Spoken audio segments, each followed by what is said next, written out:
Just a 397 for 8. Of course, bonus points long since gone. 110 overs the limit for that. We're now in the 144th over of the innings. Is Kerrigan in again? Appeal for LBW, hits him on the pad and he's out. So Kerrigan strikes at once. Craig Miles just pushing half forward, and umpire Alex Wharf answering the appeal in the affirmative. So he goes LBW to Simon Kerrigan for 17. Kerrigan's second wicket of the innings, and Warwickshire are 397 for 9. Little partnership there, but 38 between Nathan McAndrew and Craig Miles, but Miles walking back to the pavilion, which means that there is Ollie Hallen-Dolby, the last batter to come for the Bears. So it looks as though Northamptonshire will be batting in the not too distant future, maybe with a small first innings lead, although, as we know, and as I'm sure Richard Wilford will tell us when he comes on commentary, Ollie Hallen-Dolby is more than capable of hanging around, as he's proved already this season. The Northamptonshire players just having a chat. I had a word last night with Jack White, Northamptonshire pick of the bowlers yesterday, I would say. 4 wickets to his credit so far, and I think the general consensus is it is going to be very hard to get a result. The pitch is still pretty good. It's going to be hard to see a side just being run through on this surface, but stranger things have happened. As far as the bonus point situation goes, Northamptonshire have 7 bonus points to their credit so far, 5, maximum 5 for batting, which they achieved on the first day, and 2 for bowling. Warwickshire maximum bowling points, 2 batting points yesterday, so it's 7-5 at the moment. So assuming this game does end in a draw, Warwickshire would take 13 points, which would put them up to 91 points, keep them in 6th place in the table. And Northamptonshire would get 15, which would put them ahead of Kent, who are still, of course, playing. The game is still in progress today, but they've played a game more. And, of course, their match today finishes down at the Oval, where it is raining at the moment. They haven't actually managed to get a start yet, so it's still pretty tightly bunched, I think, is the story. Northamptonshire, of course, yet to win a match in the Championship this season. And it's going to be Kerrigan to see if he can polish matters off here. 2 for 117 now for Simon Kerrigan. Ollie Hallen-Dolby is now out in the middle. 12th man, Northamptonshire 12th man coming on with helmet, I'm assuming for... Oh, no, it's not for Emilio Gay, because Emilio Gay's already got a helmet on. As has the wicketkeeper, of course, Lewis McManus. Josh Cobb is putting the helmet on. Now, where's he going to be fielding? Leg slip, by the look of it. Yeah, so they've got a slip, Tom Taylor. Leg slip, Josh Cobb. And forward short leg, Emilio Gay. So with the wicketkeeper, 4 men around the bat. Bowling to the left-handed Hallen-Dolby, who's beaten outside the off stump. Pushing forward. And that didn't, I suspect, beat the off stump by a great deal. Goes into the gloves of Lewis McManus. So 397 for 9. 1 ball to go in this, the first over of the morning, and more pressure being heaped on Hallen-Dolby. A second slip going in now, Luke Proctor. 5 round the batters. Kerrigan bowls, pushed forward by Hallen-Dolby. Runs it down towards backward point. Proctor comes round from second slip to retrieve. And that's the end of the first over of the morning, and a successful one as far as Northamptonshire and Simon Kerrigan were concerned. 397 for 9. And good morning, Richard. Very good morning to you, Andrew. Yeah, it's... Ollie Hallen-Dolby can hang around. I mean, he doesn't score many runs. But described it on the Bears pod blast as considered shotlessness that he plays. He plays with relatively soft hands. A crowd in the bat when Kerrigan is bowling is obviously a smart thing to do. Sparse, the crowd today. I think an understanding of the fact that this game would have to take quite a lurch for anything to happen. For either team to win, it would require Northampton to collapse in the second innings. Yes. And then, all results become possible again then. Well, it's going to be Jack White, because of course Jack White still looking for his 5th wicket, and he hasn't taken a fiver in Championship cricket before. So, Wait, tell you what, if you do the commentary from that end, then for his big moment, there you go. No, he's and he was probably that's thrown him now. The prospect of me actually describing this is he started to run in and halted about a third of the way through his run. So the scale of what he was about to achieve suddenly occurred to him. I've put him off. Here he is, running in from the David Capel end, bowls to Nathan McAndrew, who's playing that defensively back down the pitch. Ryan Rickleton, fielding down in front of us on the 3rd man boundary. There's a backward point on the boundary as well. Mid-off is very deep. They're basically looking to give Nathan McAndrew the single, so mid-off is very deep, mid-on is very deep. Mid-wicket is sort of respectfully deep, about halfway back. There's also a man deep square.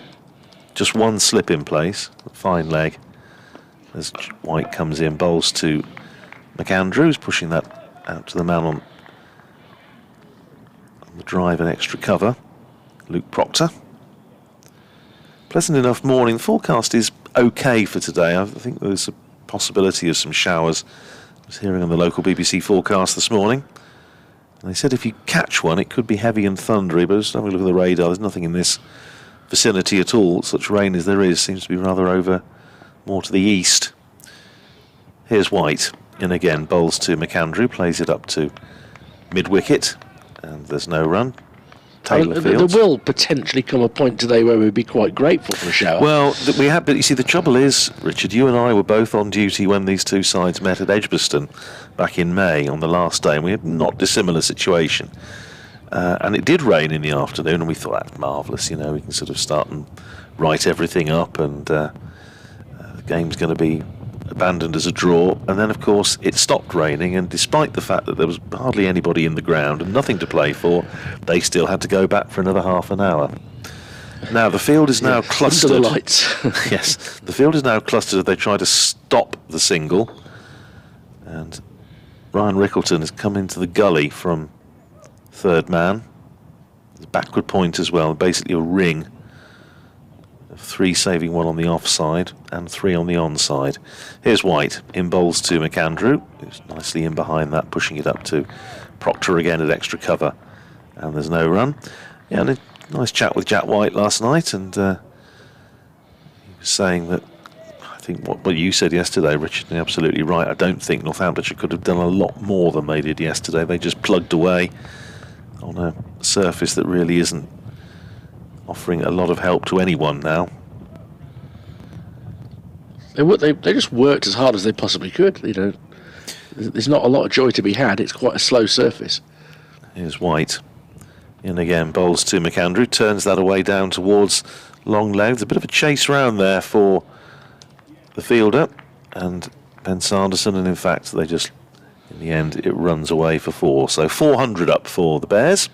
401 for 9. Boundary for Nathan McAndrew takes him to 59.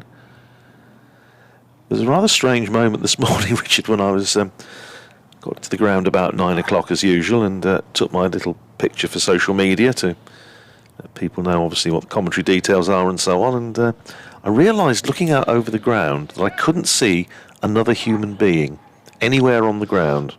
There's obviously people in the buildings at the far end of the ground, but there's nobody outside at all. Here's White in again, bowls to McAndrew, plays that up to mid-wicket, and there's no run. That's the end of the over, so Ollie Hannon-Dolby is going to have to face, presumably, Simon Kerrigan again. 401 for 9, McAndrew's 59. Hannon-Dolby yet to get off the mark. Had nobody told you they were playing this as a 3-day game? Well, this was. I was actually starting to wonder that. Have I missed something somewhere? But yeah, there was actually nobody visible. Usually, the ground staff will be out there or something, or somebody will be out there having a practice, or one of the stewards will be out. But I actually could not see another human being on the ground. You do turn up remarkably early for cricket, though. Well, I do. It's force of habit. I don't want to miss anything. It's force of habit. You were not in much danger of missing anything at 8:55. Well, that's true. I do have a piece to do at 9:30 though on the radio, on BBC Radio Northampton most mornings. Here's Kerrigan then from the Lynn Wilson indoor school end, and a full toss that is lofted in a not particularly convincing way by Ollie Hannon-Dolby, but into a gap for 4. So considered shotlessness is not the order of the day. 405 for 9. The deficit is down to 46, and Hannon Dolby off the mark. From what I would say was a rather generous delivery from Simon Kerrigan. Well, this is all material for the podcast, Richard, you realise? Oh, tell me about it. Ollie gets a few today. We've dined out for 4 years on the Owl Scoop at Worcester. That's a better delivery from Kerrigan that he defends back down the track. On a particularly bleak batting performance day in the T20 for the Bears, he did play a scoop shot with some success. And he's dined out on it since. He waits for Kerrigan now, floated up around off stump. Gets that long right leg forward and pats it back down the track. Like any cricketer, he takes his batting seriously. Has done it to good effect this year as he's going to get an edge here, reaching outside off stump. He gets a little flick through to the wicket-keeper, very neatly taken by Lewis McManus. And Simon Kerrigan, after a summer where he struggled for wickets in the Championship, ends up with 3 in an innings, which will do him no harm. He certainly deserved better than he got yesterday. Hannon Dolby out for 4. McAndrew will remain unbeaten on 59. And the Bears' innings draws to a close on 405. Yeah, 405 all out in the 146th over. So we're about to start the third innings of the match. Northamptonshire going in at what? It'll be around about 20 past 11 on day 4. And they have a first innings lead of 46. So the 2 wickets to fall this morning. Just to recap, if you're just joining us, Craig Miles went in the first over from Simon Kerrigan, LBW for 17. That was 397 for 9. And then Ollie Hannon Dolby caught McManus, bowled Kerrigan for 4. 405 all out. I'll give you the bowling figures now because, as we always say, there's people at home who do like to just keep the book straight. So Ben Sanderson finishing with 27 overs, 10 maidens, no wicket for 52. Jack White, 28 overs, 6 maidens, 4 for 66.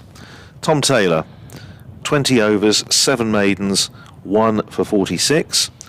Luke Proctor, 17 overs, 2 maidens, no wicket for 54. Simon Kerrigan, 35 overs and 4 balls, 6 maidens, 3 for 121. Josh Cobb, 5 overs, 3 maidens, 1 for 5. Used sparingly yesterday, but did pick up the wicket of Will Rhodes. And Rob Keogh didn't seem to be moving very freely yesterday with his back. 13 overs, no maidens, 1 for 54. There were 14 extras, comprising 4 byes, 3 leg byes, 1 wide, and 6 no balls. And the total 405 all out. So Northamptonshire, as I say, will be batting again very shortly with a first innings lead of 46.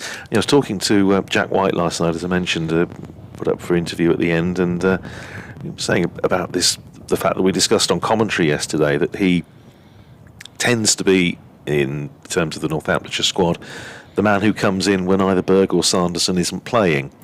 That was certainly the case at Edgbaston this year when Ben Sanderson was rested, so Jack White came in.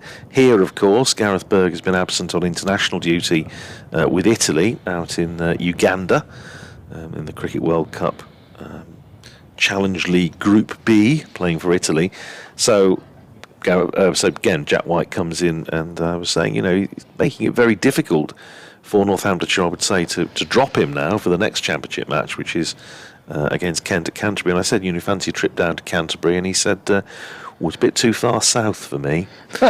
Which yeah, but maybe that's his gentle way of playing it down because he's not sure whether he'll get. No, well, that's absolutely true. But it would be a very strange decision when he has outbowled the other 2 senior seamers in this match. He has. He's been very, very good. And you think back with Jack White, he made his first-class debut for Northamptonshire at Edgbaston, actually, in the first match of the Bob Willis Trophy 2 years ago in 2020, and bowled pretty well. But he came into county cricket late. Obviously, made his debut at 28. He's now 30, and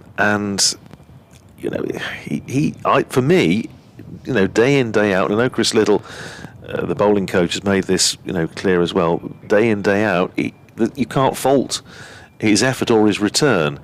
Obviously, not everybody can play, But I agree with you, Richard, entirely. I think it would be a surprising decision were he not to get another gig down at Canterbury when Northamptonshire go down there. I'm hoping we may have a chance to have a chat with Chris Little, Northamptonshire's bowling coach, who might well pop up into the box at some point if circumstances permit. So it's obviously something we can put to him. I mean, ultimately, is it not the risk that Gareth Berg takes that he goes to play cricket for Italy as player coach? And I'm sure he's proud to be doing that, and I'm sure the standard of cricket is decent. It'll be below the standard of this, incidentally. Oh yes, yes, that's true enough. But it's developing countries. We've probably got a bit of a glass ceiling, but such is life. But he's gone to represent a country for whom he qualifies, and in his absence, White does really well. Sanderson's been leading the attack outstandingly. Taylor is a good bowler who's got that little bit of extra pace every now and then, particularly on surfaces that offer a little bit more than this. Balance of the team, particularly with Keogh's back injury, means that Kerrigan probably needs to play more often than not, because it's quite hard not to have a frontline spinner. And It looked again yesterday like Rob Keogh can only get through a certain number of overs before the back starts giving him jip again. And looked quite uncomfortable at the end of each spell. So you said to Gareth Berg, I'm sorry, but you might have to bring the drinks on. Yeah, it's presuming they're all fit. Yeah. You go to Canterbury. Yeah, I mean, again, Gareth Berg, he does give you, he gives you a lot. Obviously, he's a fine bowler, and he's a great guy to have around on the field or in the dressing room. And of course, he's more than capable of scoring runs. I mean, there aren't many better number 10s in the county circuit, it's probably fair to say. But no, I take your point entirely, and it will be very interesting to see how Northamptonshire square that particular circle when they go down. But I think the reference to being too far south, of course, he's from Cumbria, that part of the world, and those that know him well say he loves nothing better than striding over the hills and the fells of the Lake District and all the rest of it, and just loves going out and experiencing the great outdoors. Very much a man of his region. So I'm sure he can stride out through the Medway. I mean, I don't know, but I'm sure that's right. But also, I think there's also. I appreciate he's 30, so he's not a youngster, but he's a relatively, as you were describing, relative newcomer to the first-class game. And when you're looking at the future of Northamptonshire County Cricket Club, with the best will in the world, there's only so much more mileage that Gareth Berg is going to have in him. And Jack White's the future potentially for another 4 or 5 years. Who knows? It's hard to tell what the lifespan of a fast bowler will be. But he hasn't got as much in his legs at the age of 30 as most other 30-year-old pace bowlers have got. No, well, this is only his 11th first-class match, so it makes the point very well. But his record, I mean, he's taken 28 first-class wickets in 11 games. It's not a bad return. As I say, they brought him in, and it's always a question, isn't it, of picking people when they're on in form. And they brought him in to make his first championship appearance of last season down at Cardiff, again on a flat pitch. And to me, and we said on commentary that he just looked a little bit underbaked. Probably hadn't got enough overs behind him. But he bowled beautifully in the Royal London Cup last year against Derbyshire here, and particularly up at Scarborough against Yorkshire. He knocked over, I think, 3 or 4 at the top of the Yorkshire order. He's a fine bowler, and I think, as I say, there's plenty of thought will go into, I'm sure, the selection for Canterbury. But also, if you're Jack White and you're trying to make your way in the game, you take 4 wickets on a slow, flat surface, where, as a result of which, at tea yesterday, there was still an opportunity that your team might be able to enforce the follow-on, which was the only real way that you could manufacture a result. The message would be a really odd one to him. If I can't then get picked in the next game having done that, am I in the wrong place? Yeah, no, because you'd be forgiven for thinking that. Yeah, no, I think it's a very, very fair point. He's. And again, he didn't bowl. When you think back to Edgbaston, when he played in that game, which obviously again you and I were describing, I thought he bowled as well as anyone on a pitch that was as flat, if not flatter than this one. And he did make the point out, incidentally, just to go back to what you were saying, Richard, about the business of enforcing the follow-on at 2:58 for 6 at tea last night, when he picked up that wicket just before tea, and they got rid of Matt Lamb, wasn't it, caught behind, and 2:58 for 6, Northamptonshire were thinking, 44 more runs they need, just knock the tail over quickly. But as he said, as is so often the case on a pitch like this, it's not that difficult for the batters just to get away with a couple of boundaries, and then again the momentum has shifted. Anyway, the news from here is that the umpires, Messrs Wharf and Bainton, are now out in the middle, as are the Warwickshire players led by Will Rhodes, as are the Northamptonshire openers, Ricardo Vasconcelos and Emilio Gay. And whatever the match situation, Richard, I mean, again, there's important little individual things to be reckoned with, and the fact that Ricardo Vasconcelos missed out in the first innings, was out in the first over, or the second over of the match, Henry Brooks' first over, for just 5 on his return to the side after injury, so he will be very much hoping to spend some time at the crease today. Emilio Gay played nicely in the first innings for 70, but again got out when he just looked to be flowing, with 100 there for the taking. Ryan Rickleton, making his first class debut for Northamptonshire, missed out in the first innings, so I think all in all there's plenty to play for. Ollie Hannon-Dolby to open. Take it away, Rich. Hannon-Dolby charging in for about 25 yards, bowling to Vasconcelos, who just gets into line, covers up middle and off stump and defends it. There are 3 slips in position, quite a sharp rake. Craig Miles at point with his hands in his pockets at the moment. Henry Brooks is an extra cover. Will Rhodes mid-off. Alex Davis with Hannon-Dolby towering over him as he hands the ball back to him is at mid-on. Matt Lamb at quite a square mid-wicket. The slips, therefore, would be Sibley, Bethel, Benjamin, by the look of it. As Hannon-Dolby's in, and he's going to be pulled for 4 over square leg. It's a bit like Sunday. Absolutely. Drops a bit short. I don't think that would be his intention at all.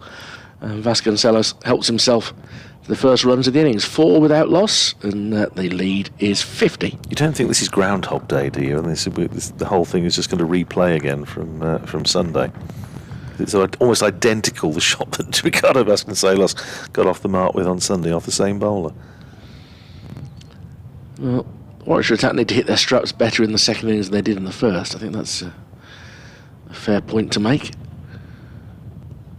Hannon-Dolby comes in again, and that's a better line outside off stump, and with the outer half of the bat, Vasconcelos defends it down to point. And Craig Miles, there are no fewer than 3 bears wearing floppy caps in this innings, albeit that only 2 of them are currently on heads, because Hannon-Dolby's is in the hand of Neil Bainton. Craig Miles and Henry Brooks have brought out the white floppies. I was led to believe that a certain member of the coaching staff is not a fan of the white floppy. Oh, right, okay. Feels like it's the morning for it. Hannon-Dolby in and goes past the outside edge of Vasconcelos' bat. He tucks the bat inside. The problem is the ball was halfway between the stumps and the wicketkeeper. And now he sort of, with his left hand, just pushes the air a little bit as if trying to demonstrate the shot he would like to have played. We will, of course, keep you up to date with what's happening elsewhere. It's a great little finish boiling up at Worcester, isn't there, in the Division 2 match between Worcestershire and Glamorgan. Glamorgan set 332, 251 for 5, 81 more to win, 5 wickets standing. Hannon-Dolby in to Vasconcelos, good leave outside off stump, that was angled across him. No need to play a shot there. But there is some rain around. It's they haven't started yet down at Hove between Sussex and Derbyshire, and they also are off, or well, they haven't started down at the Oval between Surrey and Kent, where Kent are looking to bat through the day and try and save that match. And they'll be back to his mark. 6 foot 7 inches of Hannon-Dolby approaching, again tearing over umpire Bainton, and that one has taken the shoulder of Vasconcelos' bat, and he is gone for 4. The first Northamptonshire wicket is down, and maybe there's a bit of life left in this game yet. Northamptonshire 4 for 1. Yeah, maybe there is, and this is we're talking about Groundhog Day, and it's all becoming very familiar, because Ricardo Vasconcelos getting off the mark with a pull for 4. In the first innings he did manage a single and then was out at the other end. On this occasion, he's gone in the first over of the match, or the innings rather, caught behind by Burgess. Good ball from Hannon-Dolby, just probing away Around about fourth stump, little bit of bounce as you would expect with a new ball. Vasconcelos not pushing at it with any great conviction, as you say, taking an edge, possibly just the shoulder, looping to Michael Burgess, who held the catch. And Vasconcelos has not had a happy return to the side, out for 5 in the first innings, and not quite as successful in the second, out for 4 in the second innings. Northamptonshire 4 for 1, so 50 runs ahead overall. Ryan Rickleton comes to the crease, and Rickleton also missing out in the first innings, being caught behind, very well caught behind. It was an absolutely storming catch by Michael Burgess. He was out for 4 on debut, of course, for Northamptonshire. I just wonder, Richard, it's a difficult one, I know, but I suppose in an ideal world, Ricardo Vasconcelos would have been able to play a little bit of second team cricket or something, maybe have a match before coming back. He hasn't played, as far as I'm aware, any cricket at all since he's picked up that injury against Kent back at the end of May. Coming into the side for this match.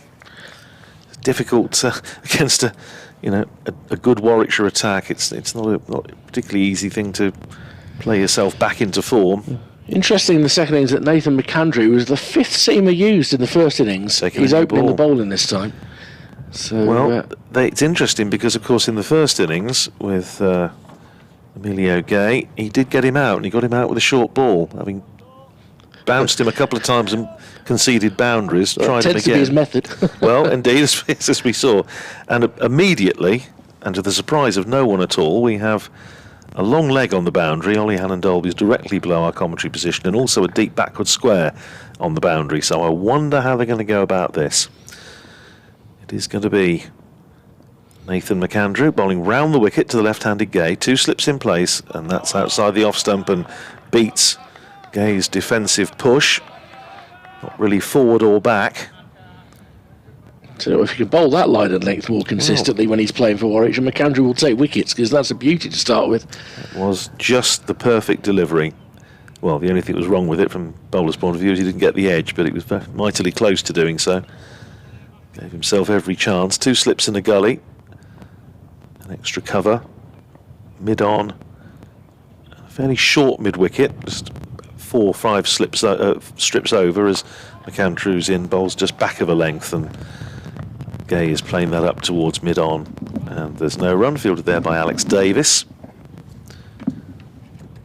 4 for 1. As we were saying at the top of the broadcast, if there is going to be any prospect of a result today, it's almost certainly going to come about as a result of Northamptonshire collapsing in this second innings, which of course they will be earnestly hoping not to do. Here's McAndrew from the David Capel end, round the wicket, bowls to Gay. Short, pulled away, first bounce down to Ollie Hannon-Dolby at long leg, and they're through for a single, so Emilio Gay is off the mark. 5 for 1. 4 left-handers at the top of the Northamptonshire order.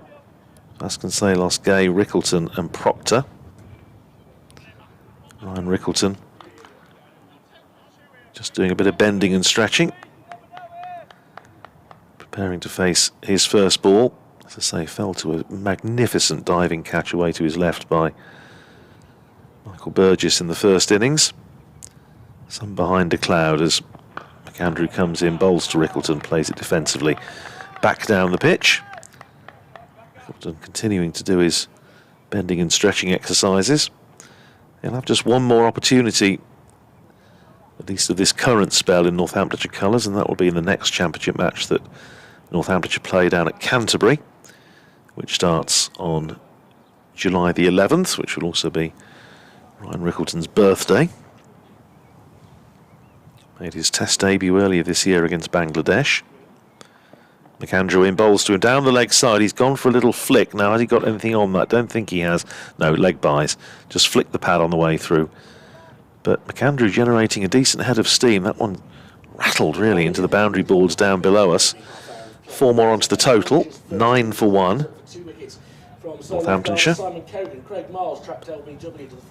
must also keep an eye on what's happening in the women's test down at Taunton, where it was a wonderful day's cricket yesterday, and a wonderful day in particular for two of the English batters, Nat Siver and Alice Davidson-Richards. Both made centuries, shared a long partnership for the 6th wicket. Davidson-Richards out just before the close. Here's McAndrew, in bowls to Rickleton, pushes forward, plays it back down the pitch. McAndrew fields with a bit of a glare at the batsman, as you would expect from an aggressive fast bowler, and that's the end of the over. 9 for 1. Rickleton yet to get off the mark. Gay on 1. Northamptonshire lead by 55 overall, but they've lost their captain, Ricardo Vasconcelos. Court Burgess bowled Hannon Dolby for 4. Latest from Taunton, where play is underway, and they have started on time there, I'm happy to say. England have moved on to 348 for 6 against South Africa, so they lead by 64, and that Siver is 130 not out.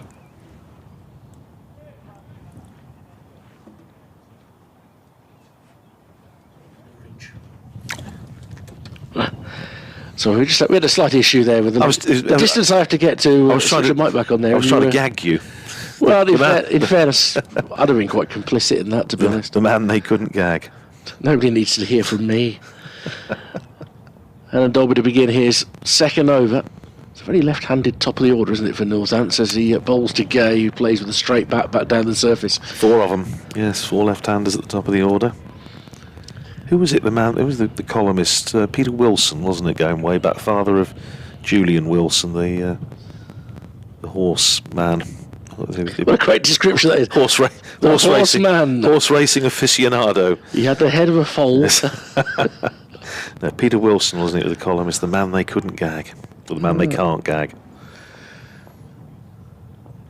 Here comes Alan Dolby once more to Emilio Gay. Fuller outside off stump, and Gay just defends out into the offside. For Northamptonshire, the objective, first of all, between now and lunch, is just not to get into a pickle. Yes, exactly. Because the only way you'll get a positive result here is if they end up sort of 130 all out, then we could have quite an entertaining chase. It'd be interesting what sort of level that temptation would be, even if it was 180 off 32 overs. You'd ponder it. So, of course you would. It's about not getting into a mess here, and they shouldn't get into a mess. The surface is blameless. It's a little bit slow, but the ball isn't doing anything particularly entertaining for the bowlers, as he's just turned himself around a bit there, Gay. There's a strangled appeal from Ollie Hannon Dolby. We're not at the perfect angle, but my initial instinct would be that would have probably pitched outside his leg stump. It did. As I've now managed to get the big screen working, so yes, we could see that. You're very close to that. It's a bit too close, probably. Yeah, you can see the pixels. Still a bit breezy today, but nowhere near as gusty as it was yesterday. It really was very, very blustery. Affected the bowlers' run-ups on occasions. As Hannon Dolby angles this towards and just outside the off-stump of Gay. That's a nice line, but defended very stoutly and solidly by Emilio Gay. That very attractive innings of 70 in the first innings. I should say, if you want to get in touch with us, of course, and let us know what you think, then please feel free to do so on Twitter. It's at oldmanrad with 2 Ds, or at WilfordWM. It'd be very good to hear from you. And I have had a tweet through, which I'll share with you at the end of the over.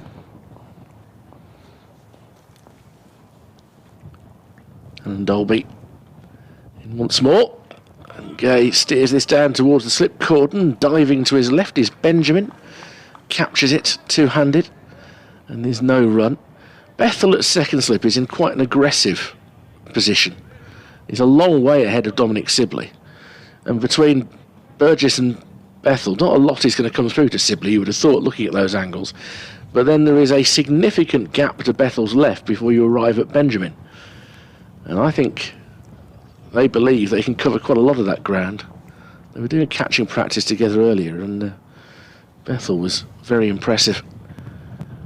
As Gay defends up towards mid-on, Alex Davis does the fielding. End of the third over of this Northamptonshire innings. They're 9 for 1 and lead by 55. Yes, good morning to Paul Rumans, who's been telling me that he's actually waiting for a hip operation at lunchtime in local hospital. He says he's going to be tuning in from there and listening to us, presumably until such time as they have to go and give him the anaesthetic and wheel him into theatre. So, Paul, hope it all goes really well for you, and I'm sure we will obviously be keeping you hopefully entertained until such time as you go in to have the op. But as I say, hope it all goes really well. Yeah, hope you're back up and on your feet soon. Yes, absolutely. Well, and back here soon, I'm sure. I'm sure sure. I'd love to be watching the game. Well, certainly on his feet at the moment is Nathan McAndrew, who's running in bowling to Ryan Rickleton, who's off the mark, playing that down for a single. Just turns it down off his hip down towards deep backward square, where Craig Miles comes in off the boundary to field,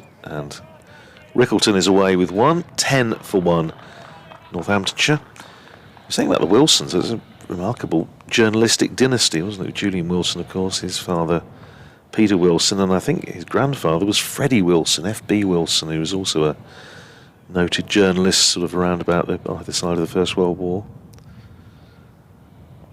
Family business.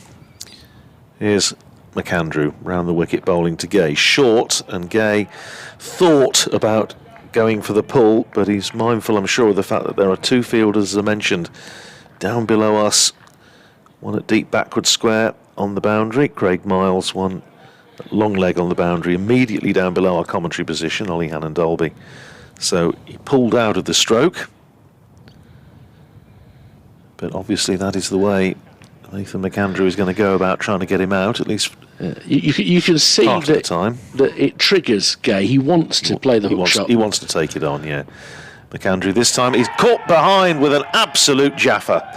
Well, that's a beauty, and he pitched it up, and this time he got the reward, and what a terrific start for the Bears here, and Northamptonshire's openers both back in the pavilion, or at least Emilio Gay is walking back to the pavilion, caught behind by Burgess off the bowling of McAndrew for a single. And well, we talked about the only way that there's going to be a result here, and it is going to be if Northamptonshire have a little bit of a wobble with the bat. Well, they're having a bit of a wobble now. 10 for 2, and that was an absolute jaffer, having just watched it on the replay.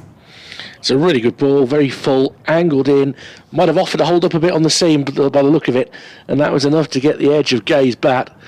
And McAndrew, actually, these over and a half that he's bowled this morning, I think he's the best I've seen him start a spell in any innings since he arrived at Warwickshire. I don't think his batting yesterday has done him any harm whatsoever. I think, anything you do in life, if you get one part of what you're doing right, then it tends to rub off on other things. And I think he put that expectation in Gay's mind that the ball was going to be short, and then when he produces a really good full delivery that does a little bit, then you get rich reward. And look, this may turn out to be a bit of false excitement once we get to 3 o'clock today, but the game has moved along very quickly this morning. It certainly has. With the last couple of Warwickshire wickets going down quickly, and then Northamptonshire losing their openers in the space of the first, 21 balls of the innings. They lead by 56.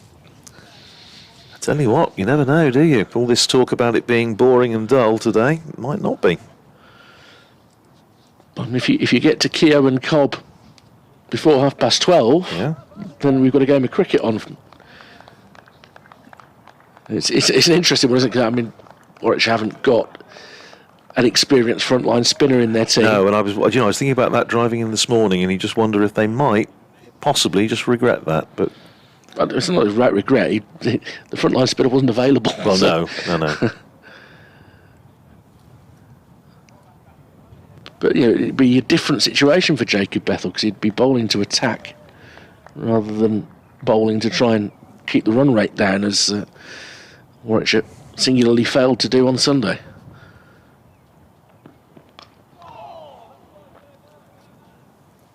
The first ball from McAndrew to Luke Proctor finds the outside edge again, runs down past the slip cordon for a single down to third man. They do have a third man in, and so Proctor is away straight off with the single. 11 for 2. Rickleton on strike. Ryan Rickleton, very good opportunity for him here to bat long. Northamptonshire will certainly be hoping he does precisely that, because the two openers have contributed very little today. Here's McAndrew round the wicket again, bowls short to Rickleton, who ducks underneath it. doesn't need to play it. Bit of a loopy bounce that goes through to Michael Burgess. Yes, we've had, what, 40 minutes play, or actually half an hour's actual play, because of course we have the 10 minutes between innings, and we've already seen 4 wickets go down. 2 to the spin of Kerrigan to wrap up the Warwickshire innings for 405. Now Northamptonshire losing both openers, 1 apiece to Hannon Dolby and McAndrew. 11 for 2. Rickleton on strike. McAndrew round the wicket to him, and that's driven beautifully by Rickleton away through the covers for 4. There's a big gap through the covers, and Rickleton just finding it to perfection, races away over the outfield, which, although we had a little bit of rain in the county overnight, I don't think it's going to have affected it too much. Still looks pretty quick. Not quite as quick as it was on Sunday, of course, but that certainly rattled away down to the boundary boards in front of the new scoreboard. Over to our left, 15 for 2 at the end of the over. Rickleton is 5, Proctor is 1, but Nathan McAndrew, 2 overs, 1 for 7. Ollie Hannon Dolby is just about to start his 3rd over, 1 for 4. So what, 6 wickets went down on the first day, 5 in half a day on day 2, but then several of those were tail-enders, which I think always puts things in context a little bit. 7 wickets down yesterday.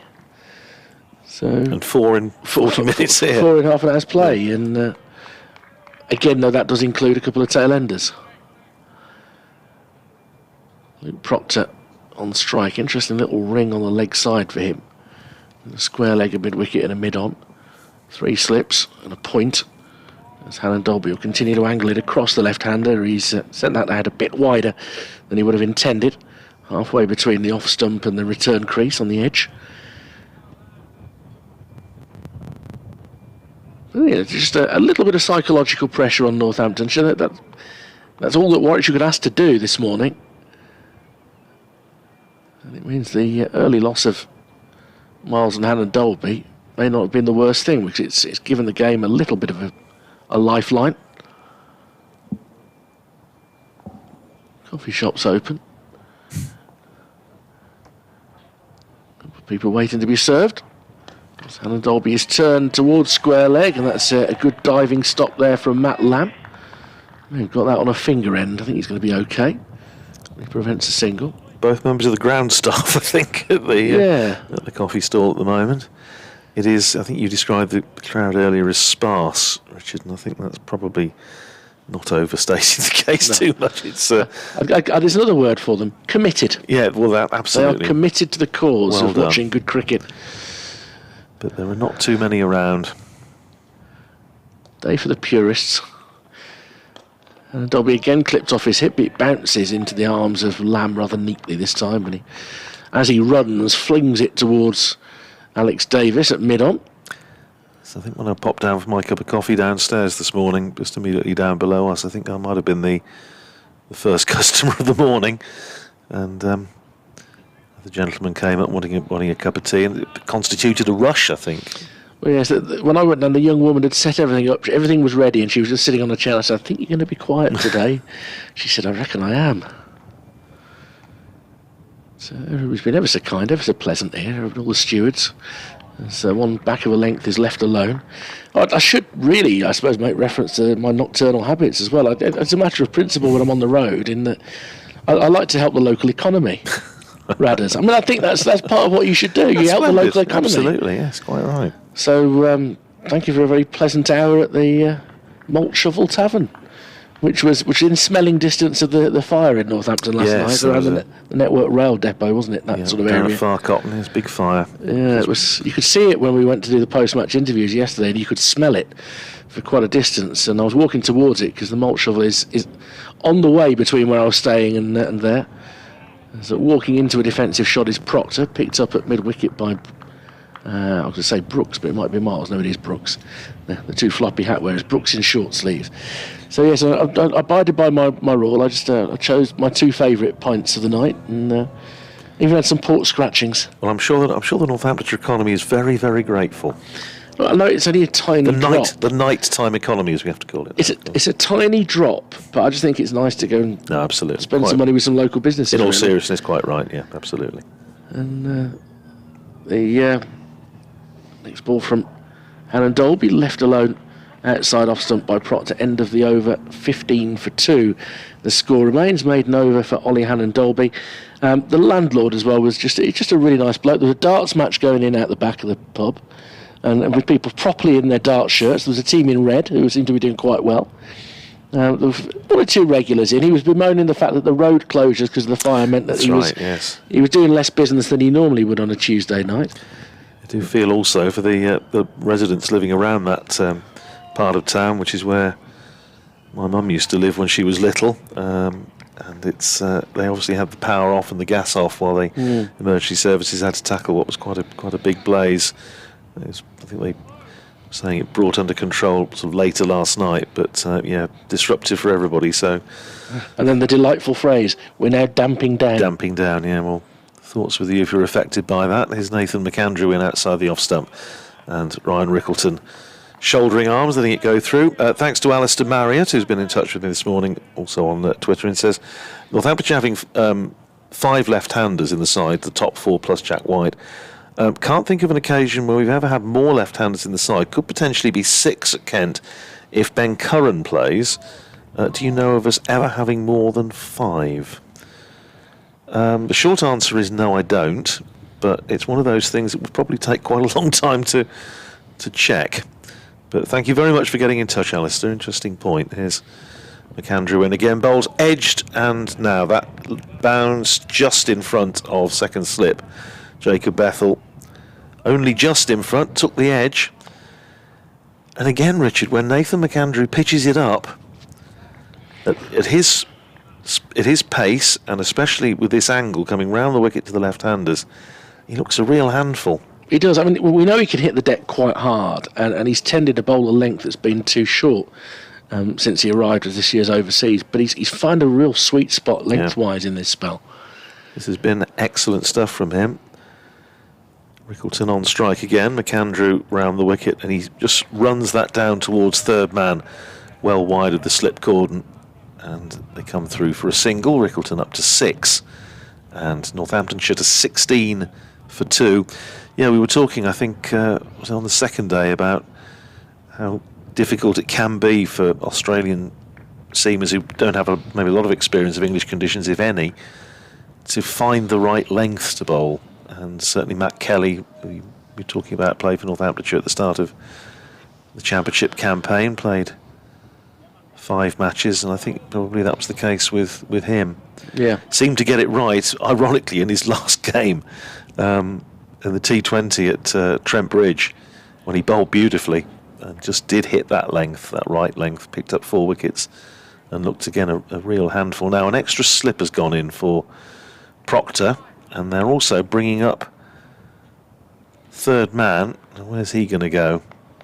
Gully maybe, backward point. Yeah, interesting. And also, they've lost a mid-off, and Will Rhodes is going to go into short extra cover. So they're encouraging Proctor to play the drive here. Yeah, big gap, huge. Well, notice there's a leg gully as well, so I wouldn't be that surprised if he gets something short. There's a leg gully and a man just in front of square as well. And McAndrew just about got into his delivery stride, and Luke Proctor pulls away, and the reason he pulled away, I think, is because somebody had just closed the door in the balcony of the Spencer Pavilion. Now, it actually caught my eye because the sun glinted off it as he shut the door, and I strongly suspect that's what got into Luke Proctor's eye as well. I think he was almost suddenly blinded. Yeah, the time, and although not actually behind the sight screen, and we have had an issue that once or twice in this game, it was right in the batsman's eye line. Here's McAndrew in bowling to Proctor, who finds one of the 2 gaps through the offside. There's a big one past cover, there's a big one through mid-off, and he drives away through the covers for 4. As Richard was saying, they've got Will Rhodes in there at extra, but Proctor finding the gap and picks up 4. 5 to him, 20 for 2. The lead up to 66. He didn't time it, but he kind of didn't need to. No, it was one of those. It was if you beat the infield, the outfield is quick enough. And it's also very quick over that side because it's where the old practice pitches used to be before they had the outdoor practice area on what used to be the bowling green. And it's still very quick down there. It used to be the case of if your ball got onto those, it would just race away, and it's still pretty much the case. In front of the old scoreboard is McAndrew in again. Bowls to Proctor, clips it away, very close to the man at Leg Gully, Craig Miles. It's going to get a couple of runs. It goes down to deep backward square. A little chase round for Ollie Hannon-Dolby. Now, did that carry? Again, my feeling is it probably didn't. But it's a tense little session here for Northamptonshire, and full marks to Will Rhodes and the coaching staff because they've worked this out. They've obviously got plans to all the various batters. It's a well set trap, that It one. is very well set, and it was very close to coming off.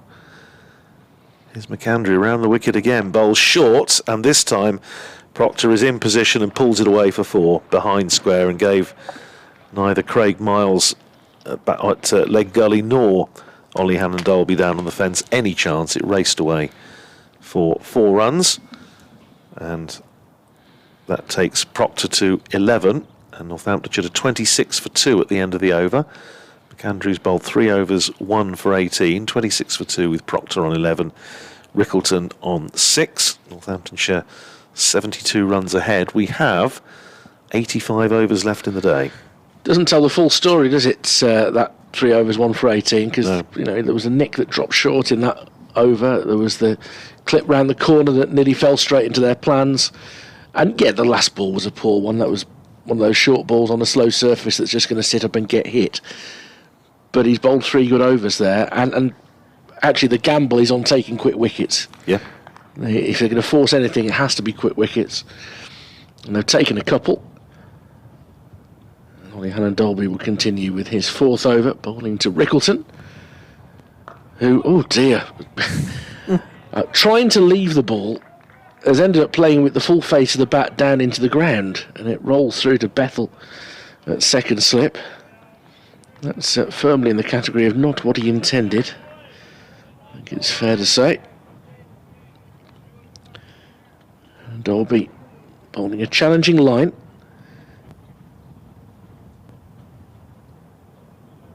Morgan now in that Division 2 game against Worcestershire, which is the one that's closest to a finish, 267 for 6, leading another 65.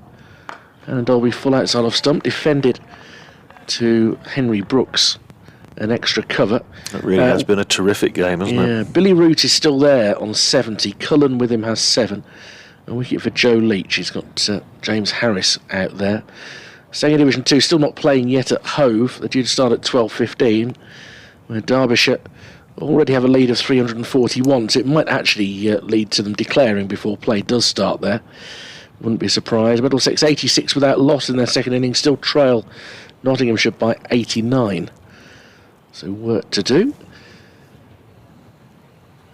And Dolby full outside of some of that, scuttles along the ground to the wicket-keeper. Probably a little bit too full. Must have hit some footmarks, but comfortably left by Rickleton. No need to play a shot at that. Going upwards to Division 1, they are now playing at the Oval, are they? No, in fact, they're still not quite on. Match is delayed currently. Kent waiting to resume on 121 without loss. Still 221 behind Surrey, but they'll be pleased that some time has been taken out of that game. And Gloucestershire in their second innings, 141 for 3, lead Lancashire by 76. That ball from Hannon-Dolby is a nice length. That's a good lead from Rickleton. Went through about bail height, around sort of 4.5 stumps. And he's judged that well. Gloucestershire looking to make life hard for Lancashire. Bracey, who's been shorter runs this year actually, but he's 41 not out. Hammond with him on 38, and they've added 68 for the 4th wicket. Bracey would have been surprised to hear that, because he, in his first game of the first match of the season here, made a beautiful 100 in difficult batting conditions. But as you say, he's been a bit gone off the boil a bit since then. Not a lot since. No. Yeah, he's a good cricketer. The England experience didn't help him much, as Hannon-Dolby again bowls just back of a length and left alone by Rickleton. England's women, their lead is approaching 100 against South Africa, 377 for 6, and that's if 149 not out now. Sophie Eccleston is providing us some support. She's on 19. Izzy Wong still to bat. I think she's slated to come in at number 10.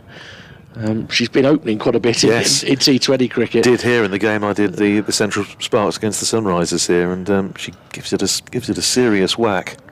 Opened the batting and did the old pinch hitter's job very well. Very talented cricketer. So this ball is a bit straighter from Helen Dolby. Would have hit the top of off, I fancy, but Ryan Rickleton's having none of it, gets comfortably into position. As it demonstrates, I think, the lack of pace in this surface. And at the end of 7 overs, Northamptonshire 26 for 2. That means they lead by 72 runs. With the first hour of the day nearly complete, and it's been a very lively one. It certainly has. I can now update you as well with those Northamptonshire supporters keen to know how the second 11 are getting on down at Campbell Park. Northamptonshire are 300 for 6, replying to Glamorgan's 413 all out. Charlie Thurston 131 not out, which again is timely from him. Harry Gouldston is on 20. Just to also be able to update you on the Warwickshire-Worcestershire game. Is that the final day of that game, by the way? No. Third or fourth? Third day, I think. Bring you up to date with what's happening in the game at Portland Road as well. Just as soon as I can get that up on my screen. For now, it's McAndrew in bowling to Proctor, who's coming across his stumps, playing it up towards mid-on. Alex Davis runs away to his right to field, and there's no run. In that match, Warwickshire 497 for 7 declared. Worcestershire now 269 for 5, and Kashif Ali, known in this part of the world, played for Bedfordshire and also played a bit for Northampton Seconds this year, is 89 not out. So that's up to date on pretty much everything that's going on. Here's McAndrew still with that leg gully in place, and Proctor pulling it, and again it wasn't a million miles away from Craig Miles in there at leg gully, past his left hand, went down to long leg where Helen Dolby fields. One more to Proctor, 12 to him, 27 for 2, but living just a little bit dangerously. But it would have been some catch if it had gone towards him. It would have been. If it had been closer to him, because that was travelling. He hit it hard, but again, the ball is going in the air in that area, which proves that they've got their plan worked out well. And Craig Miles is just miming to Ollie Helen Dolby. It would hit me on the chest. If that good was me, I would have whacked off my chest. But it's good, intelligent thinking cricket. It's trying to create a chance, which is what Warwickshire need to do. 27 for 2. It's good stuff. Here's McAndrew and the wicket to bowl to Rickleton this time outside the off stump, and Rickleton leaves well alone. He has some strange footwork at times, Rickleton. A couple of times I've noticed when he starts quite square on, and sometimes he gets even squarer when he leaves the ball, and then he lifts his left leg a little bit like a dog at a lamppost. Well, I was going to say a tiller girl, but that's because I'm very old. It's not a routine. I've seen the tiller girls do that one. Crikey. I think they do lift their legs a little higher than that, but you get the general idea. Now McAndrew switching his line. He's going to come over the wicket to Rickleton. Just the 2 slips in place, but there's a backward point as well, and a cover. As McAndrew is in, bowls to Rickleton's very solidly, pushing that up towards mid-off, and there's no run. Rickleton sets up pretty much around the line of off-stump, maybe even just a touch outside. Coming up to the hour, of course, which means that Richard will be updating some of his listeners, and I'll be doing the same into the BBC Radio Northampton News at midday.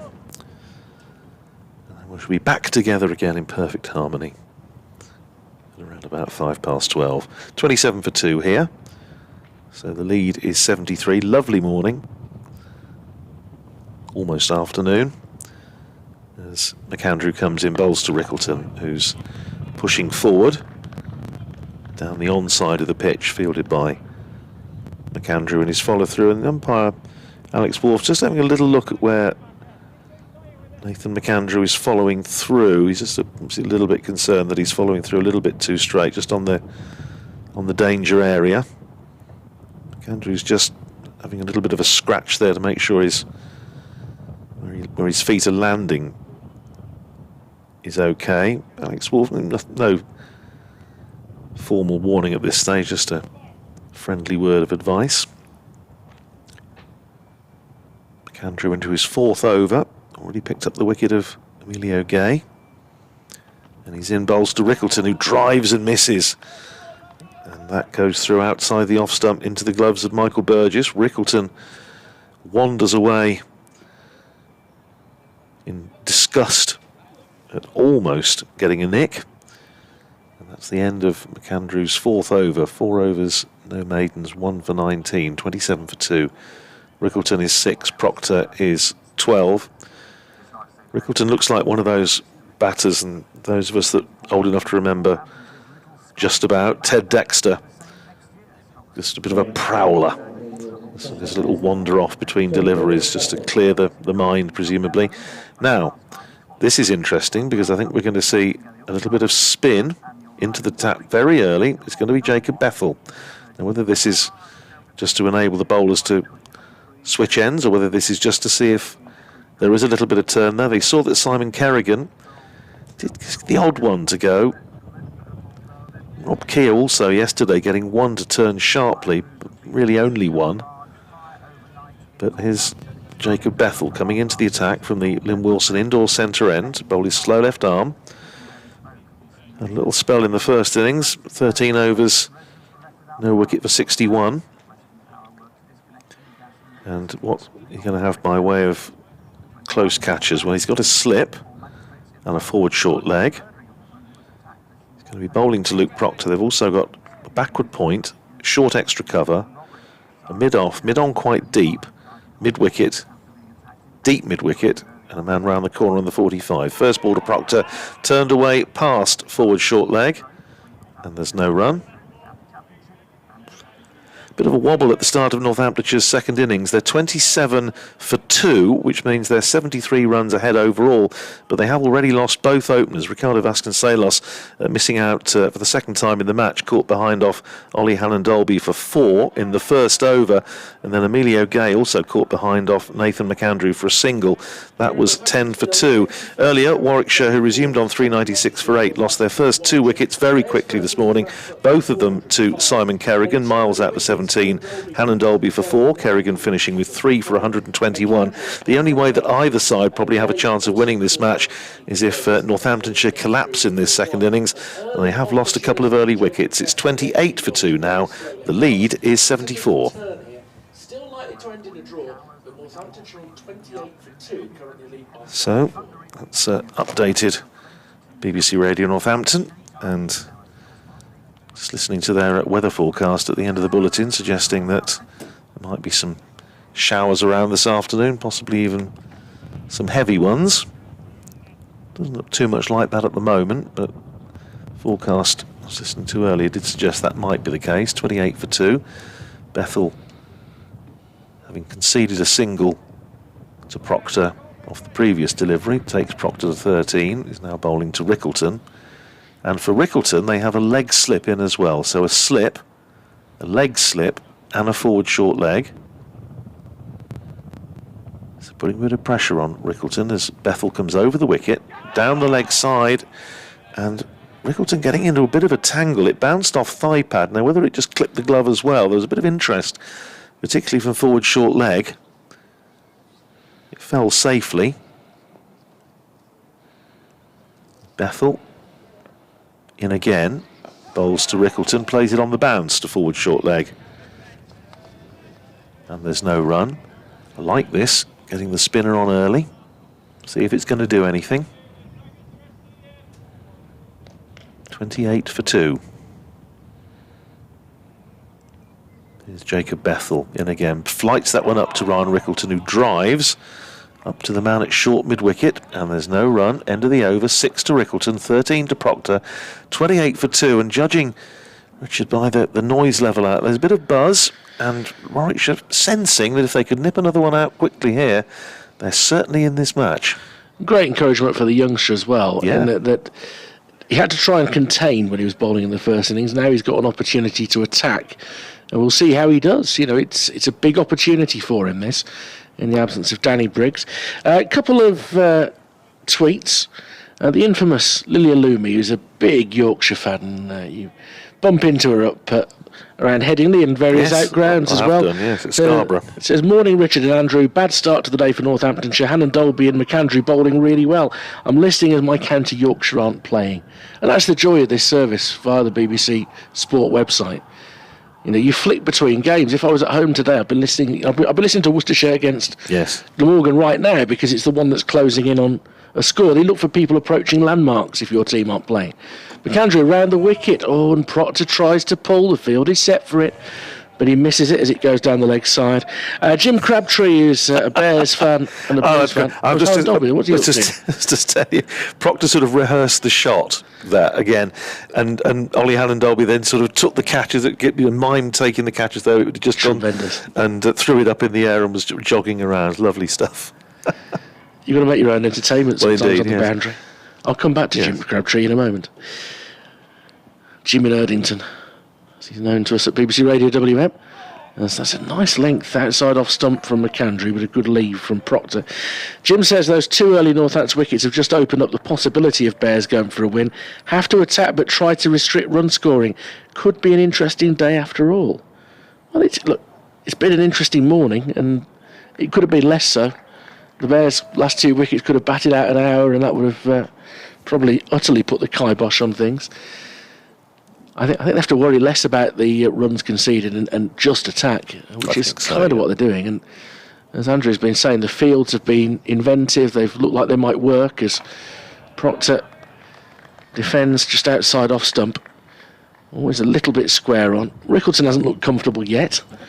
And Proctor looks a bit more so, but has nonetheless threatened to hole out to the field. As Ollie Hannon Dolby gets his fallen water bottle to stand up, just using his left foot. He's emptied it. It had an orange liquid in it at the start of play. That's skills for you. That is skills. It's certainly better than the football skills he showed in the warm-up. So McAndrew, back of a length, standing tall is Proctor, pushed back a bit towards his stumps, but he's able to defend it down into the leg side. Brooks comes in from mid-wicket to pick up. Score remains 28 for 2. And now he kicks the water bottle over again. And Dolby and nudges it another foot away from the rope. Checks his right hand as if he's got a splinter in it. We haven't had anybody field this close since I've been here, since Monday morning. No, he's right immediately down below our commentary position. McAndrew, short, and the pull shot just evades a diving Craig Miles, and then Ollie Hannon Dolby dives over the top of the ball and it goes for 4. He's kind of conceded 2 runs that shouldn't have happened there, Hannon Dolby, and he picks himself up looking a wee bit stiff as well. Just watching the replay, I'll tell you that wasn't far away from Craig Miles. He certainly knows he's in a game at the moment, Craig Miles. He's really bomb alley there, isn't it? Any catch he takes there would almost certainly have to be a blinder, the shots that are being played. But Proctor doesn't show any concern that there's a fielder there. He's going to carry on playing the way that he plays. 17 to Proctor, 32 for 2, the lead 78. McAndrew, slightly more pitched up, but still a bit back of a length. Turned into the leg side, can't beat Brooks at mid-wicket. End of the over, 10 overs gone, 32 for 2. So a lead of 78. I mean, you're looking at another 100 runs probably puts the game safe. I think so, yeah. Because, combination of runs and time, and the fact that there is the distinct possibility that there could be a little bit of weather around. There's one front coming from the southwest at the moment that if it hits us, that might be the end of the day, just because it would take quite a bit of time to get the covers off again, and I think common sense might conceivably prevail, but... Well, we know better than that, don't we, really? The Edgbaston thing was just bizarre. It's very, very strange. The fact that they went back on, I have to say, was... under floodlights. It was somewhat annoying, because I had already started to write up, sort of fill in the scores book, never mind. Here's Bethel, starting a fresh over, left arm over the wicket, bowls to Rickleton, who's just getting in a bit of a tangle at the moment against the left arm spinner. It just tries to play defensively, and it finishes up again, just bouncing off his thigh pad dangerously close to his gloves. It's a good ball, that, but is he playing forward? Is he playing back? I can't quite tell. That's the trouble. That is definitely playing back there, and he punches it down the pitch, and Bethel dives away to his left and makes a very good stop off his own bowling. Slip, leg slip, forward short leg for the South African international. Bethel at the end of his mark. In again, bowls to Rickleton. Short outside the off stump, and just to be able to punch that away through extra cover. Runs for Rickleton here. Goes out towards the boundary. Reeled in by Henry Brooks, but they're able to come through for a couple of runs. Takes Rickleton into double figures. 10 to him, 36 for 2. I tend to think that you've got to look to be front foot first against the spinners. I think we saw with Kerrigan that if you try and play on the back foot, one or two are going to keep low. He's just playing a little bit half cock at the moment, isn't he, Ryan Rickleton is? Bethel in again, flights that up and driven beautifully through the covers. That's a nice shot from Rickleton.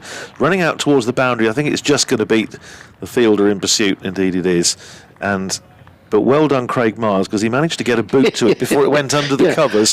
The chase wasn't to prevent it going over the boundary rope, it was to prevent it going underneath the cover, which would have meant either moving the covers or getting the slimmest member of the side under them to try and reel that one back in. Anyway, 4 to Rickleton, who goes to 12, 38 for 2. Just over pitch that one, Bethel. It was a bit of a free hit, wasn't it?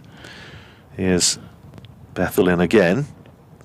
Bowling to Rickleton, short again, and once again punched away through the covers, and it's a long chase out towards the extra cover boundary, this time for Henry Brooks. Reels it in, but they're able to come back for 3 easy runs, and Bethel just erring a little bit on the short side and punched away for 3. Brings Rickleton up to, I think the board is behind, I think that's 14 now. You know how 4s go missing? Yeah. Yes. It was a 4 again that's gone missing. I think that's there's something wrong with the 4 button, boys. I think that's 14 and 40 for 2, subject to audit.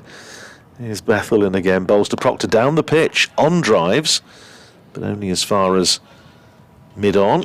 Will Rhodes fields, and there's no run yet. So I think they've got the board right now. 41 for 2 at the end of the over. Rickleton is 15, Proctor is 17, Bethel's bowled 2 overs for 10. And Northamptonshire's lead is now 87. And I think actually you can almost take that as a little bit of a compliment if you're Jacob Bethel, the fact that Proctor was using his feet there, because I think Northants would quite like him out of the attack, because there is a little bit there for the spinners.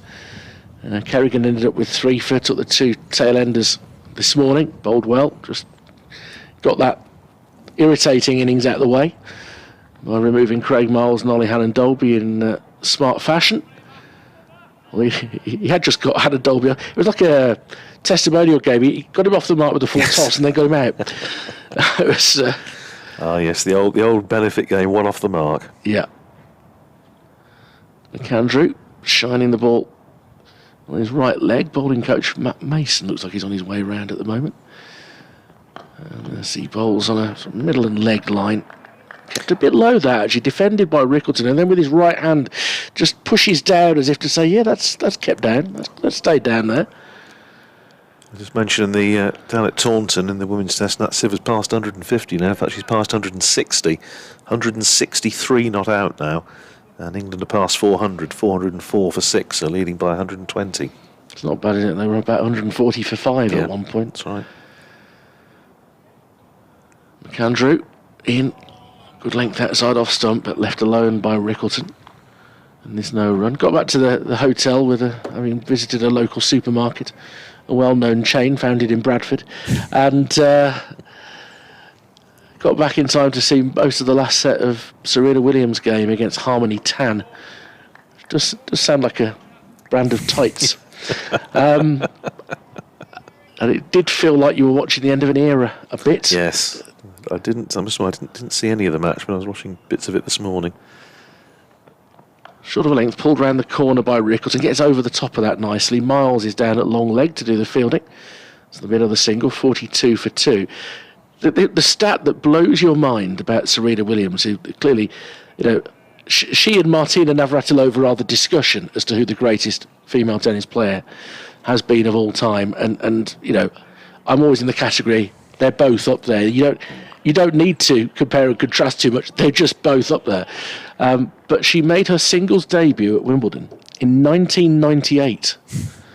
Now there's context. It's the 25th year of Wimbledon that she's had the chance to be involved with. That's a good pull shot from Proctor. McAndrew drops it short, and he's timed that gloriously. There's a square leg just in front of square, and Alex Davis has taken on that catching position as it is at leg gully, but Proctor has got that absolutely bang on for 4. He's to 21, and it's 46 for 2. Shot of the morning, that. It was, and Matt Mason making himself useful as well down there, having a wander around and again managing to extricate the ball from just the other side of the covers. Now changing the field. Yeah, so deep square leg now. There'll still be a short square leg in Bethel, just a single slip in place. Look, I wouldn't be surprised if McAndrew's only got 2 balls left in his spell, because this is his 6th over. He might try and surprise Luke Proctor with something here, but the field is certainly set for the pull shot, and he bowls a bouncer that Proctor ducks under, and that's a good bouncer. That was a bit of a throat ball, but Proctor got under it very comfortably. Batted very, very well on that flat track at Edgbaston earlier in the season. He did. And he looks like he's in that sort of order this morning. The catalyst, I think, for Luke Proctor this year, Richard, has been the decision to put him up to number 4. They tried safe say, but there at the start of the season didn't really work for him. Put him up to 4 at Chelmsford, got 100 and hasn't really looked back. Good spot for an experienced batsman, one with a slightly quirky technique, stands rather crab-like, and did get turned round by that ball from McAndrew, but he's got such good hand-eye coordination that he still middles the defensive shot and plays it out in the offside. End of the over. I do wonder if that's going to be the spell for McAndrew, who's bent his back. He's got a little bit out of it. Yeah, he's getting 1 or 2 fist bumps now, and then shows a bit of frustration. 46 for 2. If you're watching the stream at the moment, you've got the ice cream van, and there's a bloke there, and I get the feeling our director's hoping he's going to go and buy an ice cream, but no, his hand's in pockets. He doesn't want to know. He might contemplate the bookshop instead. Still desperately trying to get that 1951 Wisdom. I think it's a bit like J.R. Hartley, doesn't he, really? yeah. He's going to go and look for his own book at the bookshop. Fly fishing. Jacob Bethel. Have you got Northampton's best ever 10-wicket partnerships by Jeff Finch? Who are you, sir? I'm Jeff Finch. First ball of a fresh over. You're going to the realms of fantasy there, James. First ball, Jacob Bethel, the new over to Ryan Rickleton, just back of a length again, and Rickleton playing it defensively, dropping it down on the offside, and there's no run. You're going to write that book now, aren't you? Well, I've done 1 or 2. Is Rickleton facing this next ball from Bethel, turned up to short mid-wicket, and there's no run. All Radders is thinking 10-wicket partnerships, or there could be a story or 2 in those. I tell you. I'm doing Northamptonshire grounds at the moment, so a gentleman actually asked me the night what the next one was going to be, so very interesting. Nice of him to take an interest. Next ball, Bethel to Rickleton, who covers up, pushes it down just behind square on the offside, and slip trots around to complete the fielding. Hannah Dolber's just stretching as if he's going to have another go from the David Capel end this time. Here's Bethel over the wicket, bowling again to Rickleton, goes for the reverse sweep, doesn't really get hold of it, but it's gone just past Michael Burgess. It's 4 runs, so he did get a little edge on it. It was not far away from Michael Burgess. He set himself very early for the reverse sweep, Ryan Rickleton.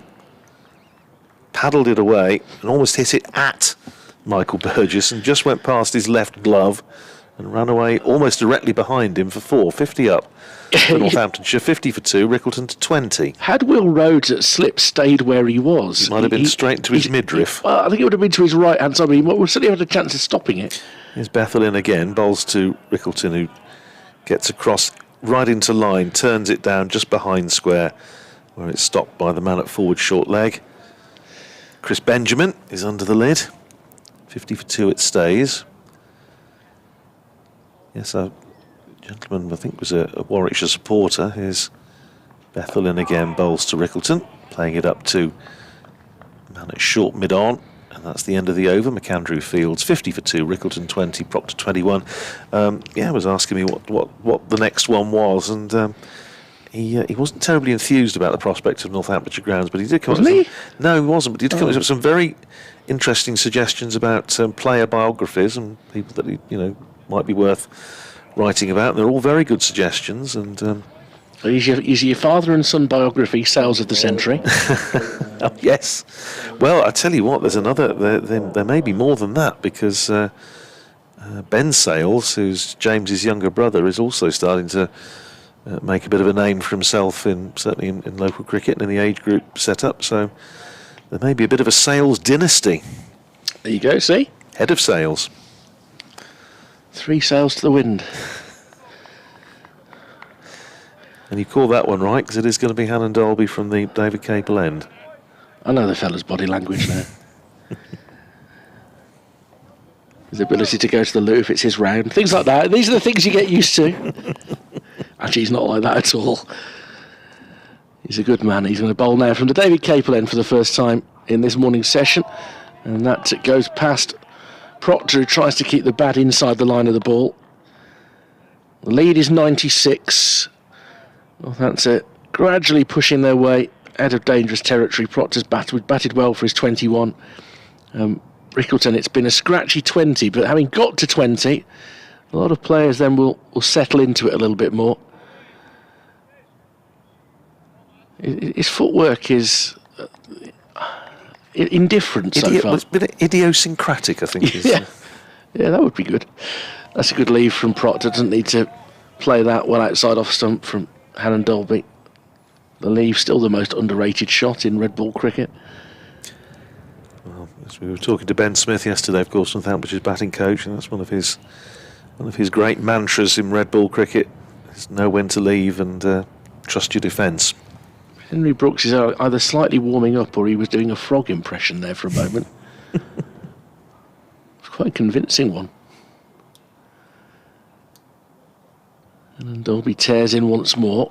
Proctor defends out to the leg side. The little kink of his right leg as he turns round half circle. It's picked up by Benjamin at mid wicket. Let's see if Brooks does any further warm-ups. Not really. He's got his tiptoe down of his left foot, but you could argue he's stretching his calf. Not sure that he is.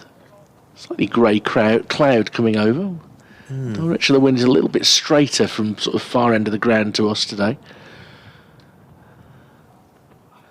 Proctor drives, and there's no mid-off. That's a good-looking shot, and I'd say the chase is on for McAndrew, but it's a chase of retrieval. 4 more to Proctor. He's to 25. That was beautifully timed. 54 for 2.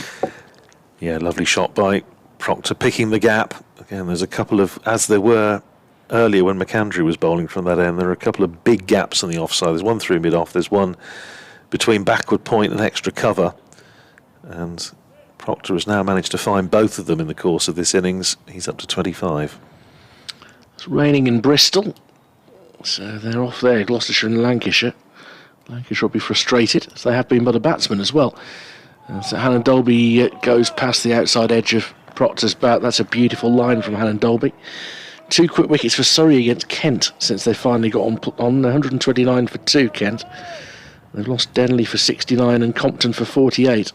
From Northamptonshire's point of view, they can be possibly from Warwickshire's point of view as well. They wouldn't be probably too sorry if Surrey won that one. Keep Kent just in that little pack. I think it's fair to say that these two teams at the moment are looking down rather than up at the table. Yes, that's true. Derbyshire did declare because of the rain delay at Sussex, so they've set Sussex 342 to win. They're 1 without loss. And Dolby in. Proctor driving again. He hasn't timed that quite so well, but it's a long chase again from McAndrew. And it's almost gathering speed. It is another boundary. Well played, Proctor. 58 for 2. He's to 29, and he's very much moving his team towards the safety zone here. Glamorgan needing 332 to beat Worcestershire at 287 for 6. 45 more needed to win. Well done, Worcestershire, for making free entry for that day. Billy Root is on 79. And in the women's test match, England have lost a 7th wicket. They're 414 for 7, a lead of 130. Sophie Eccleston is out for 35. Nat Siver still there on 167. And supporters of Charlie Thurston, there are many around the area, will be delighted to hear that he's 147 not out now for Northamptonshire's second team down at Campbell Park.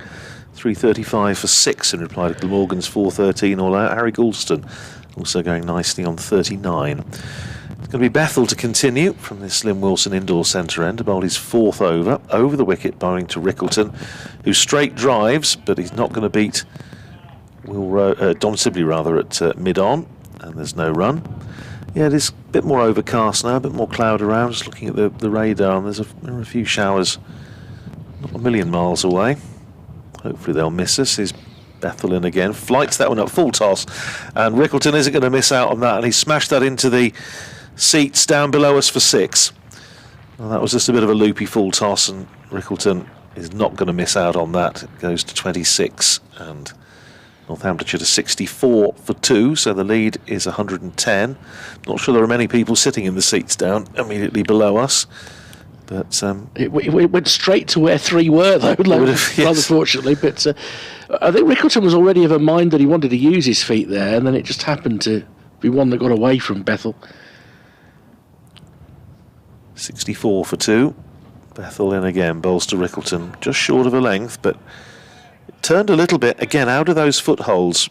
The left arm spinner bowling over the wicket. There are some footmarks there that you can see with the naked eye, and even more so if you're watching on the stream. And Rickleton having to play that defensively off the back foot. Here's Bethel again, bowls to Rickleton again short of a length, and Rickleton forcing that back down the pitch. Bethel fields smartly away to his left. There's no run. In the space of 1 over, you can see both Bethel's inexperience, but also the fact that he can give it some good revs as well. So it's interesting. Very young man, 18 years of age. He's in again, bowls to Rickleton, and it's nudged that, finds the edge, it's nudged it past the man at slip. They've come through 4-2. It was perfectly safe. It was into the ground. But just certainly finding thickish edge. They pick up a couple of runs. Rickleton up to 28, 66 for 2. So the lead now up to 112. We have about half an hour to go till lunch. Bethel, the leg slip, forward short leg, bowls again to Rickleton, who covers up to a ball outside the line of off stump, just pushes it square of the wicket in the offside, and that's the end of the over. 66 for 2, Rickleton 28, Proctor 29. 56 the runs, the partnership between these two. The lead is 112, and it's going to be Hannah Dolby to continue. Before I do a bit for BBC Radio WM, I'll leave you with this point. They're going again at more than 4 and over. Would there come a point that they think, just before tea, ball's turning a bit, Simon Kerrigan on this? Well, if we get up to a big enough lead where they're not going to be able to chase it down, do we at least have a look? I think that there's no reason why they wouldn't in those circumstances, but I think that's the overwhelming consideration. They are not going to give Warwickshire a sniff and risk the 8 points for the draw. Here's Alan Dolby from the David Capel end, bowls short of a length, and Proctor looking to try and turn that away. He's hit high up on the pad, I think on the thigh pad, and it just drops down in front of him. Score stays on 66 for 2. Yes, I mean, obviously if there was a possibility of any sort of possibility of getting a win, then I'm sure Northamptonshire would be keen to take it, maybe in a session, but obviously it would be very much an outside chance of a win. But I just don't think they're going to do anything that would give Warwickshire even a sniff of winning the game. Not with the point system and the table the way it is. Here's Hannah Dolby in again, bowls, beats Proctor outside the off stump, goes through to Michael Burgess. Can I just say, with one or two messages through about the match here on Sunday where Northamptonshire play India in a T20 match, and been a certain amount of confusion, I think, not helped by one or two sources putting out the wrong start time. It is a 2:30 start here at Wantage Road on Sunday. It is a sellout, but if you have a ticket and you're wondering what time it starts, that's it. Hannah Dolby outside the off stump, Proctor this time letting it go through to Michael Burgess. Not a great deal of breeze this morning. It's been a very blustery few days here in Northampton. First 3 days of this match, quite a strong blustery wind, but it's much calmer this morning. And you can look over to the left where the respective flags of the two counties are fluttering on the flagpole either side of the old scoreboard here. It's now the groundsman's area. And here's Helen Dolby running in again to bowl to Proctor, and it's cut away by Luke Proctor, half stopped at backward point by Matt Lamb. And although the ball deflected a little way away, they decide not to go through for the single. Jacob Bethel, second slip, tied it up. So it stays at 66 for 2. Still a little bit of sunshine visible in the trees in the lower part of Abington Park, over the other side of the former Manfield shoe factory. Here's Alan Dolby in again, bowls to Proctor, who on drives, but only as far as McAndrew at mid-on, and there's no run. One of the, I suppose, most distinctive features of this ground, of course, is the red brick houses around, famously described by the late Doug Ibbotson, Daily Telegraph correspondent, as Coronation Street with grass. A lot of red brick houses around the ground, many of which were built as a result of the shoe factory, the Manfield shoe factory I was mentioning there, just the other side of the ground. Helen Dolby bowls to Proctor, and that's pulled away just short of a length, and meat and drink to Luke Proctor, dispatches it away just behind square for 4 more. Takes Proctor up to 33, and Northamptonshire to 70 for 2 at the end of the over, so the lead is 116. And yes, the shoe factory was a very large shoe factory on the Wellingborough Road, just the other end of the ground, the south side of the ground, and it was to accommodate a lot of the workers for that a number of the houses around the ground were built. When this ground was first used in 1886, it was pretty much an open countryside, but certainly not so now. 70 for 2. So that's interesting to me, because there's a lot of buildings that look like they would have been built quite a long time ago, not too far from here. The ones that you can see immediately are clearly a bit more modern, but all floated up by Bethel, first ball of the over, driven up to Henry Brooks, who feels. Some of the pictures you were showing Joe Gardner on Monday would have shown the housing here had probably appeared by the 1930s, hadn't it? Yeah, that picture was actually the one I think we were looking at was just before the First World War. Floated up by Bethel. That's a lovely reverse sweep by Rickleton. Doesn't bother running for that because it whistles through towards the new pavilion for 4 more. And it's 70 for 2. Yeah, the shoe factory was built around about 1890, just not long after this ground was first used. The houses over the other side that were visible in that picture, I think, from 1908, and you can actually pick out the houses because obviously they're all still there down the Wellingborough Road, Millionaires Row as it used to be called, and you can actually pick out the individual houses still there. Best part of 120 years ago. So Rickleton again. He's growing in confidence, the South African, but he just steps across his stumps and leaves this time. In contrast to a photograph I found of Edgbaston, I think in 1911, where it looks very open and very hardly any buildings around it. Bethel flights this one up, and and it covers up, but it spins off the bat and just misses Ryan Rickleton's leg stump.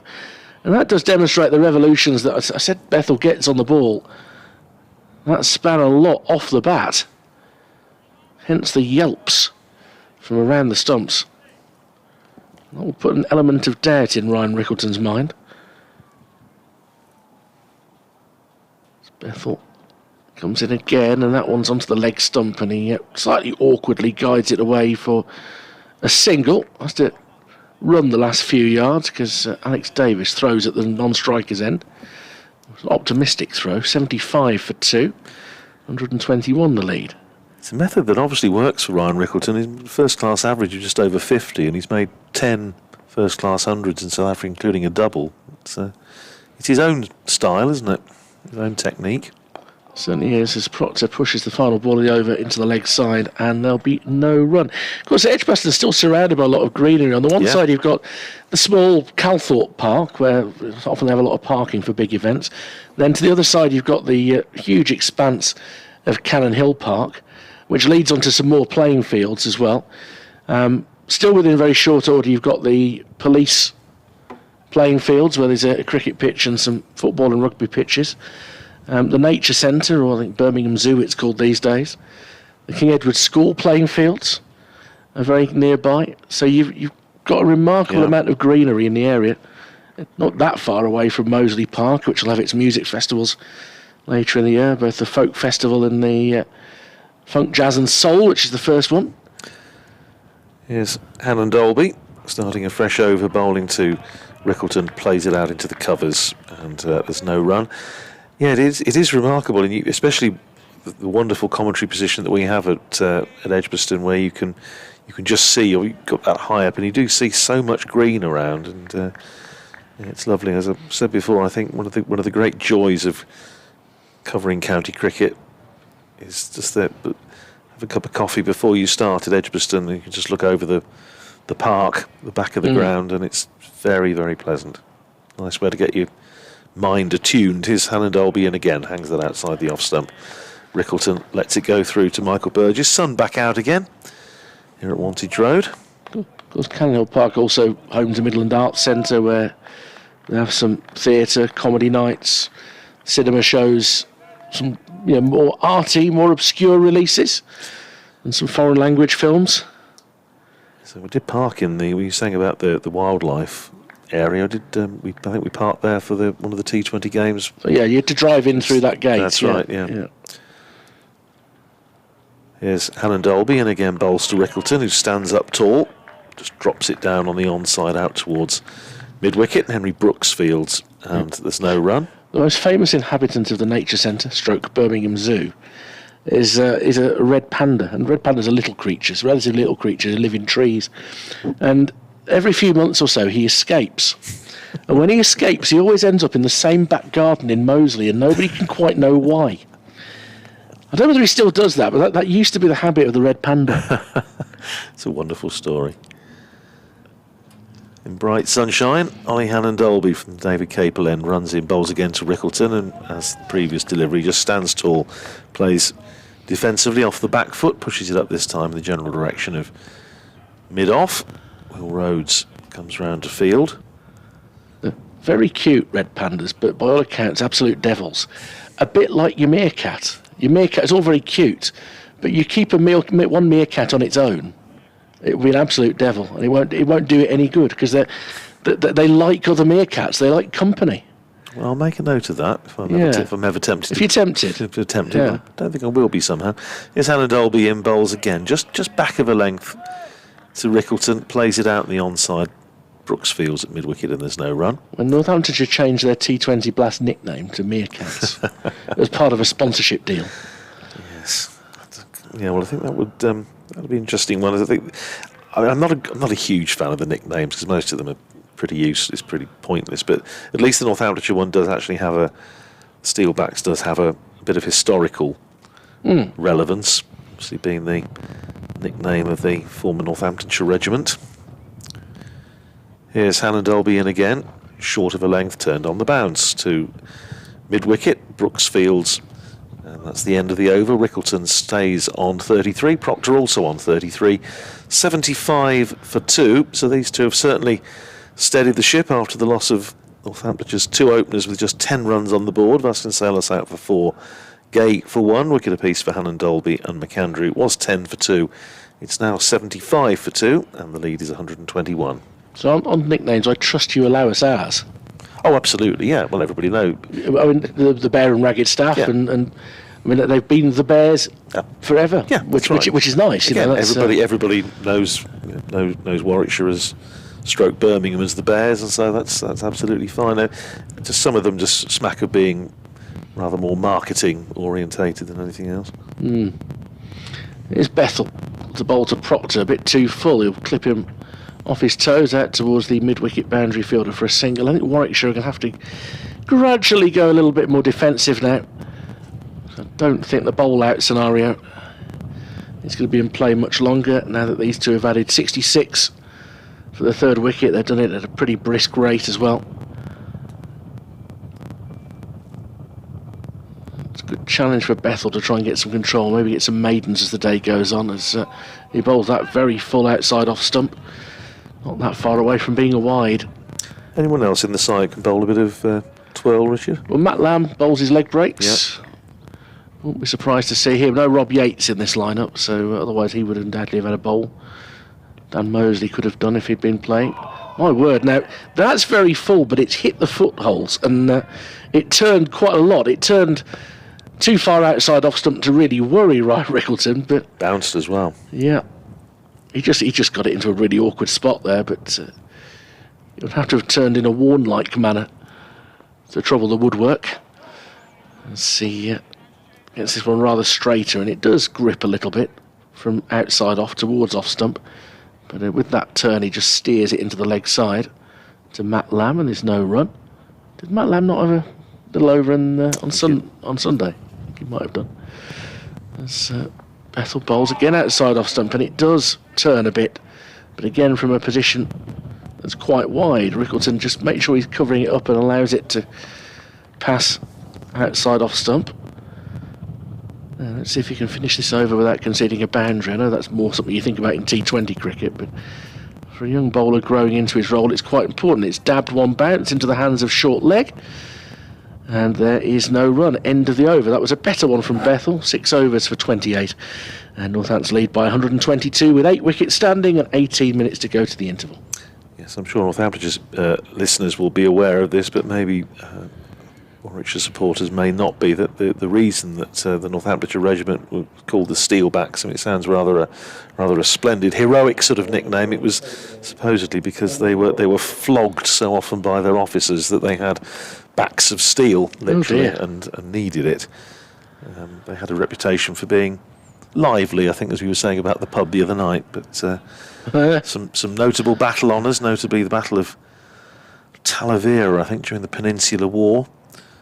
And you're coming into Northampton from a certain direction, you will travel along Talavera way. That's why. Change of bowling then from the David Capel end. It's going to be Henry Brooks coming into the attack for the first time in this innings. 2 slips in place. Running in towards us to bowl to Luke Proctor, very full, and Proctor pushes it up to mid-off, and there's no run. Yes, the Northamptonshire regiment, of course, swallowed up by the Royal Anglians back in one of the various sort of periodic reorganisations of the British Army. But there used to be a Northamptonshire Regiment Cricket Week here for many years, one of the social events of the year. Here's Brooks in again, bowls to Proctor, tries to carve that away through backward point, doesn't really time it, goes second bounce, the man fielding there at backward point, there's no run. All that message that's come on to Nathan McAndrews fielding it deep backward square leg. Sure, it's just, there's certainly a message that I suspect McAndrews then meant to pass on to Will Rhodes. It might be just why don't we try such and such before lunch? Or well, there's about a quarter of an hour to go till lunch now as Brooks comes in, bowls outside the off stump to Proctor, who shoulders arms, doesn't need to play it and doesn't, goes through into the gloves of Michael Burgess. Another wicket down for Northamptonshire seconds. Harry Gouldstone's out for 41, but Charlie Thurston pressing on. 155 not out now. Seconds 344 for 7, and at New Road, Glamorgan 310 for 7. Need 22 more runs, 3 wickets in hand in Division 2. Outside the off stump, Brooks again to Proctor, who doesn't feel the need to play it and doesn't. So that really has been a wonderful game of cricket, whichever way it goes now. That would be a horrible defeat for Worcestershire. Yeah, we're not having a particularly happy time in any front at the moment. I have to say, I mean, you've obviously watched T20 North Group as I have, and you look at that Worcestershire side in the T20 and you think, how have they managed to have such a desperate season? Here's Brooks again bowling wide outside the off stump, and Proctor not to be lured into playing, lets it go through to the keeper again. I think their batting looks a little thin. I think it looks a little bit old school T20 in places. And Moeen hasn't played much cricket, which hasn't helped them at all. No, but I mean, certainly when Moeen is in the side, you would think it's a very, very decent side, isn't it? With Ben Cox unable to play at the moment, and he's a big player for them in the T20 as a finisher. Here's Brooks in again, ball short, and Proctor trying to pull, loses his balance, just cloths it off a thick bottom edge, and it rolls up towards mid-wicket where Alex Davis fields, and there's no run. End of the over, 76 for 2. Rickleton 33, Proctor 34. The partnership 66, and Northamptonshire lead by 122 runs with just a shade under a quarter of an hour to go until lunch. I think that over was as sharp as anything we've seen this morning, and I think he was done for pace by that final ball. Henry Brooks, when he's in rhythm, is a quick bowler. And, he's lost a couple of years to injury, and he's finding his feet again this year. But there is a real talent there. And I thought that looked like that was a really good opening over to a spell, actually. He was in rhythm from ball one, but he got it up in the block hole, didn't he? And so Bethel starts a new over to Rickleton. And I wonder whether that might be the arm ball there, because again, he's looking for that rough outside the left-hander's off stump. And he found it a couple of times. And there's a bit that's a bit shorter than where he's pitching the ball. Ideally, that's where you'd like it to be, to give it a chance to turn towards the stumps. He's got Benjamin at short leg. Forward in defence is Rickleton. That's better footwork from Rickleton. Been caught between two stools a couple of times against the spinner. Bethel last over and the start of this over in a little bit of a better rhythm of his own. Comes in again. Oh, he's down the wicket and launching and gets a top edge that's going to drop safe, despite the chase of Craig Miles, who ends up under the high ball going one way then the other way, like he's just had a few quick pints. But they'll come back for 2. But he's done him in the flight there, Bethel, and Rickleton's a bit fortunate to survive. He goes to 35. He just hasn't looked completely convincing against the spinner, has he, so far, Ryan Rickleton? He's got the odd bad ball that's been put away and when he's dropped short, but he's just not completely comfortable. Now off the back foot, he drills it back into the hands of Bethel. One bounce. Bowled the full toss that got smashed back over his head and just erred a little bit short a couple of times in one of his overs and punched away through the covers a couple of times. He bowled pretty well at him. The sun breaks through again and Bethel floats that up. Forward to kill the ball comes Rickleton. Feels like one of those days he's going to go on to make a sketchy 100. Just he's got the start now. He'll probably get better as the innings goes on. Whereas Proctor has looked in real command for his 34. He's taken on the field that set the trap for him for the short ball. As the ball is forced to point. Ollie Hannon-Dolby goes down in 3 significant stages in order to do the fielding. But he makes the stop cleanly enough. End of the over. Northamptonshire 78 for 2. They lead now by 124. And you're looking at where we'll be at the lunch interval. It will probably take too much now for them to press into a position where they could even have that tentative declaration and say, well, OK, you're not going to get this in 40 overs. Let's see what we can do. Yeah, it's a little bit hard to see how it's going to... You never know, but it looks a little hard to see, realistically, to see how that's going to pan out. Henry Brooks, with a maiden to his credit in his first over, just about to start his second, again outside the off stump. And Proctor not having to play at it. Take your point entirely, Richard, about the rhythm that Henry Brooks showed in his first over, and absolutely right. The only thing I would say, I suppose, if you're being hypercritical, is he probably didn't make Luke Proctor play enough. It's certainly three 4 balls of that over he was able to just leave pretty comfortably, but as you say, some good pace being generated. Good chance, nice short spell here before lunch. Chance to nip out another Northamptonshire batter, but he's dropped that short and cut away by Luke Proctor down through backward point for 4. Takes Proctor up to 38 and Northamptonshire up to 82 for 2. The lead up to 128. Did I hear, Richard, speaking to one of your many outlets a little while ago, talking about the culinary arrangements here at. Well, I was asked. Yes, by the I do. presenter. Yes, and because I don't like to talk about. We are very generously provided for. Here's Brooks in bowls to Proctor, who covers up, pushes out off a mixture of inside edge and pad out into the covers, and there's no run. So I just mentioned what we'd had. There was just it wasn't a disappointment because it was a very nice dessert. But yesterday the element of wait till you see your dessert, and it had turned out to be the same one we'd had the day before. But we'd really enjoyed it the day before, so it was far from a problem because it is very, very kind of the counties on the circuit who give us lovely food, and the food here's been excellent. Here's Brooks outside the off stump. Again, Proctor able to let it go through to Burgess, which he does so. Yes, it's funny. Whenever I do the two ways, as we call them in the trade, when you're sort of having a chat with a presenter, they do have a bit of a. I mean, I'm accused of having a food fixation, but particularly by Mal Loy when I share commentary with him. But they do. They seem very, very keen always to know what we have to eat at the grounds. Well, I think they just think we sit in the sun and eat and drink. Yeah. Well, rather than talking nonsense for, as it was yesterday, 6.5 hours.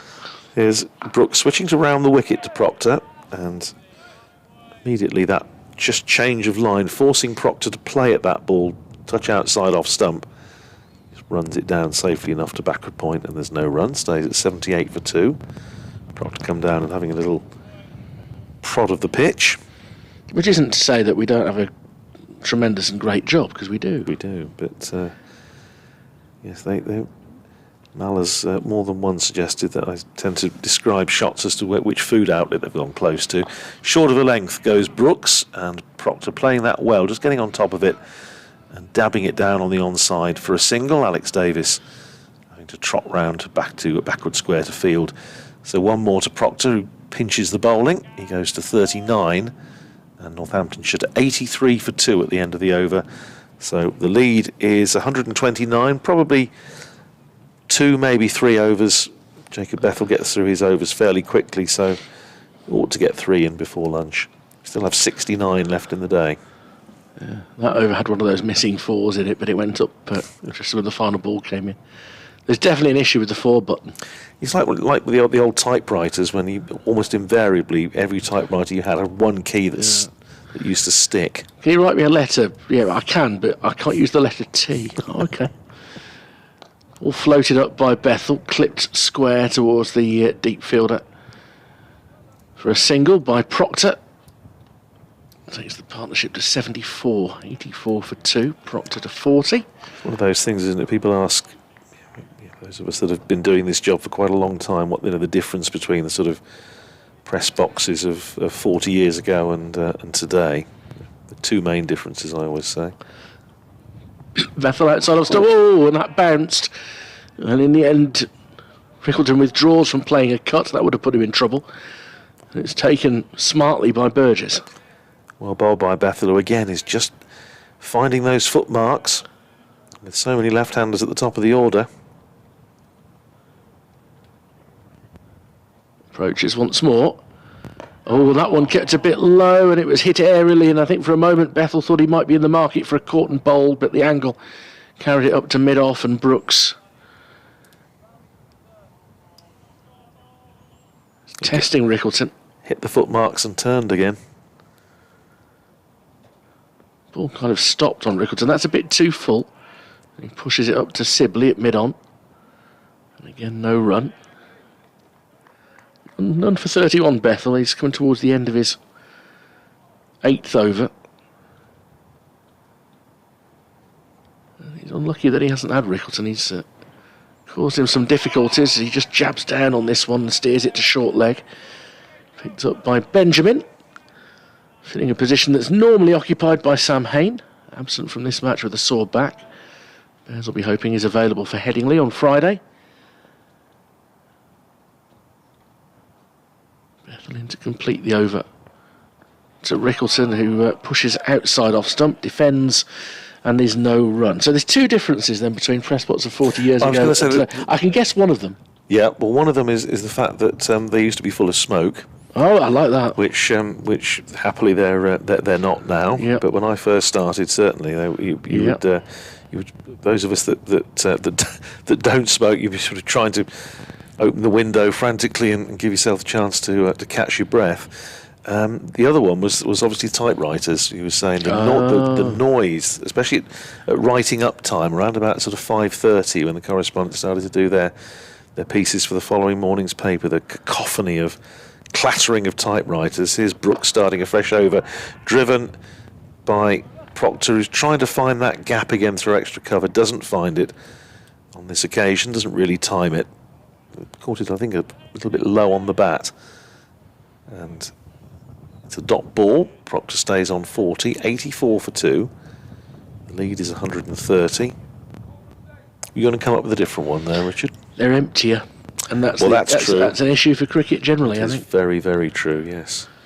Here's Brooks in again, bowls to Proctor, who is turned round by that one. He was aiming to whip that away through the onside and just came off the hint of a leading edge, and he's now studying the edge of his bat. Went back towards the bowler, but fortunately not in the air. But a little bit of a moral victory there for Henry Brooks, who has to stop to tie his bootlaces. Yeah, we were talking yesterday, thinking about it, Richard, about that these incredible games that Northamptonshire and Warwickshire had in the 1990s, when you got two strong sides and some wonderful games of cricket. Not least the one here in 1994, of course, when it was Lara against Ambrose. As Brooks comes in, bowls outside the off stump and left alone by Luke Proctor. And around about that time, when Northamptonshire, fairly high profile with the likes of Alan Lamb and David Capel and Kevin Cohen and Combley here, of course, in 95, the old press box and the Ken Turner stand at the far end of the ground, they actually had to put a second tier at the back. They had built like a raised platform, so you could have two tiers of press. Here's Brooks in again, bowls and edged by Luke Proctor, and that's definitely a moral victory for Henry Brooks, but not a tangible one because it's run away for 4. It went wide of second slip Jacob Bethel. There's no third man, so Proctor benefits to the tune of 4. He goes to 44 and Northamptonshire to 88 for 2. Yes, so you had the likes of the late and much lamented Christopher Martin Jenkins coming here when he was, I think, was still with the Telegraph there before he moved on to the Times, and sitting on this sort of plywood plinth at the back of the box. It was quite comical. Here's Brooks in again, bowls outside the off stump and left alone by Luke Proctor. But sad to say that most county matches around the country, you don't see too many people in there. I think Yorkshire, for example, I don't know if this was your experience, but when Yorkshire used to travel here in the 80s when I started, they would have 6 or 7 travelling correspondents from all the different papers, plus BBC, of course. Such a big area they cover out there, Yorkshire, really. Yeah. Here's Brooks in again, bowls to Proctor, who drives, but again doesn't really time it. It goes up to mid-off, and there's no run. End of the over, 44 to Proctor. Rickleton is 35, 88 for 2 Northamptonshire. They lead by 134, and I would suspect we're just going to have one more over before lunch. Yeah, we'll squeeze that one in, which does no harm for the over rate, although it's relatively irrelevant today. Warwickshire still want to get penalised. But we'll be behind schedule on the day, I think, but again, I don't think that's going to matter. And at the moment, most odds would suggest a 4:50 shake of hands. The only variant might be a 5 o'clock shake of hands, if it turns out that Warwickshire do start a second innings, but looks unlikely. As Bethel tosses one up outside off stump, and it was too full for Rickleton's shot. Goes under the bat, and is very well taken actually by Michael Burgess. Don't you love to see a young spinner not frightened to throw it up? It's just terrific. He's a confident lad, but today is a very useful learning curve for him as well. Similar delivery, but this time he's checked down on that nicely. Rickleton, he'll get full value. He'll get 4 through the offside. The score to 92 for 2, and Rickleton to 39. Absolutely the right tactic from Bethel. He was just a little bit wide. It was full, but it was aiming for the foot marks. It was just a little bit wide. Missed the foot marks, and Rickleton was just able to drive it away through past cover. He's not yet at the point in his career where he can consistently hit the same spot. You would imagine he'll get there. He's a hard worker, Bethel.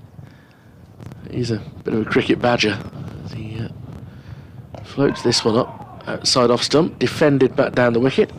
And we've got our respective reports to do, so I'll catch up with you after lunch. Okay, you will, Richard. Yeah, so it's going to be Bethel to continue. Certainly like the look of him very much, watching him in the Under-19s World Cup during the winter out in the Caribbean with bat and ball. Bethel running into to bowl, and when he gets there, just decides to abort. Probably just makes absolutely sure there's not going to be another over. 3 balls to go. It's Bethel in again, bowling to Rickleton, who's pushing defensively back down the pitch. Bethel fields, and just a bit of a conversation going on now between Bethel and Alex Davis, who is in there at leg slip. And he's just having a word with Jacob Bethel, presumably just making a suggestion, and also making sure that there won't be another over before lunch. Here's Bethel in again, bowls to Rickleton. Again, it's full, and Rickleton playing very firm-footed to a ball that didn't really bounce. It just has to jab down on it. And Rickleton's feet just not quite moving as he would want. But he's still there on 39, and Bethel outside the off stump, left alone by Rickleton, and that is lunch. Lunch on the 4th and final day of this championship match between Northamptonshire and Warwickshire, and Northamptonshire going into the break at 92 for 2, with Rickleton on 39, Proctor on 44. Jacob Bethel has bowled 9 overs for 35. I'm just going to be updating BBC Radio Northampton in a second or two. I'm just trying to sort of summarise what's been happening this morning. But the umpires just having a little chat as the players leave the field, and Jacob Bethel is just staying out there and having a little look at the pitch and presumably thinking about where he needs to be landing. And I think it's only Helen Dolby out there just making some suggestions. And Richard Bilford was saying a few moments ago about what a good learner that Bethel is, and he's certainly keen to learn where he needs to be pitching it. Lunch here at Wantage Road, and Northamptonshire have recovered strongly after losing their 2 openers very early on. They've gone into the break at 92 for 2, which means their overall lead is 138, and a 3rd wicket partnership worth 82 between Luke Proctor, who's made 44, and Ryan Rickleton, the South African Test player, on his debut for Northamptonshire, who's on 39. Resuming on 396 for 8 in their first innings, Warwickshire lost their last 2 wickets quickly, both of them to Simon Kerrigan, who finished with 3 in the innings, but Northamptonshire then losing their openers quickly, Vasconcelos out for 4 and Gay for 1, before Rickleton and Proctor steadied the ship. Draw certainly very much the most likely result. At lunch, Northamptonshire 92 for 2, leading by 138.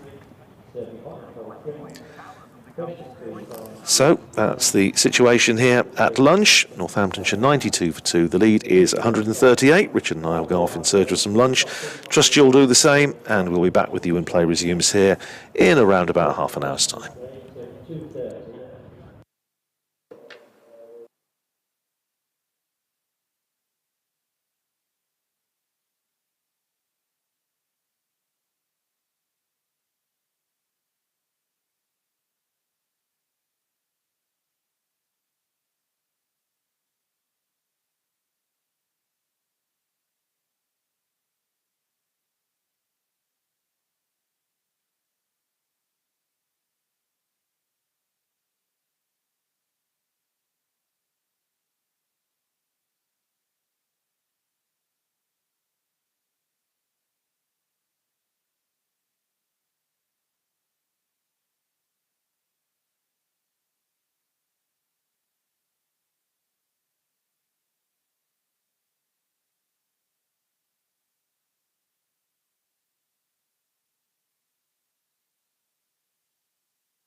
Good afternoon, welcome back to Wantage Road, where the players and the umpires are taking the field, ready for the second session of this fourth and final day's play in the Championship Division 1 match between Northamptonshire and Warwickshire. At the break, Northamptonshire 92 for 2, with Ryan Rickleton on 39, Luke Proctor on 44. These two have put on 82 for the third wicket, coming together when Northamptonshire's two openers, Ricardo Vasconcelos and Emilio Gay, went very quickly at the start of their second innings.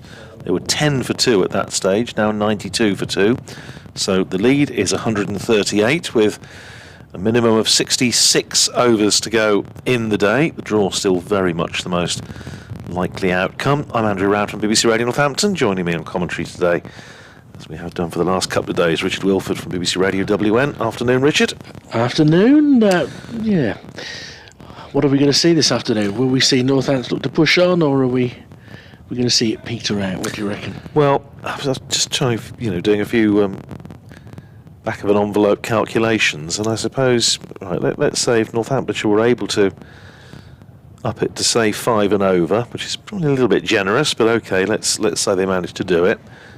Let's break off as Henry Brooks bowls the first over of the afternoon to Luke Proctor, who shows, well, every likelihood there of trying to get on with it, as he aims a big, elaborate and flamboyant square cut, which he doesn't make contact with, and it goes through into the gloves of Michael Burgess, stays at 92 for 2. So if Northamptonshire were able to score at 4.5, 5 and over for the next 20 overs, say, that would put them 240 odd ahead with, say, 43, 44 overs left in the match. Is Brooks in outside the off stump, left alone by Proctor this time. So they would leave Warwickshire potentially needing to score around about 6 and over to win in the last 40. And then you sort of think, okay, well, that's fair enough. But then you think, well, why? Because Warwickshire would be hard pressed, I would have thought, to get there. They can easily block out. The chance of Northamptonshire winning this match is very, very slim. Here's Brooks in again, bowls to Proctor, who drives to backward point, and there's no run, fielded there by Chris Benjamin. I'm just not sure that there's enough incentive really for the teams to set anything up here with, and we've said it so many times, the 8 points for a draw. 15-13 probably wouldn't disappoint either side over much. What do you reckon? I think it's difficult for the... it's great that you've done the maths, really. Yeah. Here's Brooks round the wicket, bowls to Proctor, drives up to mid-off, and there's no run. I just think it's a tricky equation, isn't it? Warwickshire are going to have to set slightly more defensive fields, and yes, it's a bit of an in-and-out field now, albeit that they've still got the trap set for the pull shot that Luke Proctor's quite fond of, so there's deep fine leg. Alex Davis there, because he's got a good pair of hands on him. And McAndrew is at deep backward square. Here's Brooks round the wicket again, bowling to Proctor, who's in behind that, playing it back down the pitch. Brooks fields off his own bowling, and there's no run. A couple of slips in Sibley and Bethel, but the rest of the field is saving singles or boundaries. Is there a boundary rider on the offside? There isn't really, is there? It's just a third man. No. I think with the best will in the world, I can see that it is possible to, envisage a set of circumstances where Northamptonshire might pull out and let Warwickshire have a go. Here's Proctor facing this next ball from Brooks, and it's on driven pleasantly. Runs for him here. There's a chase for Ollie Helen-Dolby out towards long on. They come through for a couple of runs. Helen-Dolby's throw just eluding the bowler Henry Brooks, but Matt Lamb was there backing up, and that's the first runs of the afternoon session off the last ball of the first over. 94 for 2. Proctor is 46. Rickleton is 39. The lead now 140. 65 overs remaining. But I'm just not quite sure what the incentive is. The incentive would be if you think you can win the game. But and to bowl Warwickshire out in 40 overs, I just can't see it. It's not. If it's turning, it's not doing a huge amount. I'm just not convinced it can be. No, it can be done. You'd probably have to come up with a more enticing target, and there's no incentive to do that because of the 8 points for the draw. So you've got to back them out the game first and foremost before you even contemplate having another bowl.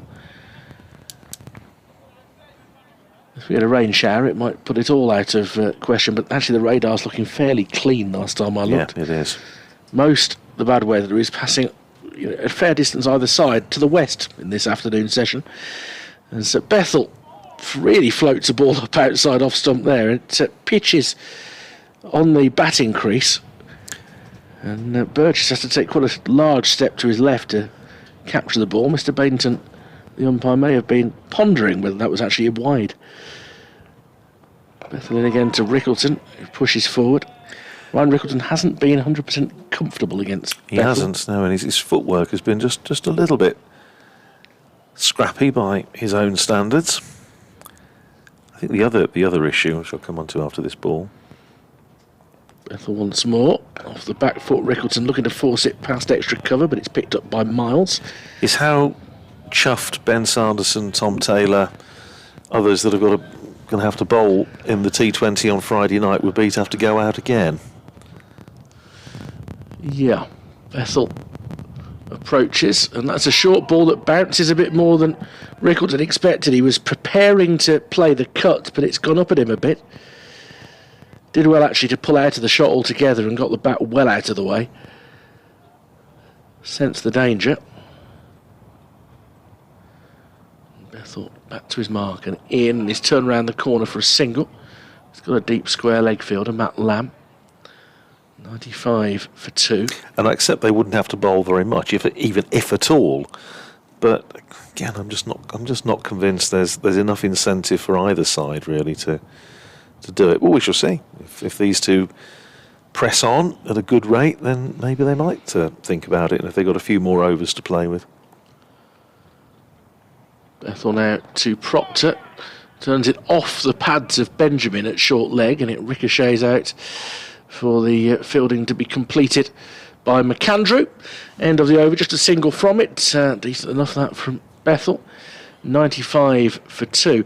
In a similar vein, it's significant that Craig Miles hasn't had a bowl yet, and I think he will be sparingly used today because he is a regular who's been ever present, I think, in the T20 side.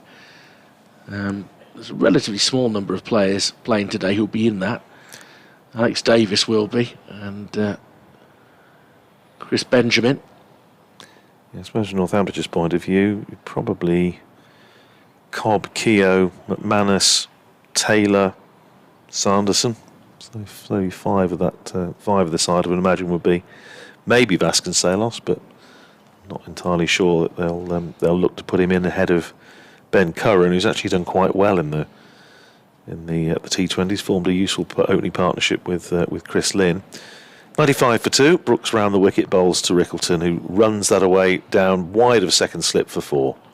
No third man, all along the floor, and Rickleton moves up to 44, and Northamptonshire up to 99 for 2, so the lead up to 145. We've been saying earlier, if it stays as is and as we expect it to be, and the match is left drawn, then Northamptonshire will take 15 points and Warwickshire 13. I can tell you in Division 2, the match we were keeping a close eye on this morning, that Glamorgan have beaten Worcestershire by 3 wickets. They've chased down 332 to win. Brooks round the wicket again, bowls to Rickleton, forces nicely off the back foot past cover. That's going to run away for 4 more. Takes Rickleton to within 2 of a half century, brings up the 100 for Northamptonshire. 103 for 2.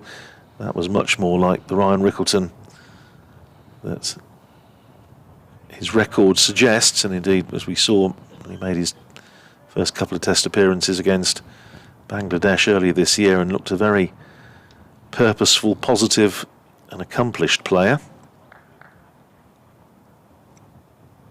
Brooks again round the wicket, bowls outside the off stump. Rickleton leaves that alone. Once again, Richard, your beloved stuck 4 button. There we go. So it goes, just caught up. 103 for 2. I wonder, I strongly suspect it must be something like the old typewriter when one of the letters always... it only happens on 4s. In this match, right. It's only got stuck when there's 4s. It is. That's right. But 103 for 2, back-to-back boundaries. It seriously flummoxed it at the start of this over. Here's Brooks from the David Capel end, round the wicket, bowls to Rickleton, who plays defensively up towards mid-off, and there's no run. Yes, Glamorgan chasing that down, so Worcestershire's fairly miserable season continues. They're still off for rain down at Bristol. As Richard was saying, I think the worst of the weather this afternoon looks as though it's in the West Country. Gloucestershire 176 for 3 in their second innings. That's against Lancashire, so Gloucestershire 111 on, but looks very unlikely that they'll get anything going there. It is also raining at Taunton. Brooks again round the wicket, let go by Rickleton, goes through to Michael Burgess. At Taunton, where England declared, this is the women's test, England declared at 417 for 8 and sent South Africa in again with a deficit of 133. And that declaration coming with Nat Siver 169 not out. South Africa 9 for 1, but it's raining. Here's Brooks round the wicket again, bowls to Rickleton, who's just straightened up by that and hit, I think, in a fairly painful place, just above the thigh pad, shall we say. Just drops down on the offside, and there's no run. 103 for 2, Rickleton 48, Proctor 46. So they are off for rain at Taunton as well. So again, it looks as though the West Country's bearing the brunt. They're obviously playing again at the Oval, where they had a delayed start this morning. Kent following on, 156 for 2 against Surrey. So Kent still 186 behind, but Surrey needing 8 more wickets to finish that one off. Trent Bridge, Nottinghamshire 551 for 8. Middlesex following on there, 128 for no wickets, so still 47 behind. There's Bethel into the crouching Rickleton, and comes down the wicket to try and make his way to his 50, and yes, his shot is going to beat Henry Brooks. So Rickleton 52 not out off 87 deliveries. Didn't look comfortable for the first 35 runs, but there was always the possibility that he'd... Actually, it was Proctor, wasn't it? It was Proctor who makes his 50. So he gets to his 50 off 66 balls. There we go. But he has looked rather more comfortable. He has. Yeah. Played 1 or 2 chancy shots, but he middled them when he had the fielder at leg gully. At a deep leg gully. He hit it either side of Craig Miles. Yes, it's Proctor who comes down the wicket and hits the 4. Now a ball very wide outside off stump that he leaves alone. A purposeful innings for Proctor. At 10 for 2, there was that slight danger that Northants could put themselves in a bit of bother with an early clash of wickets, but he came out with positive intent. 66 balls, 10 fours. He waits for Bethel again, comes down the wicket, but this time drives it up towards the mid-off fielder, Sibley. Bethel none for 40 in his 11th over, as we've pointed out, really part of his learning curve here, only 18 years of age, bowling in very different circumstances. A 4th day with a little bit of help from the footholes. That's steered low into the hands of Benjamin at short leg by Proctor. I think right now Warwickshire will take the fact that Bethel will get milked for the odd boundary, but they'd love him to get the encouragement of a wicket and see what that does for him. Bowled very well in the Royal London One Day Cup last year, as he's turned into the leg side by Proctor, scooped by Davis at leg slip to see who could catch him out of the ground. He sort of rolled it back towards the stumps.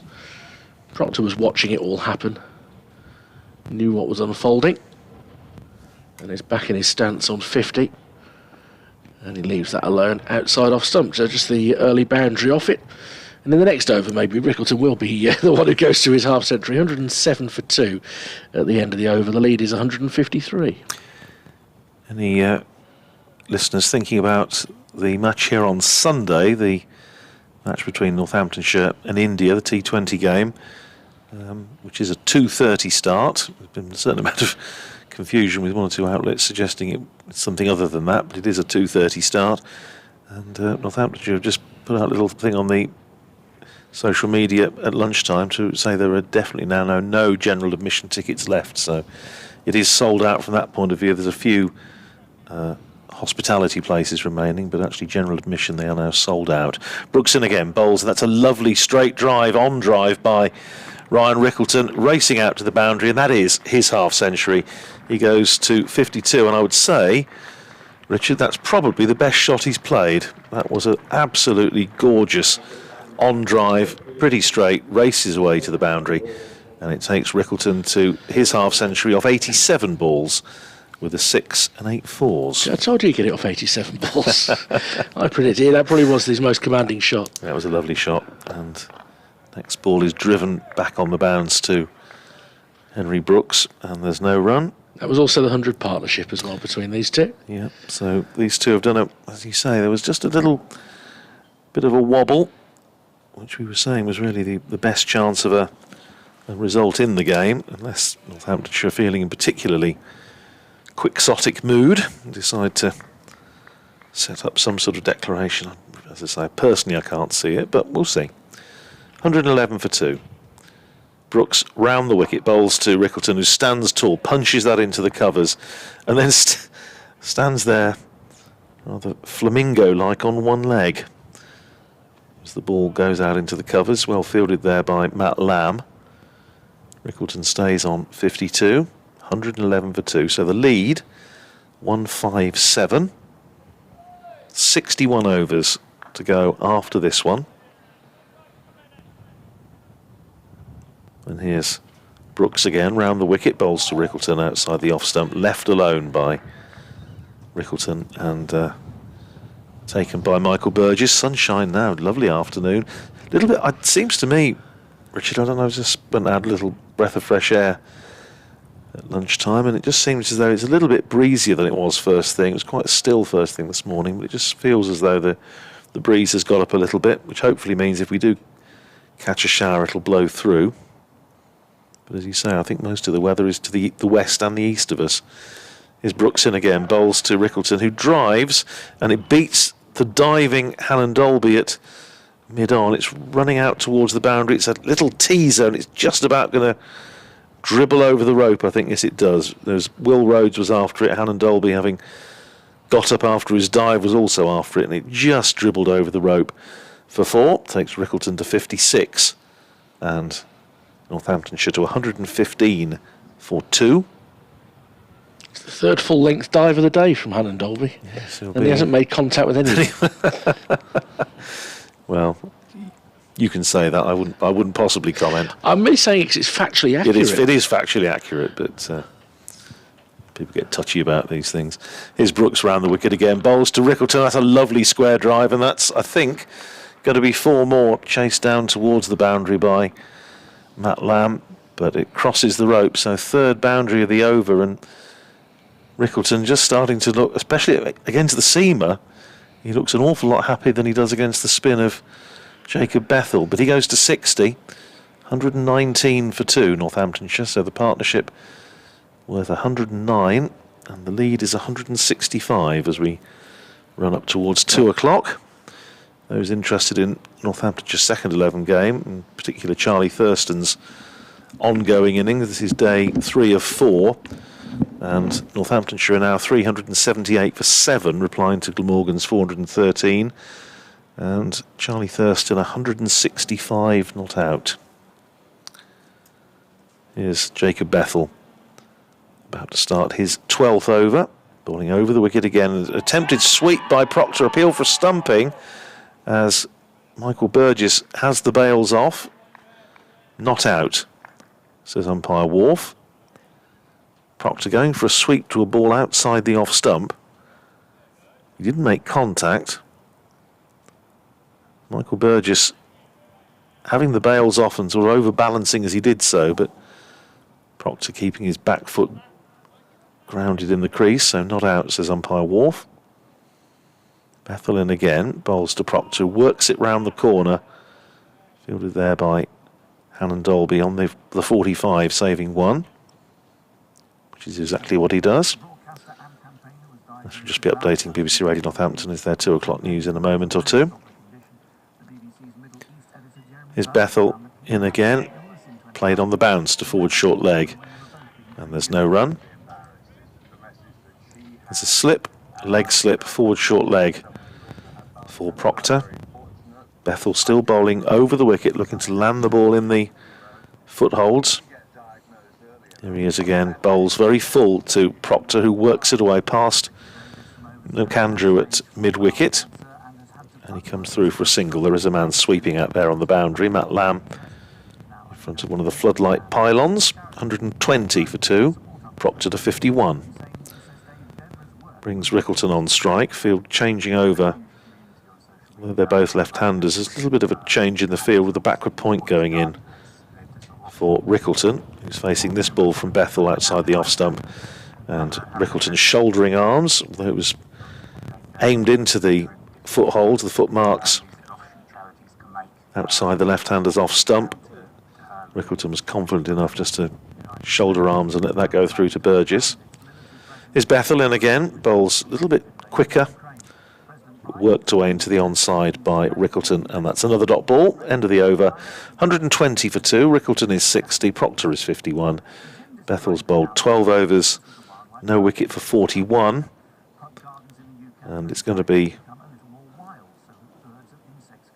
Brooks, I think. No, it's going to be Alan Dolby coming back into the attack, I think, from the far end.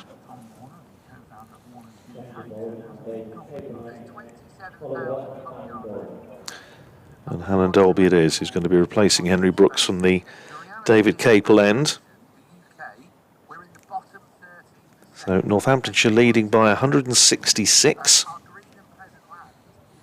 60 overs to go. Just going to be updating BBC Radio Northampton now.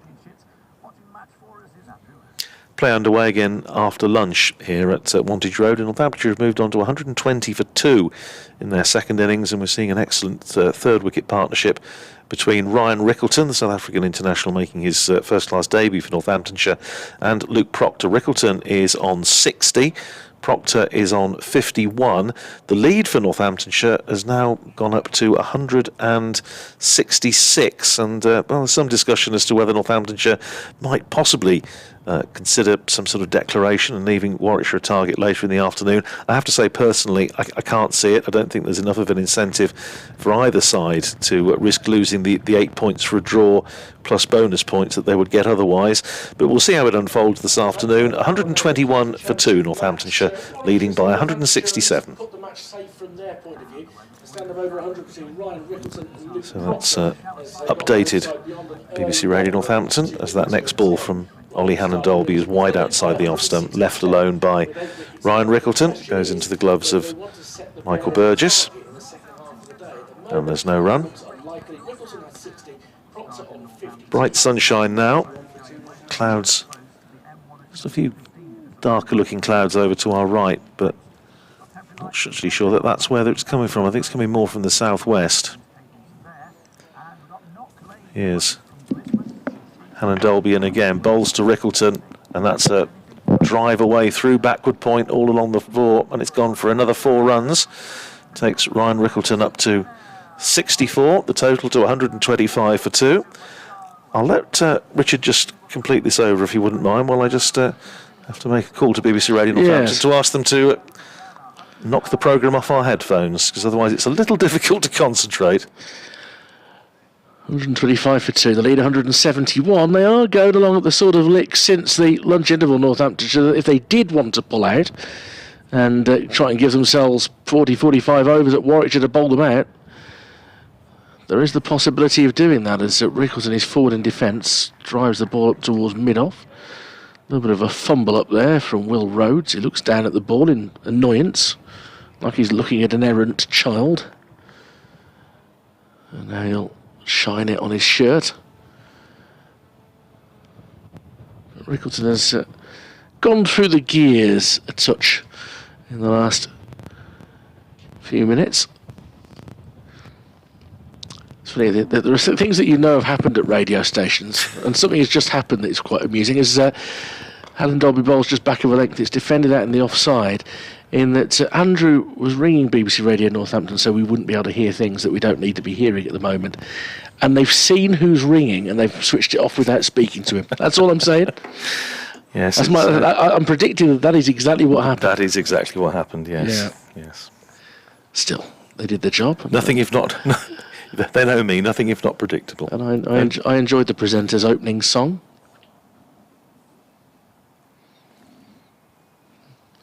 As Alan Dolby approaches once more, Rickleton happy to play out in defence. Footwork from Hannah Dolby. It was an awkward ball to control. He tried to flick it with the left foot up into his left hand, only it sort of bounced off his shin once he made contact with his foot, and he had to pick it up off the floor after all. And no run at the end of that over. 125 for 2, 171 the lead. It's all sort of going along nicely to your equation at the moment. Well, yes, they've certainly picked up the pace a little bit since lunch. They've scored fairly briskly.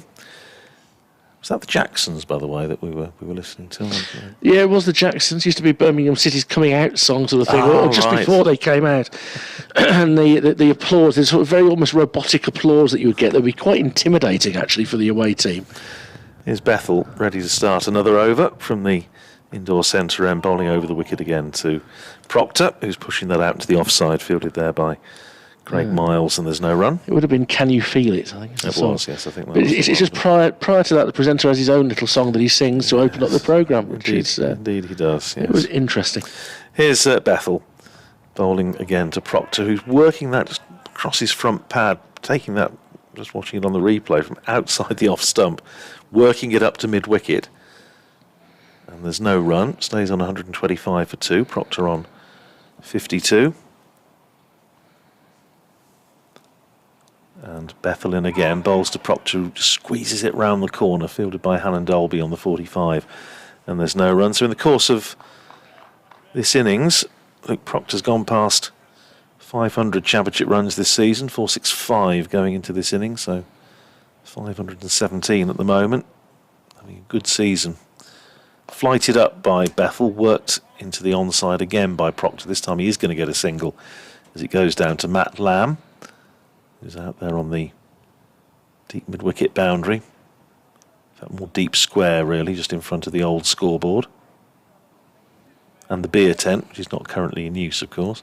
You'll have checked that, though. You'll have made sure. 126 for 2, Proctor to 53, Rickleton on strike. Bethel in bowls to Rickleton. And again, it's a little bit short of a length. And Rickleton onto the back foot, pushing it up on the onside, and then rehearsing something a little bit more forceful.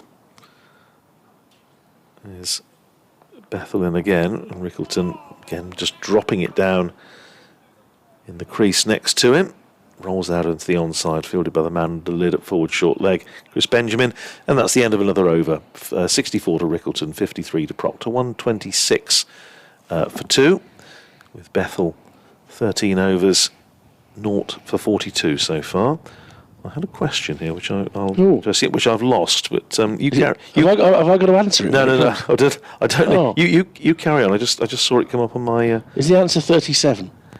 Probably. Was it 42? Wasn't it the secret of the universe? I've just found what it was. I prefer prime numbers. You carry on, and I'll answer it in a moment. or anything in the Fibonacci sequence is good as well. As Helen Dolby begins a new over, and Proctor looks to turn him towards mid-wicket, gets it a bit straighter than he would have liked, and Chris Benjamin, who's at a straight mid-wicket with the pads under his trousers. My wife is pick up. My wife is a math specialist, but it was one of the miracles of one of the probably the freaks of the education system that I passed my O level many years ago. So I won't argue with you. Oh, you've got to enjoy the Fibonacci sequence. I like the sequel a bit better. See, Matt Damon ruined that for me. Alan Dolby from the David Capel end, just back of a length, defended out into the offside by Proctor. It's 1, 1, 2, 3, 5, 8, 13, 21, 34, 55. Fibonacci sequence. Right. You add the preceding two numbers together. Splendid. It has some very important scientific uses. Does it really? Yeah, I've got no idea what they are though. I was rubbish at science. Yes, it was. Science and maths were never really my thing. I'm Well, afraid. make a note to ask Mrs. Rudd about the I will, Fibonacci yes, I sequence will. this evening. Proctor just squats as he does as the ball is about to be delivered and lets it go through past his off stump through to Michael Burgess. Yes, message from George Woods has got on to me and says, aware if the T20 against India is being streamed or if there is BBC commentary. The answer, I think, is both. It is being streamed, I think, on YouTube by Northamptonshire in the usual way. There will also be BBC commentary online, which is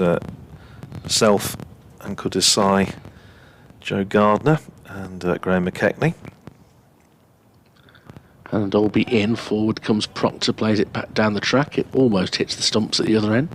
So you can pay your money and take your choice, George, but it will be available to watch and to listen to. It's a brilliant job of marketing that Northampton have done, by the way. It is a friendly. With the best one in the world, it is a friendly, but against a very attractive Indian team, full of stars of the IPL. General admission sold out. Handful of tickets available for corporates if people snap them up. And it fully justifies the BBC Radio Northampton trail that the eyes of the sporting world will be on. Northampton. Yes, Northampton. I know. A glorious trail that I heard earlier today. Very grand. And then Dolby in onto the pads of Proctor, turns it towards mid-wicket, scooped up left-handed by Benjamin. But it's, certainly the eyes of the cricket world will be, because wherever Indian cricket is playing, then there are tens of millions of people interested. Yeah, it is a serious, from Northamptonshire's point of view, it is a serious Sunday, because of course the British Grand Prix at Silverstone, just in Northamptonshire, just down the road, which is one of our big events that is part of the output every year. So yeah, it is a big day on Sunday for sport in this part of the world. I was hoping Lewis Hamilton might nip in and watch a bit of the play this afternoon. And Dolby comes in the bowl, whipped off his hips by Proctor. Spoils the maiden, he'll get a single. He's to 54, 127 for 2. Had the very, very good fortune. There were a couple of years where the Sports Personality of the Year was held at the NEC. And I had a chance to be in the media back room where winners and whatever had to come through, winners and runners had to come through. So the opportunity to meet and indeed chat to Lewis Hamilton, and he's a very impressive man. He was quite a young man then.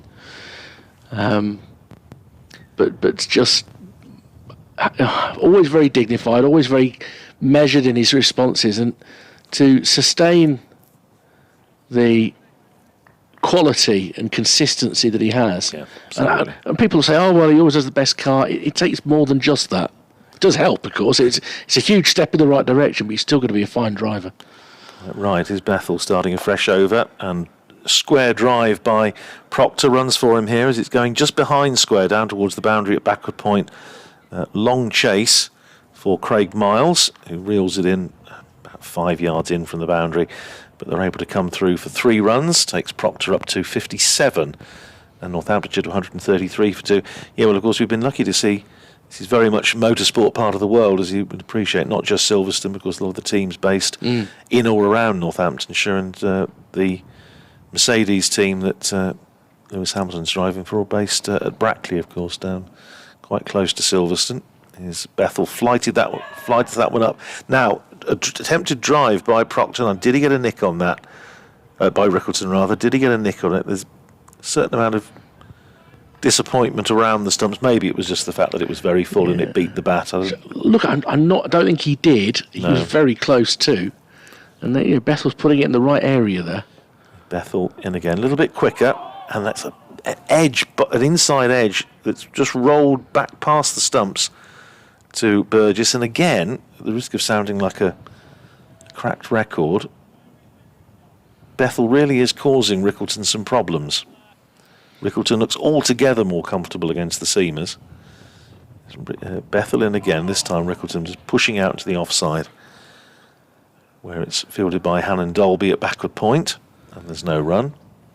Stays at 130 for 2. He kind of deserves to have got him now, I think, in a way. I think he's caused him enough problems that you feel he probably should have had him. He's in his 14th over, Jacob Bethel. Bowls again to Rickleton, again a little bit quicker, worked into the onside by Rickleton, but doesn't manage to beat Nathan McAndrew in there at mid-wicket, and there's no run. Ollie Stone having a wander round down below us. Looks a bit like Ollie. He's retrieving a drinks bottle, I think. Here's Bethel, and again flighted up, driven off a thickish outside edge, and it's going to run away for 4. I think, yes, Hannon Dolby in pursuit, but it raced away over this quick outfield down towards third man. Of course, there's not a third man. So Rickleton benefits to the tune of 4. Again, it was flighted up a little bit more. To be fair, and I'll modify that, I said an outside edge. I think actually he did steer it down there. I don't think that was an edge, having watched it on the replay. It ran away for 4 either way. 68 to Rickleton, 134 for 2. Northamptonshire leading by 180. Proctor is 57, so the lead is 180, and there are 56 overs remaining. And you're going to lose a couple between innings. Say they went another 14 overs at 4 and over. 236 in 40. Would they offer that up? I don't think they would. I'm not sure they would. I don't think they would. We'll see. Yes, you've got a kind of motorsport corridor in Oxfordshire and Northamptonshire, Yes, haven't you? If you go up to Banbury and the area around there and all around this county. And so this is wide outside off stump from Alan Dolby, and it's sort of out of the block hole and pushed square on the offside for Proctor. He's been very hard on anything that's been over pitched. He goes into the 60s, 61 for Proctor, 138 for 2. It was a gorgeous shot. It's beautifully timed. Yes, it's very much. Of course, the Silverstone circuit I think just drifts into Buckinghamshire, and it has been known for other radio stations to sort of slightly try and claim Silverstone, but it's very much the village in Northamptonshire, and circuit likewise. And Dolby in, pushed defensively out in the offside. I actually came through Silverstone on the way here on Monday morning. Oh, right. And it is really quite close, isn't it? Yes. To you? Yeah, it's not too down the A43. It's not too far away. Because the big problem at this weekend is there are obviously road closures and one-way systems and whatnot to try and facilitate racegoers getting in and out. And I stupidly fell foul of it last year when I was driving down to, I think it was the West Country, Bristol or Taunton. And Dolby turned off his hip by Proctor for a single down to long leg where Alex Davis is fielding. But it doesn't actually help that there are some horrific roadworks ongoing not far away as well, which caused me untold problems after the T20 game last week. Oh, yes. I ended up having to go south down the M1 and back round. It ended up on the M40, actually. It was a horrible cross-country route. It took me a long time to get home that night. So it was a bit embarrassing because after, we worked at BBC Radio Northampton for nearly 40 years, and every year we do the same, try and avoid the area on race day. And of course, I didn't, and finished up having to go, as you say, a very long way round. Alan Dolby outside off stump left, and Rickleton brings back the dog leg cocking, which he demonstrated. It's a strange idiosyncrasy of his.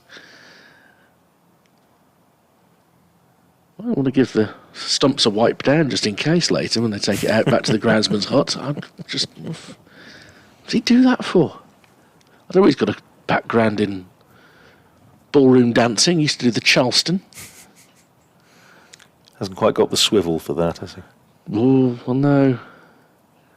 He's not in the right shoes, though. He's got studs. He can't swivel in studs. He defends out into the offside. Well, if you do, you'd get a level 1 contravention of the disciplinary code, I think. Yeah, it's one thing swivelling when you're playing a pull shot, I suppose, but yes. Swivel at any other time on the pitch in studs, and you would be in trouble. Craig Miles is doing the mildest of warm-ups at the moment, yet to bowl in this innings, which is one ball away from being 36 overs old. Run rate just shy of 4 and over. That's why I was kind of projecting it at 4 and over for another 13, 14 overs. And Dolby in. Rickleton defends, snared left-handed by Hannon Dolby in his follow-through at almost shoulder height. And the end of an over that cost 5 runs. Rickleton 68, Proctor 62. Northampton 139 for 2, lead by 183. 55 overs remaining in the day. And once you pile all of those things on the abacus, it still suggests that Matt Lamb will be bowling after 4 o'clock. I bet you're disappointed you're not on your home turf today, though, Richard, at Edgbaston, because apparently there's quite a lot of stuff on social media to the effect that obviously all the media preparation for the Test match against India starting there on Friday, and Dame Mary Berry is there today doing a cricket special for one of her TV shows. So here's Bethel starting his 15th over the wicket, bowls to Proctor, turns it just past the man at forward short leg, up to mid-wicket, and there's no run. So we can expect a really cliched script around that. Yes, you know what I mean? Oh yes.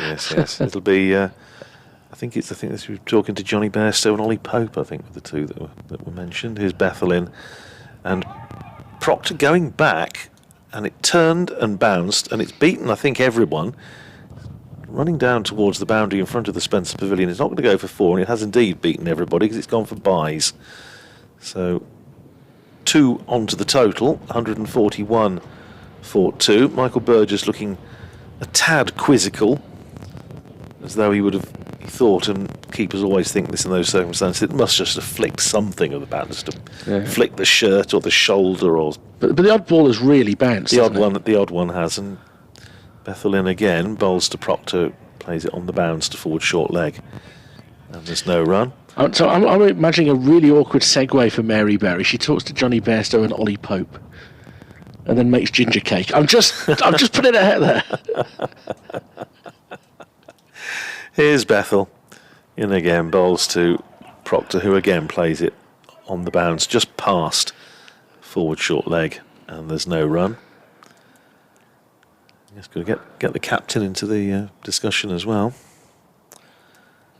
141 for 2, 187 the lead.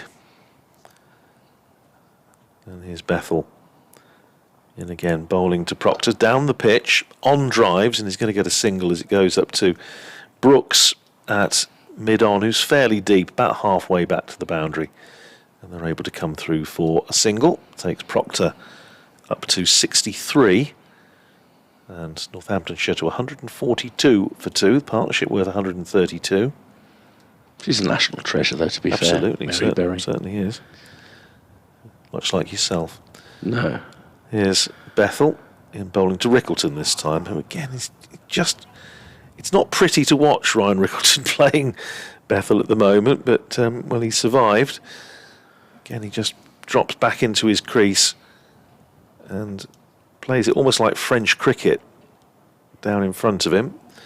68 to Rickleton, 63 to Proctor, 142 for 2, 188 is the lead. Matt Lamb time comes soon. Well, I was going to say, you said after 4 o'clock, it's now pushing 25 past 2, and we do have a bit of Matt Lamb already. So we spin at both ends as he measures out his run-up. Yeah, you see, national treasure, I'm never going to reach that level. If you look, I was working it out once, and if you go down enough divisions, you end up with which is regional embarrassment. So I think that's a reasonably well-attained goal, I think, in life. Sounds good to me. I've been called a lot worse by Birmingham City fans on Twitter.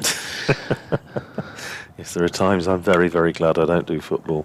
So it's bad enough you get the odd little dabble at cricket, but it tends to be by and large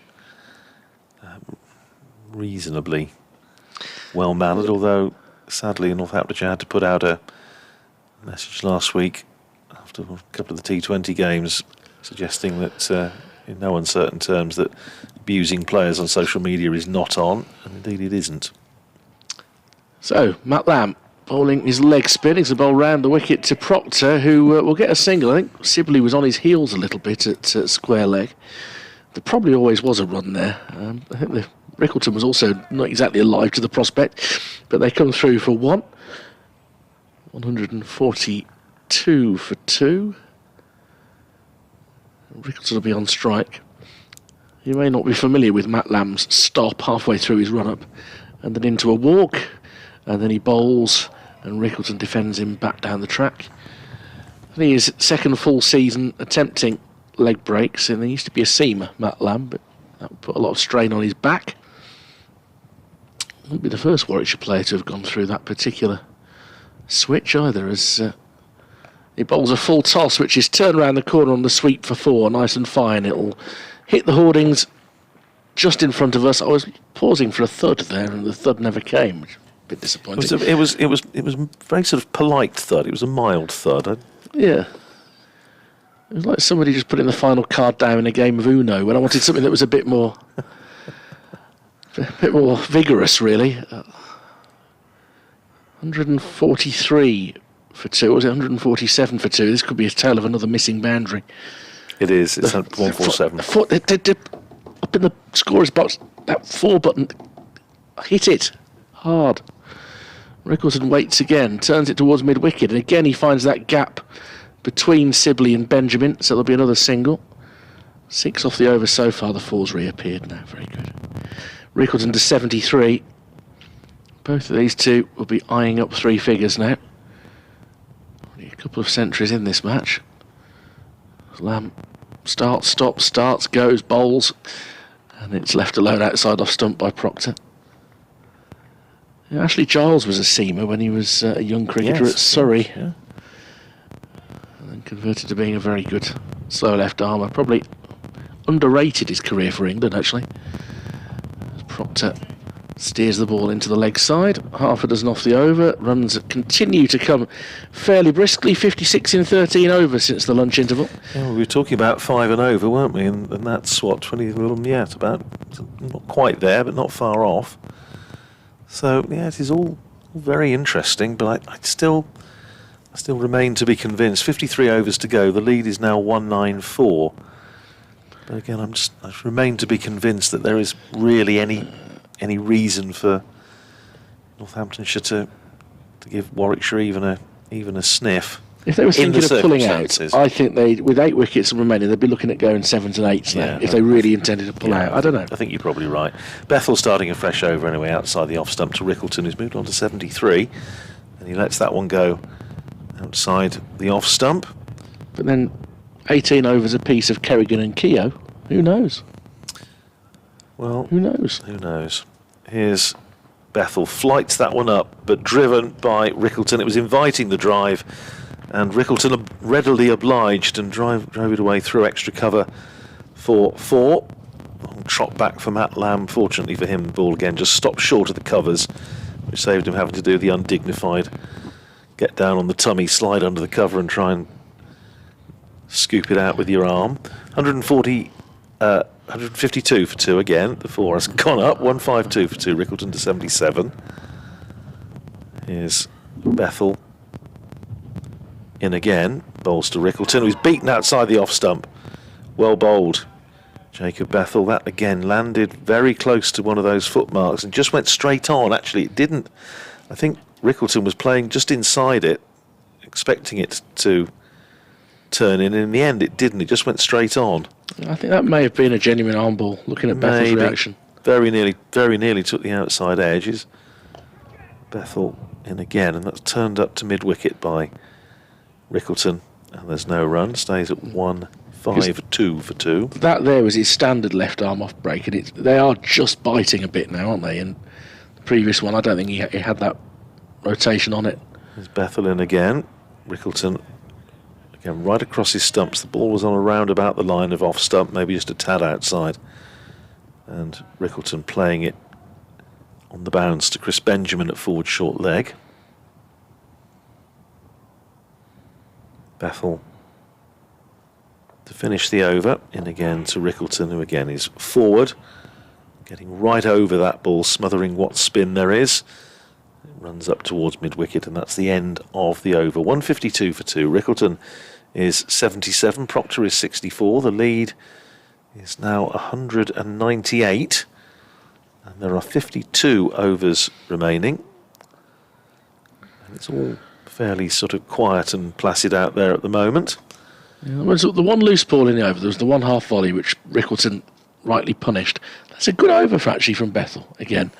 He's done okay. You know, he's shouldering a lot of responsibility as the lead spinner. Well, as you say, it's going to be a very, very good learning process for him. Lamb with a full toss to start his new over, and Proctor will feel he's missed out a little bit, but you always want to be careful. You don't want to hole out to a full toss, so he's guided it to the deep fielder on the leg side. McAndrew at about 15 yards to his left. Keeps it down to a single, 153 for 2. I mean, Lamb's an older player, but less experienced at spin. And that's met pretty much on the full toss as well by Rickleton, low down. Drives it up to mid-off and there's no run. Lamb, 25 years of age, he's having a real breakout season with the bat. Contract year for him as well, Matt Lamb. As he approaches past by Alex Wolf, he's dragged that one down and will be turned into the leg side by McAndrew. It's a little bit of licorice all sorts this over so far, 154 for 2.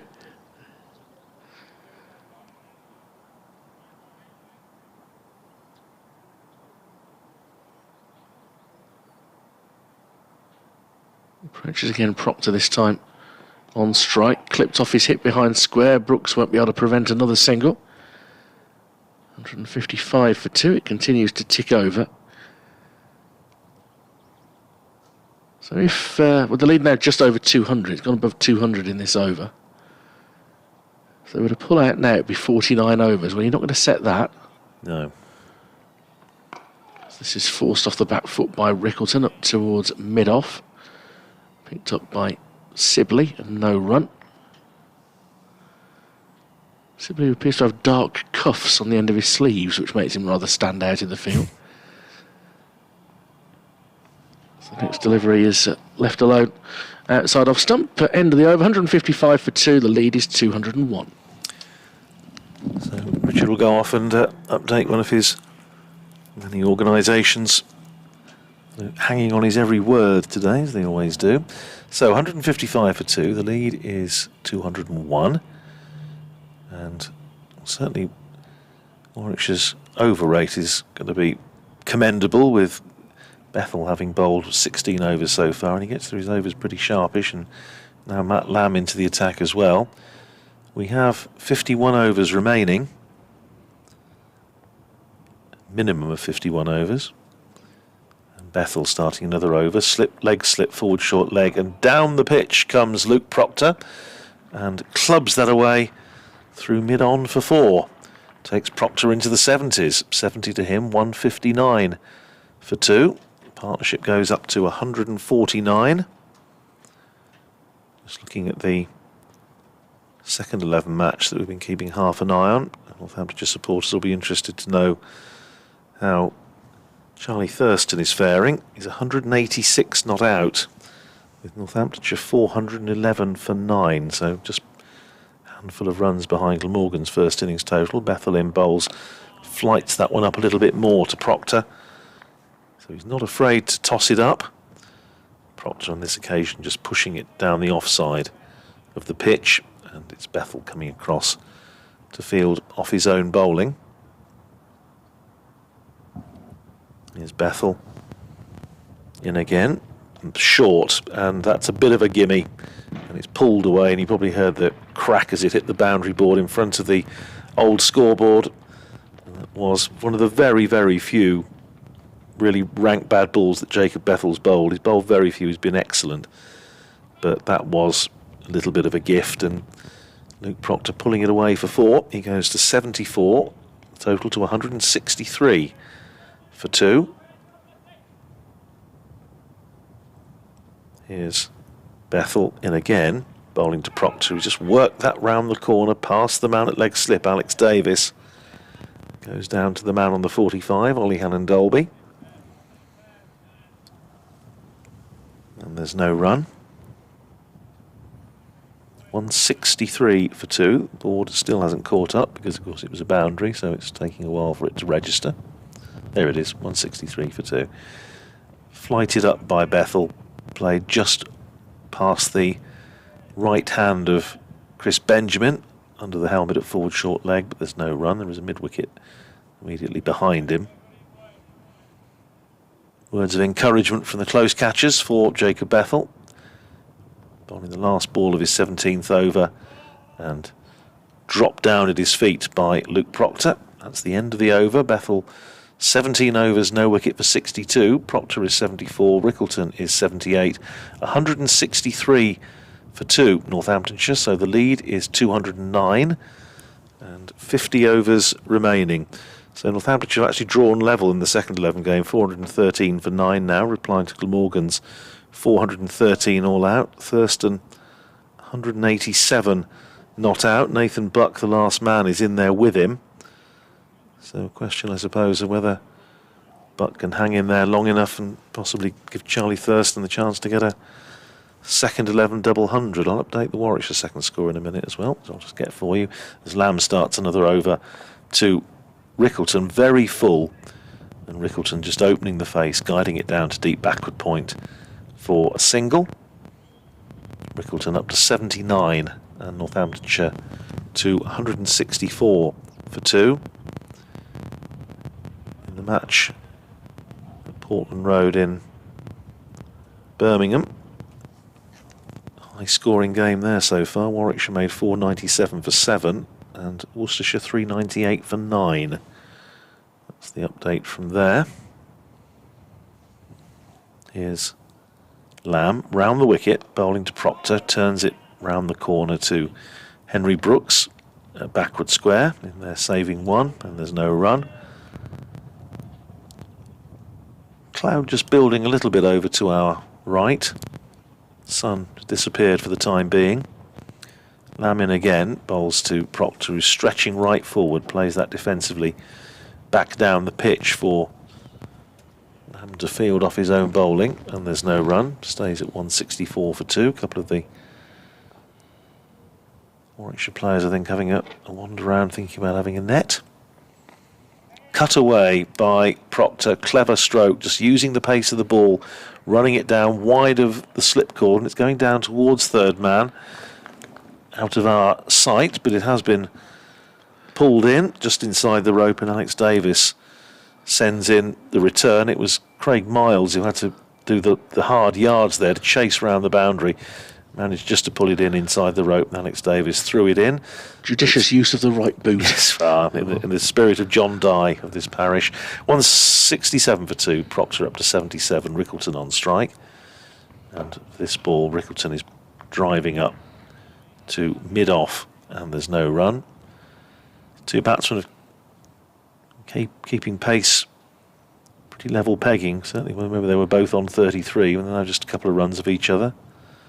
As Rickleton comes down the pitch and drives that away through mid-on for 4. Mid-on's a little bit wide, so once it had gone past the bowler, it was going to go for 4, and indeed it did, and Rickleton goes into the 80s.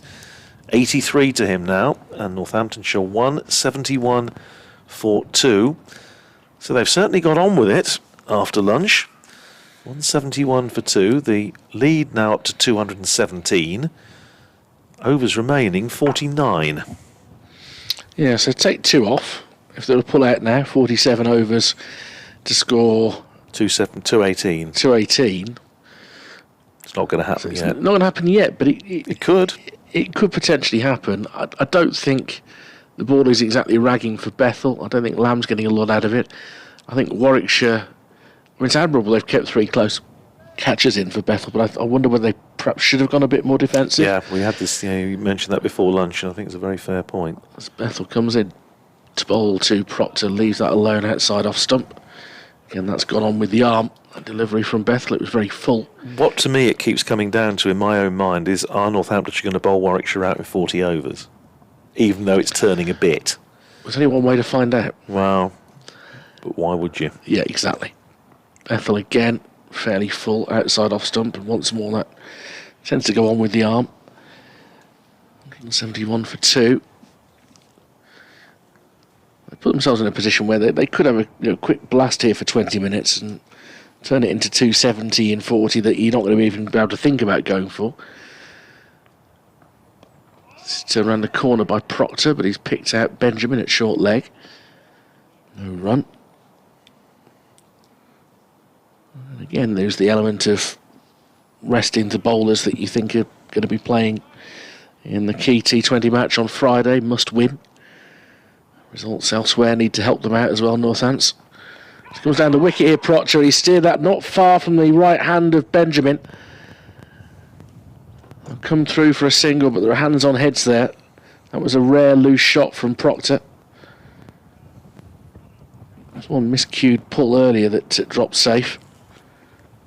But he's been very assured on his way to 78. 172 for 2. Bethel wishing he'd get that little moment of fortune, I think. He's toured away. This is an 18-over spell for the 18-year-old. Floats this up to Rickleton. Soft hands as he dabs it into the leg side to Benjamin, who's been busy in this over. Just a single off the over so far. Bethel spinning the ball from hand to hand. In now onto the pads of Rickleton, who can't puncture the field. It was a very agile stop by McAndrew, who's a strong lad. He picks it up. So just one off it, 172 for 2. The lead is 218. 48 overs left on the day. And as I say, take 2 off if there was a change of innings. Lamb is going to continue. Miles has been left out of the attack so far today. Manu is going to be playing T20 cricket on Friday and Sunday for Warwickshire. Will Rhodes hasn't used himself at all, which he could do if he wanted to try and curb the run rate a little bit. But he'll consider this as a useful thing for Bethel and Lamb to be bowling, and the spinner, Bethel, has probably been the most likely in the last couple of hours after those 2 breakthroughs with a new ball. Here's Lamb starting his 4th over, and the first ball of it is turned down to deep backward square leg by Proctor for a single, fielded by Nathan McAndrew. Sun back out again, at least for the time being. 173 for 2. Proctor up to 79.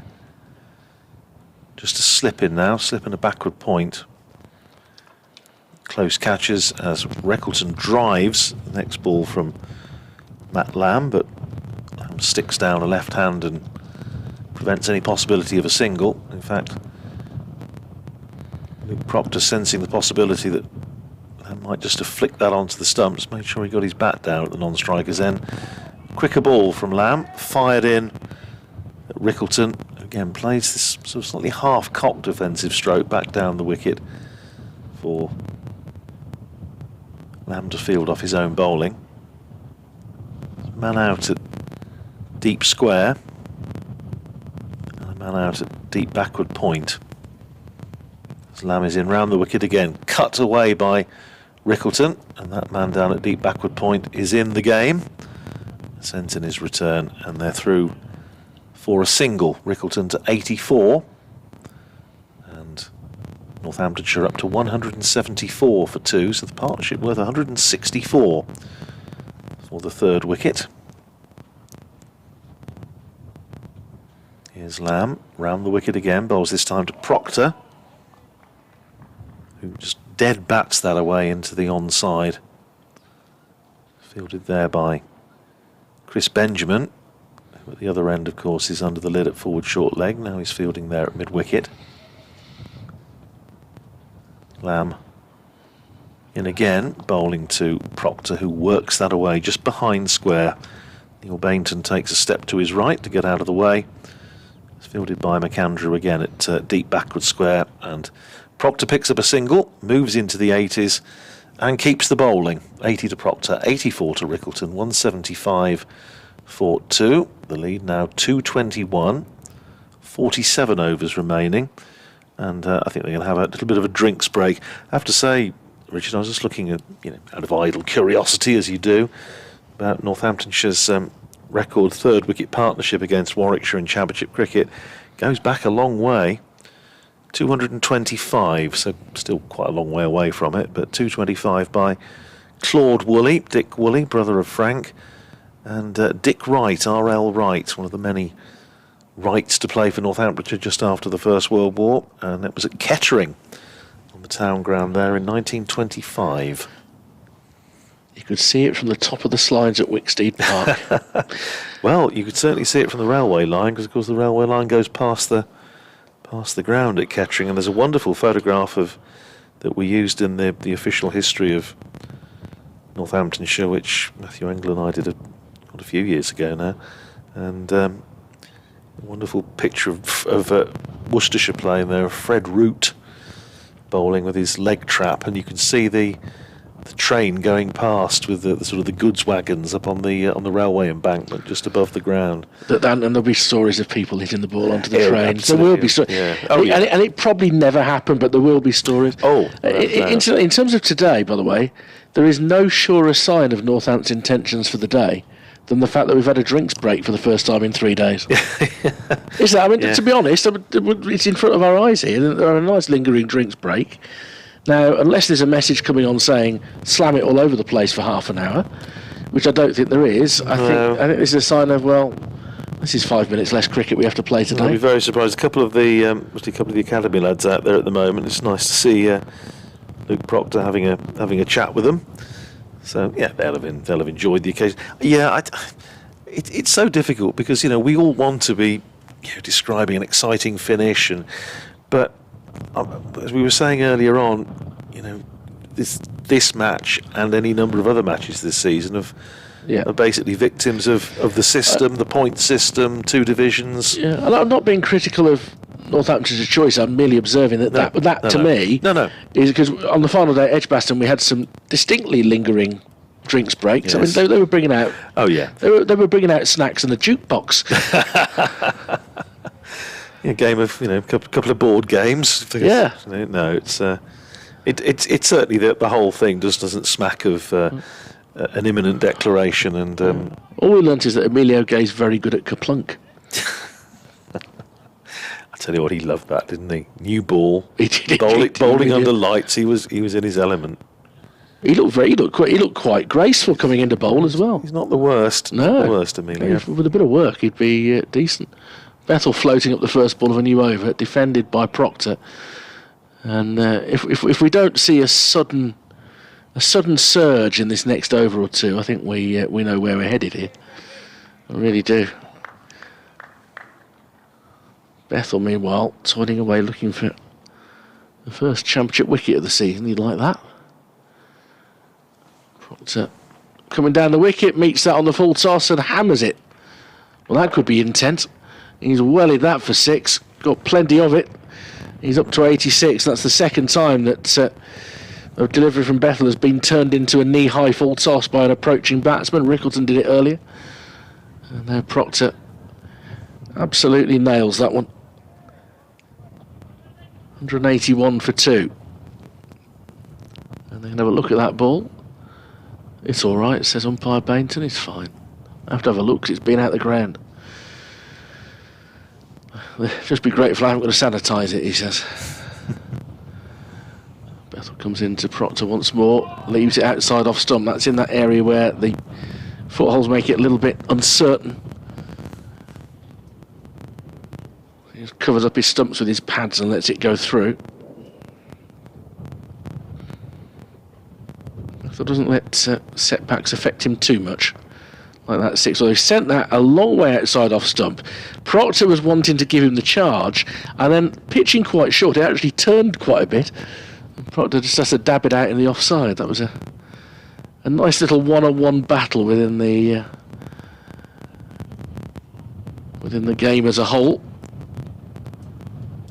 So if Proctor comes again, Bethel this time he waits and looks to dab it round the corner. Diving stop at backward short leg. Davis, who rolls the ball back to Bethel.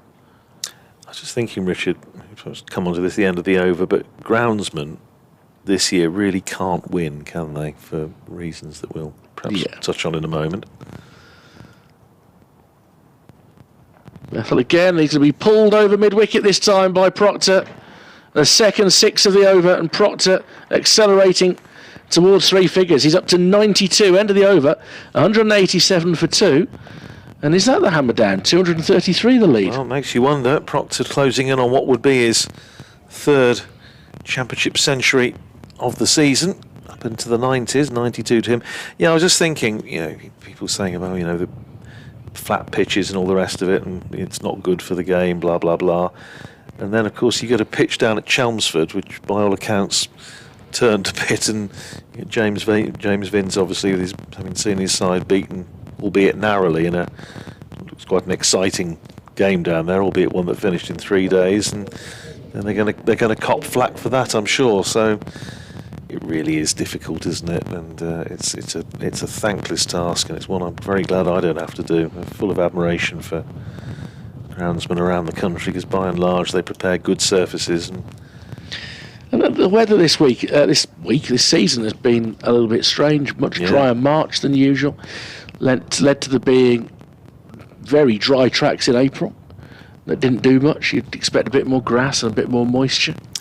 Well, it's going to be Nathan McAndrew coming back into the attack. Bowled a very good opening spell, 6 overs, 1 for 28, and showed what he can do if he pitches the ball up a little bit more.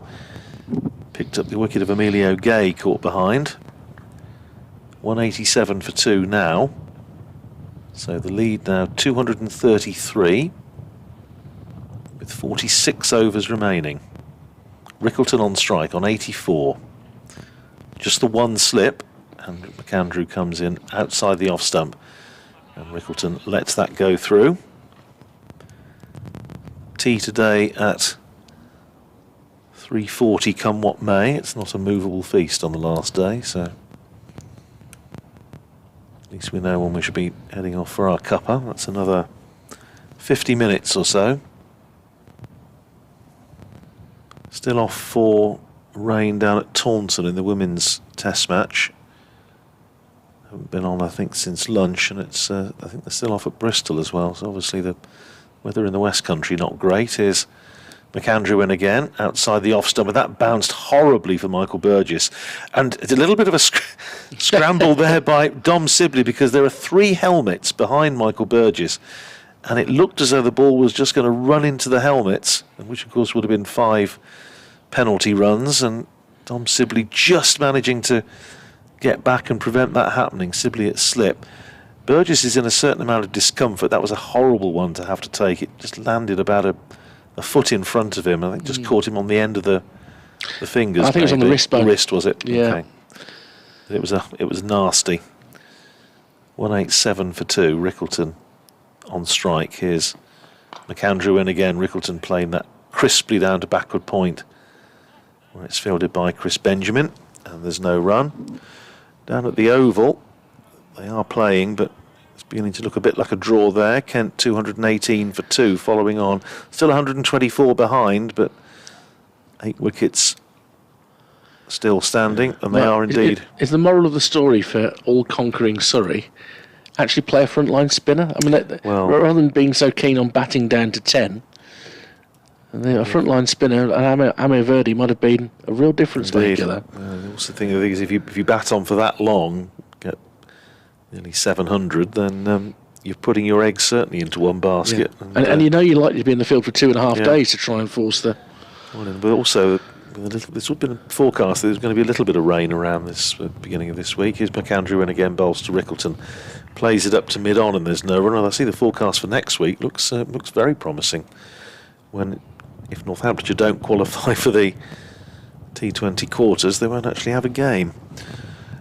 At Trent Bridge, Middlesex 176 for no wicket following on, so that again looks pretty much like a draw. They've wiped off the arrears now, so Middlesex are actually 1 run ahead after Nottinghamshire declaring at 5:51 for 8. They are on at Hove, where Sussex have been set to score 342 to win by Derbyshire. McAndrew bowling to Rickleton drives up to extra cover, and there's no run.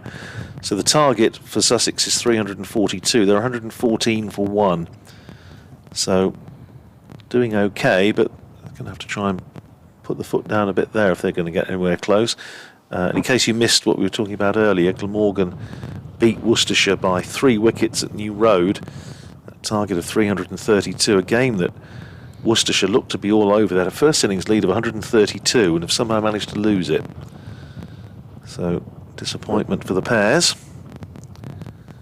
Here's McAndrew round the wicket again, bowls to Rickleton outside the off stump, left alone, goes through to Burgess. McAndrew 7 overs, 1 for 28. Rickleton is 84, Proctor 92, 187 for 2. The lead is 233. There are 45 overs remaining, and change of ends for Matt Lamb. Bethel's going to get a break after those 2 sixes in his previous over. But how well he's done, and you just hope he's going to benefit from that experience and come back stronger for it. Here's an interesting thought. I mean, it's a mixed message, isn't it? The 2 overs since the drinks break. The Luke Proctor hits 2 sixes. And then with that over... And then Rickleton plays out a maiden. Yeah, absolutely. So I don't think the direction's come that we're looking to chase to a point where... I don't think so. There's a declaration and see whether we can test the Bears' resolve. I think the instruction might have been, well, fill your boots. Yes. Fill your boots. Enjoy. Well, not too many players have scored a century in their first class match for Northamptonshire, which of course Rickleton could do. Well, you're going to be off in your record books again. I can see it. So Lamb this time from the Lynn Wilson Indoor School end, and they're going to take a quick single. Rickleton needed a loud shout to go after that, and Henry Brooks will throw to the wicket-keeper's end. Well, the thing is, Richard, it's not now that uncommon, because you get players coming in on short stints, and I mean the last one to do it was Dwayne Pretorius just 3 years ago. In fact, he's in his only championship match for Northamptonshire. He made 100 against Worcestershire.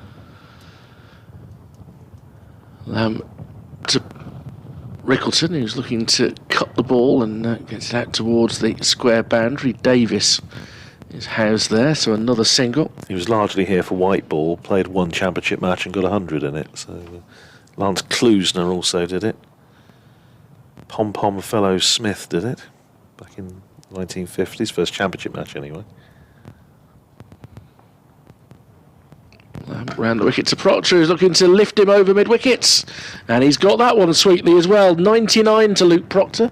I shall pass to you, Radders.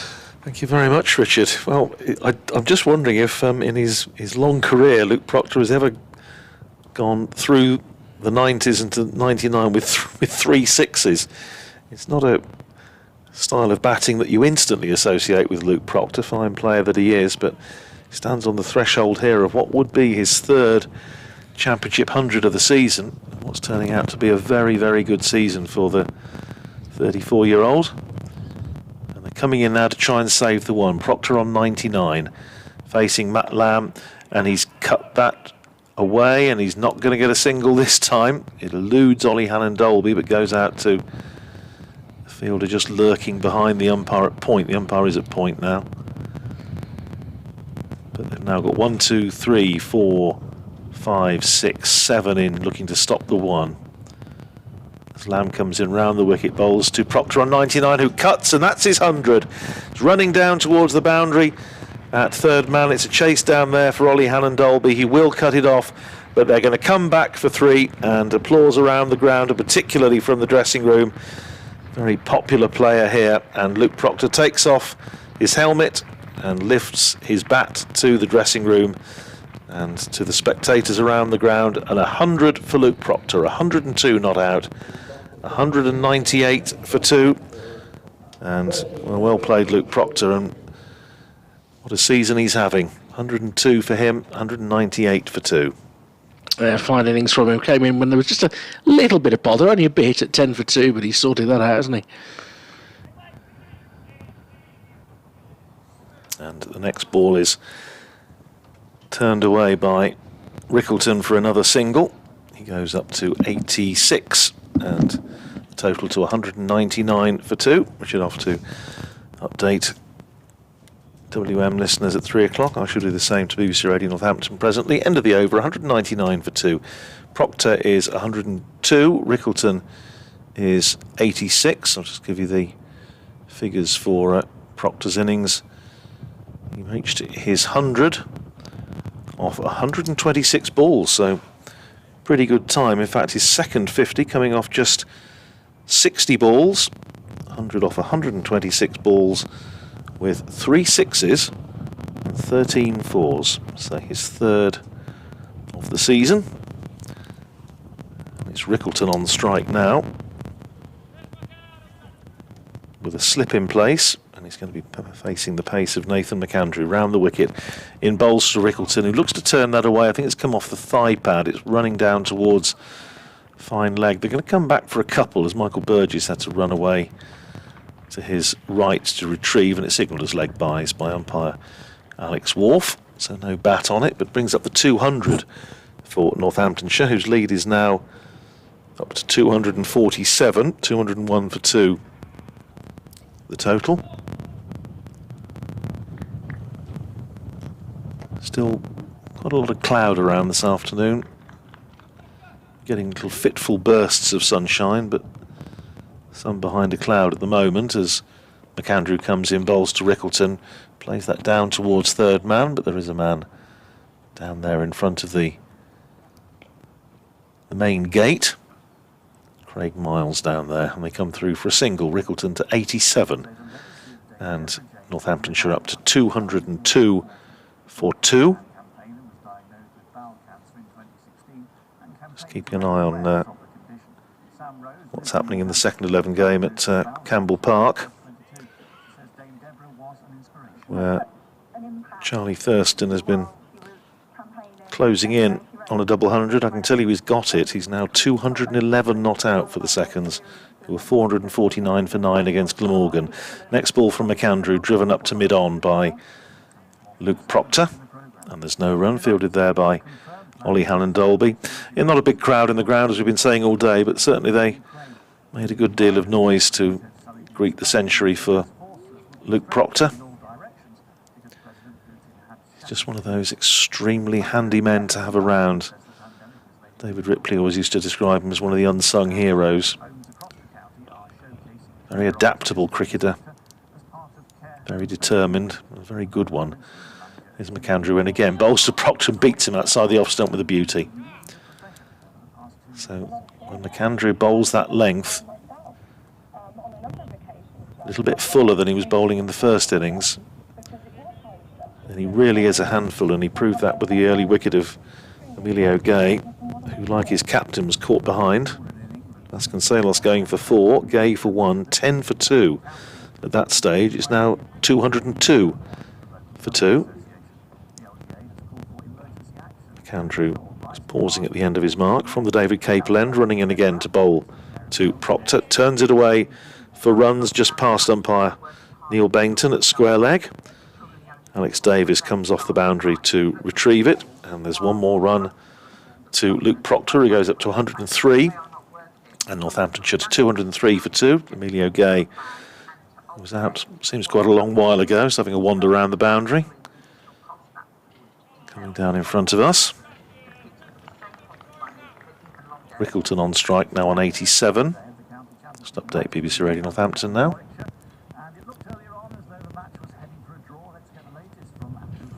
Probably still heading for a draw. 203 for 2 Northamptonshire now, so they lead by 249, and we've seen in the last few minutes Luke Proctor go through to his 3rd championship century of the season, powering on in the second 50 off just 60 balls, and moving towards 100 with 3 sixes, and in the end getting there off 126 balls with 3 sixes and 13 fours. As I say, his 3rd 100 of the season. With him, Ryan Rickleton, the South African, making his debut for Northamptonshire in this match. He's 87 not out. The partnership worth 193. There are still at least 43 overs left in the day, but it's a question of whether Northamptonshire think there's any benefit to putting Warwickshire in and setting them any sort of target. Personally, I'll be surprised if they do, but we'll see what happens with around about 35 minutes to go until tea. 203 for 2 Northamptonshire, the lead up to 249. And Luke Proctor picking up another 4 runs there as he works that away for 4 runs. There's Matt Lamb just over pitching, and he works it away through the big gap at mid-wicket, takes Proctor up to 107, and Northamptonshire up to 207 for 2. The lead is 253. Here's Lamb in again, worked in the onside, just down to the 45-degree angle, and it's a good throw at the stumps by the fielder down there, and well, it hit the stumps. In fact, it knocked a stump out of the ground at the non-striker's end, which Luke Proctor is helpfully knocking back in for the benefit of umpire Neil Bainton. Proctor, I should add, was well in his ground. He goes to 108, 208 for 2. Rickleton back on strike on 87. Here's Lamb round the wicket again, bowls outside the off-stump. Appeal from Burgess, the keeper, as it runs away down behind him, and I can only imagine he was appealing for LBW, because there was no shot offered there by Rickleton. Nobody else joined in. Nobody else seemed very interested, including the bowler. And crucially, neither did umpire Neil Bainton. Here's Lamb round the wicket again, bowls to Rickleton, plays it down just wide of backward point. A little bit of a chase for Ollie Hallen-Dolby, as a result of which they're through for another single. 88 to Rickleton, 209 for 2. Partnership on 199. And Lamb in again, bowls to Proctor, who's turned that away down to deep backward square for a single, and that's the 200 partnership between these two for the 3rd wicket. Takes Proctor up to 109, Rickleton on 88. The second wicket fell in the 4th over. We're now in the 49th. So 200 coming up in 45 overs. So they've been going at 4 and a bit, which is not bad going. And with this strange 2-part run-up, reverse sweep attempted by Rickleton, who doesn't make contact with that attempted reverse sweep. Burgess has the bails off, appeals to umpire Alex Wharf politely for a stumping, and I'm sure Alex Wharf equally politely says it wasn't out. End of the over, 210 for 2. Rickleton is 88, Proctor is 109, partnership is 200, the lead is 256, and there are 42 overs remaining. Take 2 off, 257 would be the target off 40. Reaching a point that Warwickshire wouldn't be going for it. No. Do they want to have that bowl? It really does come down to that now. Again, and I can't see why they would. I really can't. So you're going to say that there's no way whatsoever they could bowl them out in 38 overs. I mean, it's unlikely, isn't it? Very unlikely. McAndrew round the wicket into Proctor, clipped round the corner. Lamb is at long leg, does the fielding, another single, 211 for 2. Well, it took them 146 overs to bowl Warwickshire out in the first innings.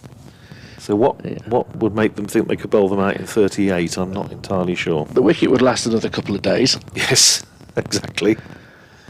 It's not as though it's, well though Jacob Bethel bowled, and he did, and he had a little bit of, a few footmarks to work with. It's not a dust bowl. It's not crumbling. ragging square. No, it's not. The odd ball is kept low throughout, but that's it. Just the odd one. As McAndrew bowls to Rickleton, who stabs down on it. Rickleton's on 88. I suppose Warwickshire could lessen the likelihood of having to bat by delaying him on his way to 3 figures. Because I can't imagine for a moment that Ricardo Vasconcelos would pull out Rickleton short. No, I'm sure.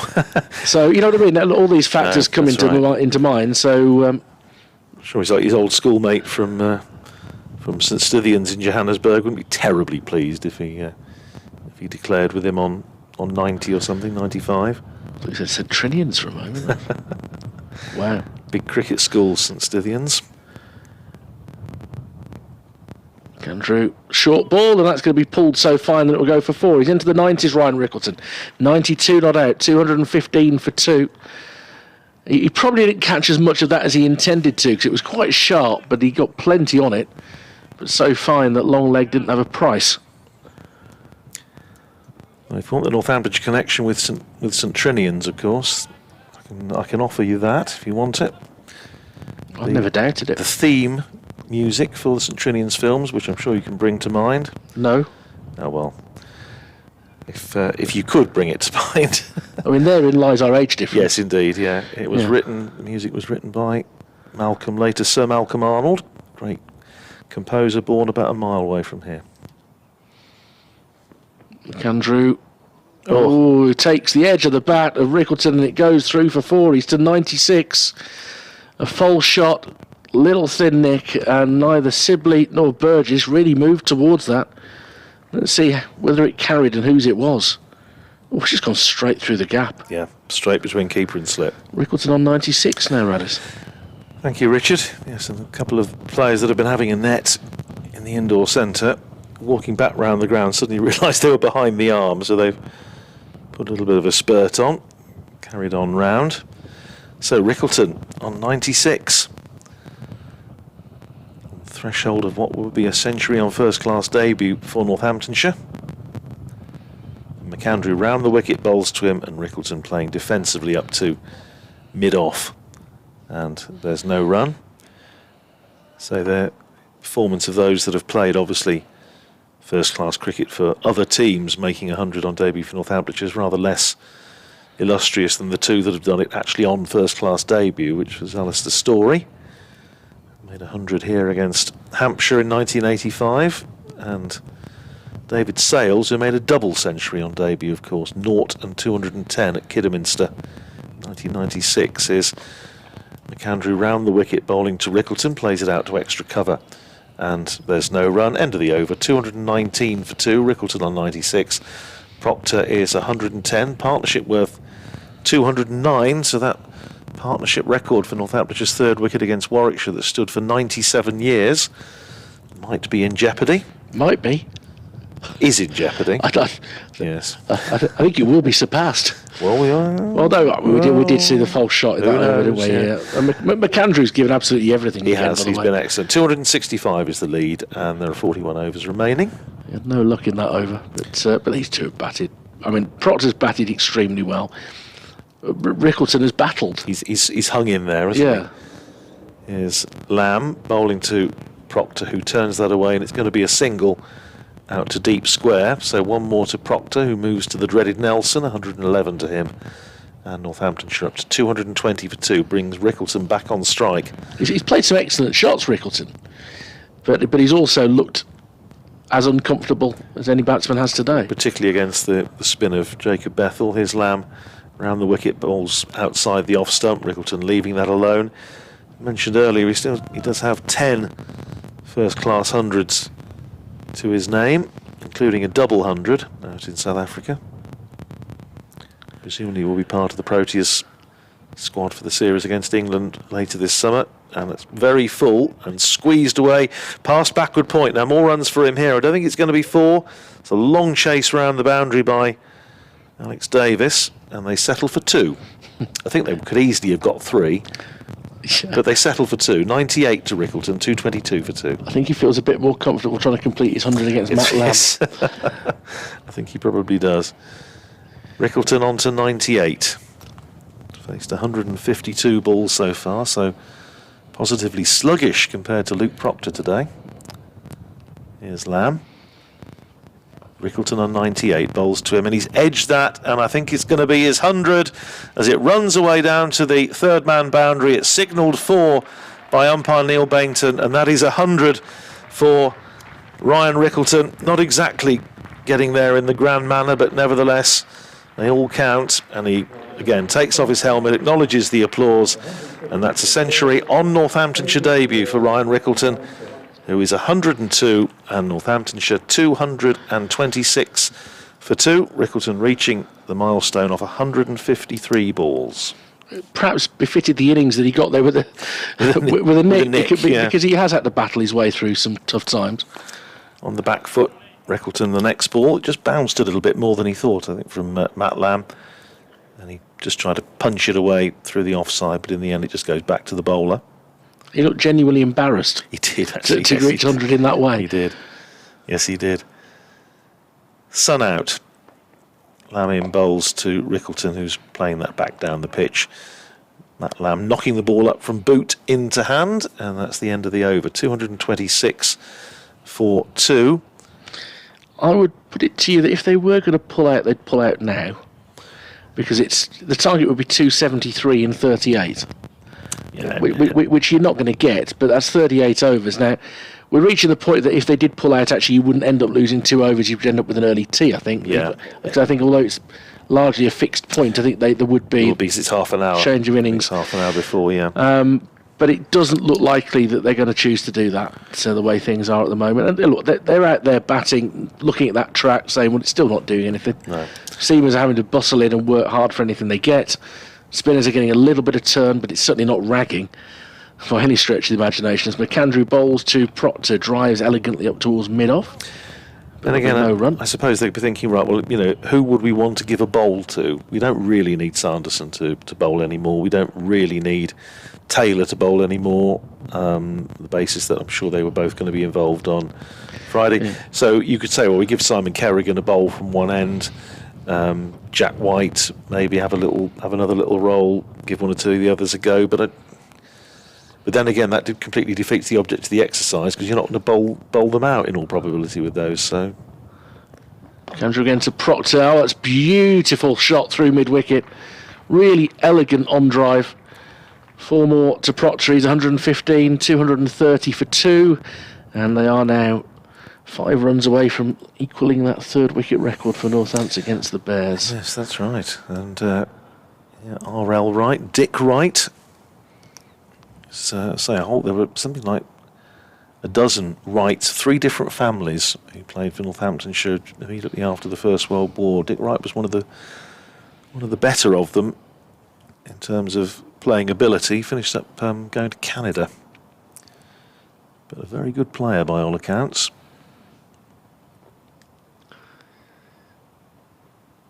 McAndrew onto the pads of Proctor, clip round the corner to Lamb at long leg for a single. 231 for 2. I take it from the tone of what you said there that some of those 12 Wrights had rather more tenuous claim to on the ability side. I think that's entirely fair. Yes, Northamptonshire was using a lot of amateurs just after the First World War, and yes, some of them were probably a little fortunate to get into the rank of first-class cricketers, but nevertheless they're there. Can you bring your Whites on Saturday? It was, well, there is one of them that actually there is evidence to suggest they picked the wrong one. And they actually picked the wrong member of the family. Thick inside edge goes out into the leg side from Rickleton. There's always that story that the Australian selectors picked Peter Taylor by mistake. The wrong Taylor, yes, that's right. And then it seems to be that some of them have denied it over the years and others have kind of suggested it may well have been true. Well, as I say, I think it was with the Wrights, there were 3 families of them, and I think there is, when I was doing a little project during the couple of winters ago, I think there was very strong evidence to suggest that on certainly one occasion they picked the wrong one. McAndrew to Rickleton, who defends back down the track. McAndrew can't quite pick it up, but it goes through harmlessly to Will Rose. When you're looking at one branch of the family and there's right, and right, it's hard to pick the right, not the wrong right. You can't always get the right, and the right, and right. And what was even more confusing is that two of the families were from Kettering, so they're like two families of Wrights from the same town, which again caused even more confusion. When Orville bowled, Orville right, it flew through a bit.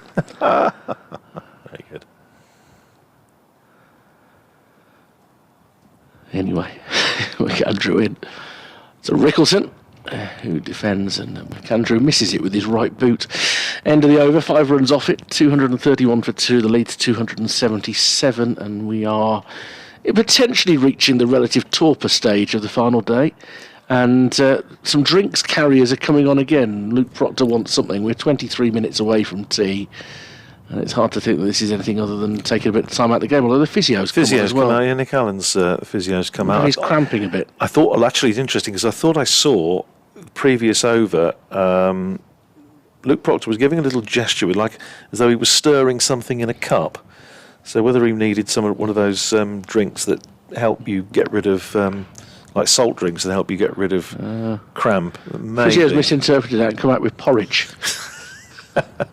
Or yes, a cup of soup or something. That'd be okay. Well, there's certainly enough salt in a cup of soup. Crikey. Well, it's that would do the job. As you say, we're heading. We've got about 20 odd minutes to go until tea. Dick Woolley is the other protagonist in that partnership, as brother of the better known Frank, but he was a very handy cricketer for Northamptonshire. Made his debut, played 1 game for Gloucestershire and played for Northamptonshire before the First World War. Finished in 1931, having made 13 first-class hundreds, the same number as Rob Keogh has now made, of course, after the century here in the first innings. And he was one of those. He was very keen when they finished his playing career to be coach, but they couldn't afford him, so he became a first-class umpire and did umpire one of the tests in 1948 against Bradman's all-conquering side. Here's Matt Lamb starting another over to Luke Proctor, turned away around the corner to the man on the 45 for a single, shies at the stumps, misses, and Chris Benjamin was backing up, so they're through for the single. Proctor up to 117, 232 for 2. I think that was out if it hits. Craig Miles is a very, very good fielder. Rickleton might not be quite as aware of that as his colleagues are. Rickleton on strike, very full, driven by Lamb, past the bowler but doesn't go past the man at mid-off, Dom Sibley. Result of which there is no run. Is that Mark Robinson offering a little bit of helpful advice?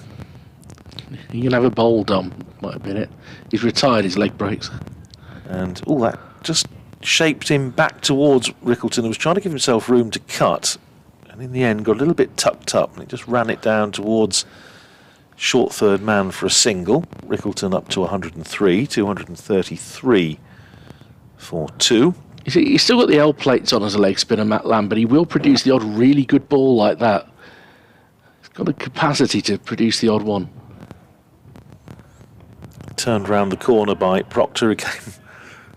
Was ridiculous way across in front of his stumps. He finished up almost playing that from outside off stump down to the man on the 45 on the leg side, but there's no run.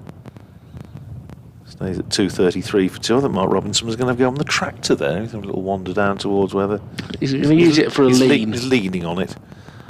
Here's Lamb round the wicket again, bowls and squeezed into the leg side again by Proctor. Goes down to deep backward square for a single. Takes Proctor up to 118, total up to 234 for 2. To be fair, Robinson knows this place well enough. So. Well, he does, yes, that's very true.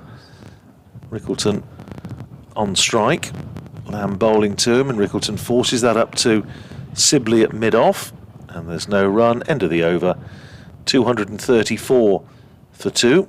Proctor is 118, Rickleton is 103. The partnership now worth 224. The lead, and we've been talking about it, but I think, to be perfectly honest, it's pretty much academic now. The lead is 280, and there are 38 overs remaining, but I really don't think that's going to signify anything at all. No, looks like the skipper's going to have a run. Well, I was looking at Dick Wright, who unfortunately, when he was on for his maiden century against Lancashire here in 1923, was left stranded 96 not out when Nobby Clark, who was one of the fairly famed number 11s at the time, magnificent bowler but not much of a batsman, decided to go for a whack and got out with his partner 96, but he did get a couple of hundreds in 1925, including that one at Kettering, which was actually his home ground, of course. So is Will Rhodes going to bowl off breaks? I think he is. So he might be going to. He is going to bowl off breaks. And he's just turned through square leg for a single by Proctor. I was only alerted to it by the fact that Burgess had got the helmet on and was standing up. So the lesser spotted Will Rhodes leg break, not leg break, off break, beg his pardon, is coming into play. So when I say he was going to come on for a run, he isn't. He's coming on for a few steps. And he spears this one in, and there's oohs and ahs because they thought that might get through Rickleton. I think he dealt with it comfortably enough. But you're in that little hinterland where it's not so much it's a part-time bowler, it's a perfectly reasonable bowler, but bowling part-time off breaks. Rickleton onto his back foot, defends just outside off stump, into the offside. They have now matched the record third wicket stand. They are at 225. Rickleton meets this one on the full toss, but he can't beat mid-off. He flops on the ball. Jacob Bethel up there.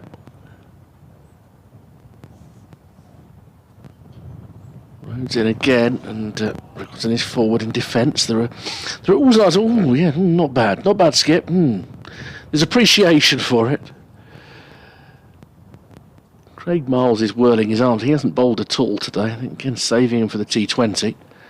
Rickleton comes forward in defence, and Will Rhodes has brought a bit of control to proceedings there. Just a single off the over. 37 overs left in the day, and I want to get the over rate up to being on schedule as well, as much as anything. So it should be 32 left when we get to tea, and they're not far off that as a possibility. And if it's Lamb and Rhodes through to the interval, they should get there. Proctor is having another drink, so whatever he took before, it may not have eased the cramping as much as he would have hoped. So they might have been having a little bit of an issue. He's certainly having another long drink there.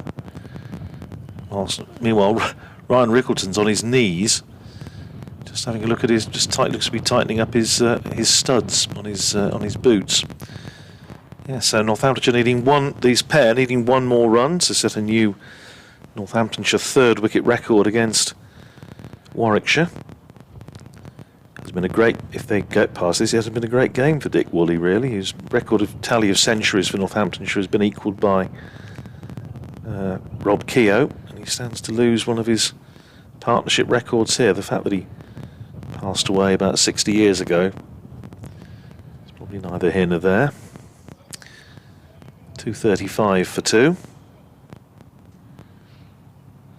Wonderful picture of him because he actually became assistant groundsman towards the end of his life. There's a wonderful picture of him going out with the bucket and brush.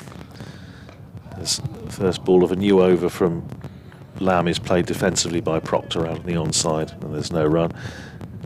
Heading out with the brush and the whitewash bucket out from the old scoreboard. The old scoreboard came even before the one over the far side of the ground now. Here's Lamb in again, reverse sweep by Proctor. Not a stroke you immediately associate with Luke Proctor. He doesn't make contact, goes through to Michael Burgess. Ryan Rickleton obligingly picks up the ball and lobs it on to Matt Lamb. I think of one or two coaches who would not be at all happy to see that.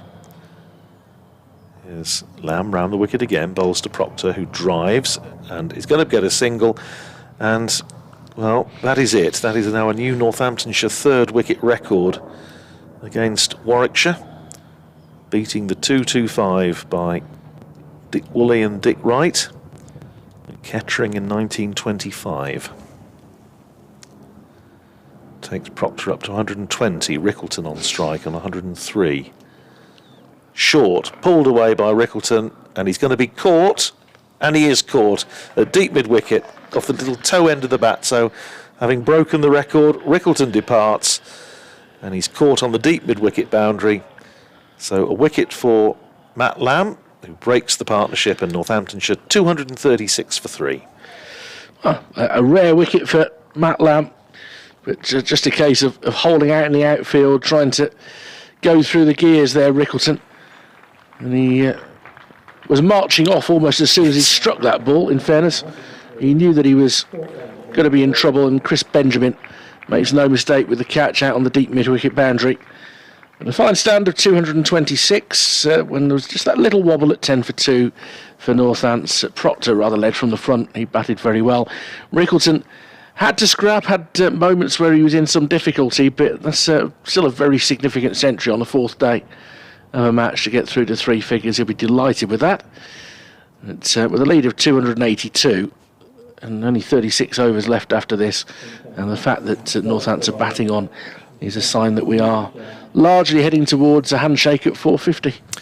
Yes, as you say, that sort of completely rules out any, even the very slightest possibility of anything else happening. But it's almost as though they knew they'd just broken the partnership. I'm sure they had absolutely no idea. I'm not sure about Luke Proctor's attitude towards facts and figures. I doubt Ryan Rickleton's had a huge amount of time. He did tell me when I was talking to him when he first arrived here last week, and he said, I've done a bit of reading up about the club and some of the great players who've played for Northamptonshire, which is admirable in every way, but I doubt he's dug quite that deep into Northamptonshire's statistics. But anyway, he is now one half of a record partnership, and Rob Keogh, who made a very good 100 in the first innings, 130, to equal, as we mentioned, Dick Woolley's tally of 13 Northamptonshire centuries, now comes to the crease. Proctor on 120, 236 for 3. Richard heads off to enlighten some listeners elsewhere. And Keogh to face his first ball from Matt Lamb, and Keogh pushing forward, pushes it out to Bethel at mid-wicket, and there's no run. Certain amount of excitement from behind the stumps. Matt Lamb now 1 for 50 with 1 ball to go in his 9th over. There's a slip in place for the new batsman Rob Keogh. 6 saving the 1, 3 on either side, and that's turned away for his first run by Keogh. Beats Bethel at mid-wicket, goes out to Ollie Hannon-Dolby on the boundary, and so Keogh is away, and he's nicked the bowling. 1 to Keogh, 120 to Proctor. Successful over for Lamb, 9 overs, 1 for 51. And Northamptonshire 237 for 3, so they lead by 283. We have around about 10 minutes to go until tea. 36 overs remaining in the day, at least in theory. And Luke Proctor continues to thoroughly enjoy his 2022 season. His highest first-class score is 137, so he might possibly have that in mind. That was 137 for Lancashire against Hampshire in 2016. This is already his highest first-class score for Northamptonshire. And the first ball of Will Rhodes' second over is pushed up to mid-wicket by Rob Keogh. Next ball again fired in. Very respectable off-spin being bowled here by the Warwickshire captain. A couple of dot balls to start the over. And again bowls to Keogh, drives up to mid-off. Davis fields. Just wondered whether a run might have been there, but decide against it. Rhodes from the David Capel end, and again bowls to Keogh, who gets an inside edge onto his pad, and it just drops down wide of Sibley at slip. 237 for 3. Forward defensive goes Keogh, pushing that back down the pitch. 2 previous centuries for Proctor this year, 113 against Essex at Chelmsford, 100 not out against Warwickshire at Edgbaston, so this is his second 100 of the season against Warwickshire. And the next ball, the last ball of the over, turned up to mid-wicket by Keogh, and that's the end of a very tidy over from Will Rhodes, at the end of which Northamptonshire remain on 237 for 3. It was a maiden, 237 for 3. With Proctor on 120, Keogh on 1. So this is now Northamptonshire, Proctor's highest first-class score for Northamptonshire, beating the one he made as he played last season against, guess who? Warwickshire at Edgbaston, when he and Adam Rossington batted the entire last day of the match, Bob Willis Trophy match, to save the game. That's outside the off stump, left alone by Proctor. That was 112 not out, and of course he went 1 run past that at Chelmsford this year. This has now gone well past that, so this is now his highest for Northamptonshire. Can he go past his highest in first-class cricket? Needs another 18 runs to do so, as Lamb comes in, bowls to him, works that round the corner to the man at backward square. It's fielded there by Craig Miles, and there's no run.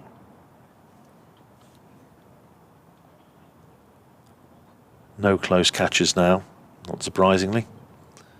As Lamb comes, well, he's going to bowl, come in round the wicket, and having got into his action, decides that all was not well, and decides not to let go of the ball. So he backtracks past umpire Bainton. He's going to bowl that one again. And he's in bowls, and it's very full, and it's driven up by Proctor for a single, up to the man on the long on boundary. Proctor up to 121. Northamptonshire to 238 for 3. Batsman out in this innings. Vasconcelos for 4, Gay for 1, 10 for 2 at that stage, and then just a few moments ago Ryan Rickleton for 103. Here's Lamb in again, bowls to Keogh, drives up to extra cover, and there's no run. About 6 minutes to go by my watch until tea. Here's Lamb in again, bowls short of a length and chipped up by Keogh, dangerously close to Bethel at mid-wicket. Reached him on the first bounce. Ball maybe just stopping in the pitch a little bit. Keogh threw his stroke a tad too early. Here's Lamb in again. Down the leg side, not taken by Burgess. Runs down towards short fine leg, and there's no run. End of the over. 238 for 3. Proctor is 121. Keogh is 1. We have, of course, as I say, been keeping an eye on what's happening in the second 11 game, because Charlie Thurston for Northamptonshire is thoroughly enjoying himself down at Campbell Park. And he's certainly gone past 200 the last time I looked, and he's now 233 not out. With Northamptonshire seconds 478 for 9. Already a lead of 65 over Glamorgan. This is day 3 of 4. Rhodes starting another over of his off breaks. Round the wicket, cut away by Proctor for 4. Little bit short, unlike the previous over when Rhodes was absolutely on the money. That ball's a bit short of a length and cut away by Proctor for 4. 125 to him, 242 for 3. I was quite excited by his maiden over, the previous over. It was. Rhodes is enjoying himself trying to bowl some off breaks, but that was against Keogh's and he just come in. Proctor rather well set, taking full advantage. I'm just thinking, talking about Charlie Thurston's innings, as Rhodes comes in, bowls to Proctor, who's hit on the pad as he aims to turn that away on the onside. Half an appeal from Rhodes, but umpire Wolf not interested. From memory, I think the highest score for Northamptonshire in the second 11 championship was 236, which was Alan Fordham. Here's Proctor pushing that ball defensively up into the covers, fielded by Craig Miles, and there's no run. I'll have to double check that, but I think that's the case. Here's Rhodes in again, bowls to Proctor, it edges wide of Sibley at slip down towards short third man, fielded there by Benjamin, and there's no run. 2 balls left in the over. Rhodes in again, bowling to Proctor, who's studiously forward, playing it back down the pitch for Rhodes to field. Carving out a new niche for himself here, Will Rhodes. Wow. Mr. Versatile. Here's Rhodes around the wicket again, bowls to Proctor, who nudges that round the corner. Think about a single, but Matt Lamb is there at backward square to save the possibility of a run, and that's the end of the over. 242 for 3. Proctor is 125. Keogh is 1, and we have, I would have thought, probably just 1 over to go before tea. Yeah, will be, won't it? I mean, I've resisted saying it all day, partly because there was always a little bit of life in it. There was always the possibility that Northants might declare. It's highly unlikely now. Some very dark clouds coming over as well. There are, aren't there? From not the direction you necessarily expect it, but you know, a 2-minute downpour might be enough to prevent us having to come on after tea, because, you know what I'm going to say, I'll wait till after Keogh plays the first ball of a new over from Lamb, which he drives into the offside. Brooks will make ground to it and keep them down to 1. Hopefully he hasn't hurt himself in doing so. Oh, it looks like he might have done. Oh, that's, yeah. It's a bit of concern for him.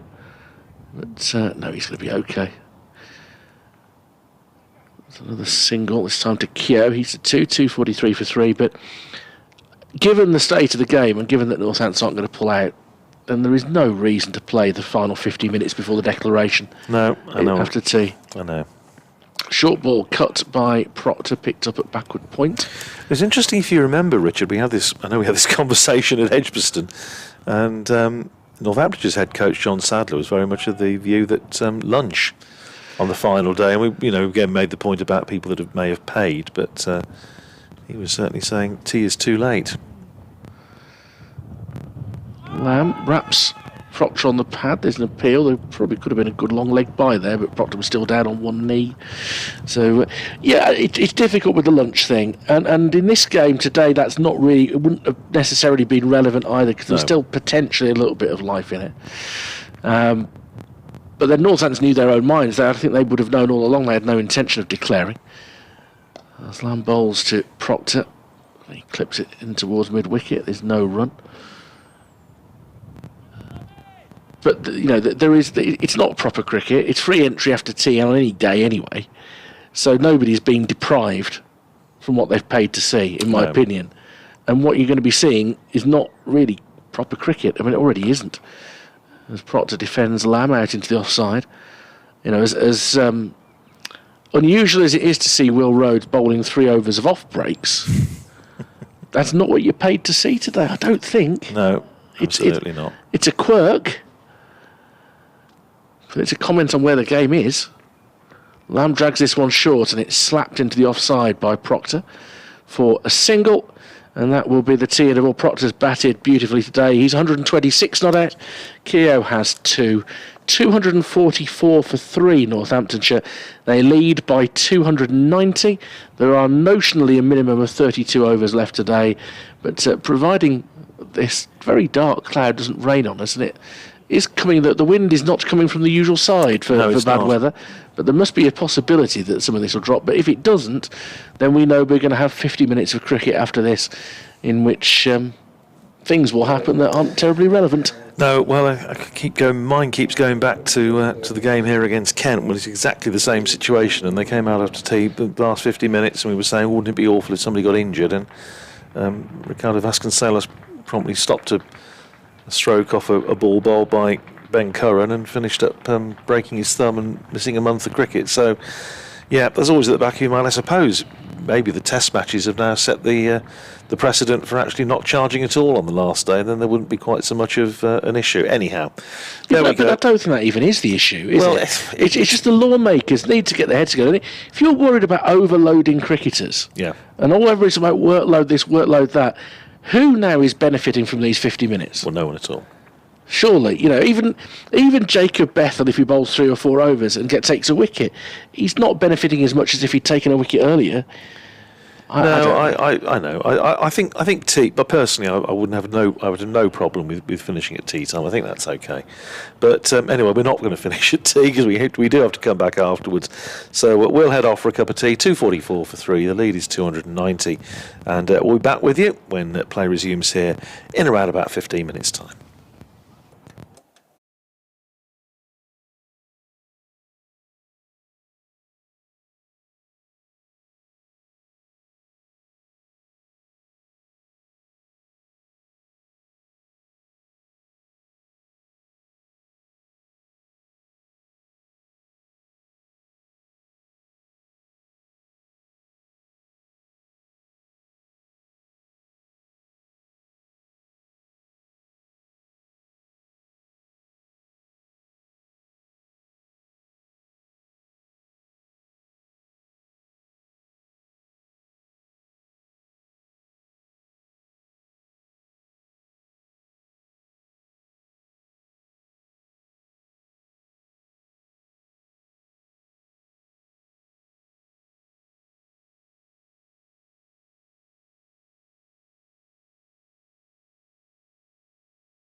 Not out his third championship century of the season for Northamptonshire and his highest first-class score for the county, with him Rob Keogh on 2. Northamptonshire losing their openers cheaply early on after picking up a first innings lead of 46 runs first thing. But then we saw a third wicket partnership of 226 between Proctor and Ryan Rickleton, the South African making his debut for Northamptonshire. He finally went for 103, but that partnership of 226 for the third wicket is a new Northamptonshire record in Championship cricket against Warwickshire. This game will be drawn in the next hour or so, 244 for 3 Northamptonshire at tea.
Well, good afternoon. Welcome back to Wantage Road, where after a protracted tea interval, the reason for which is not entirely clear, the players are taking to the field again. The umpires, Alex Wharf and Neil Bainton, already out there. The Warwickshire fielders gathering just the other side of the boundary rope. I think we have a change of wicket-keeper. It looks as though Craig Miles is going to be going behind the stumps, with Michael Burgess potentially going to have a bowl. And you need to say that with a greater air of surprise, Radders.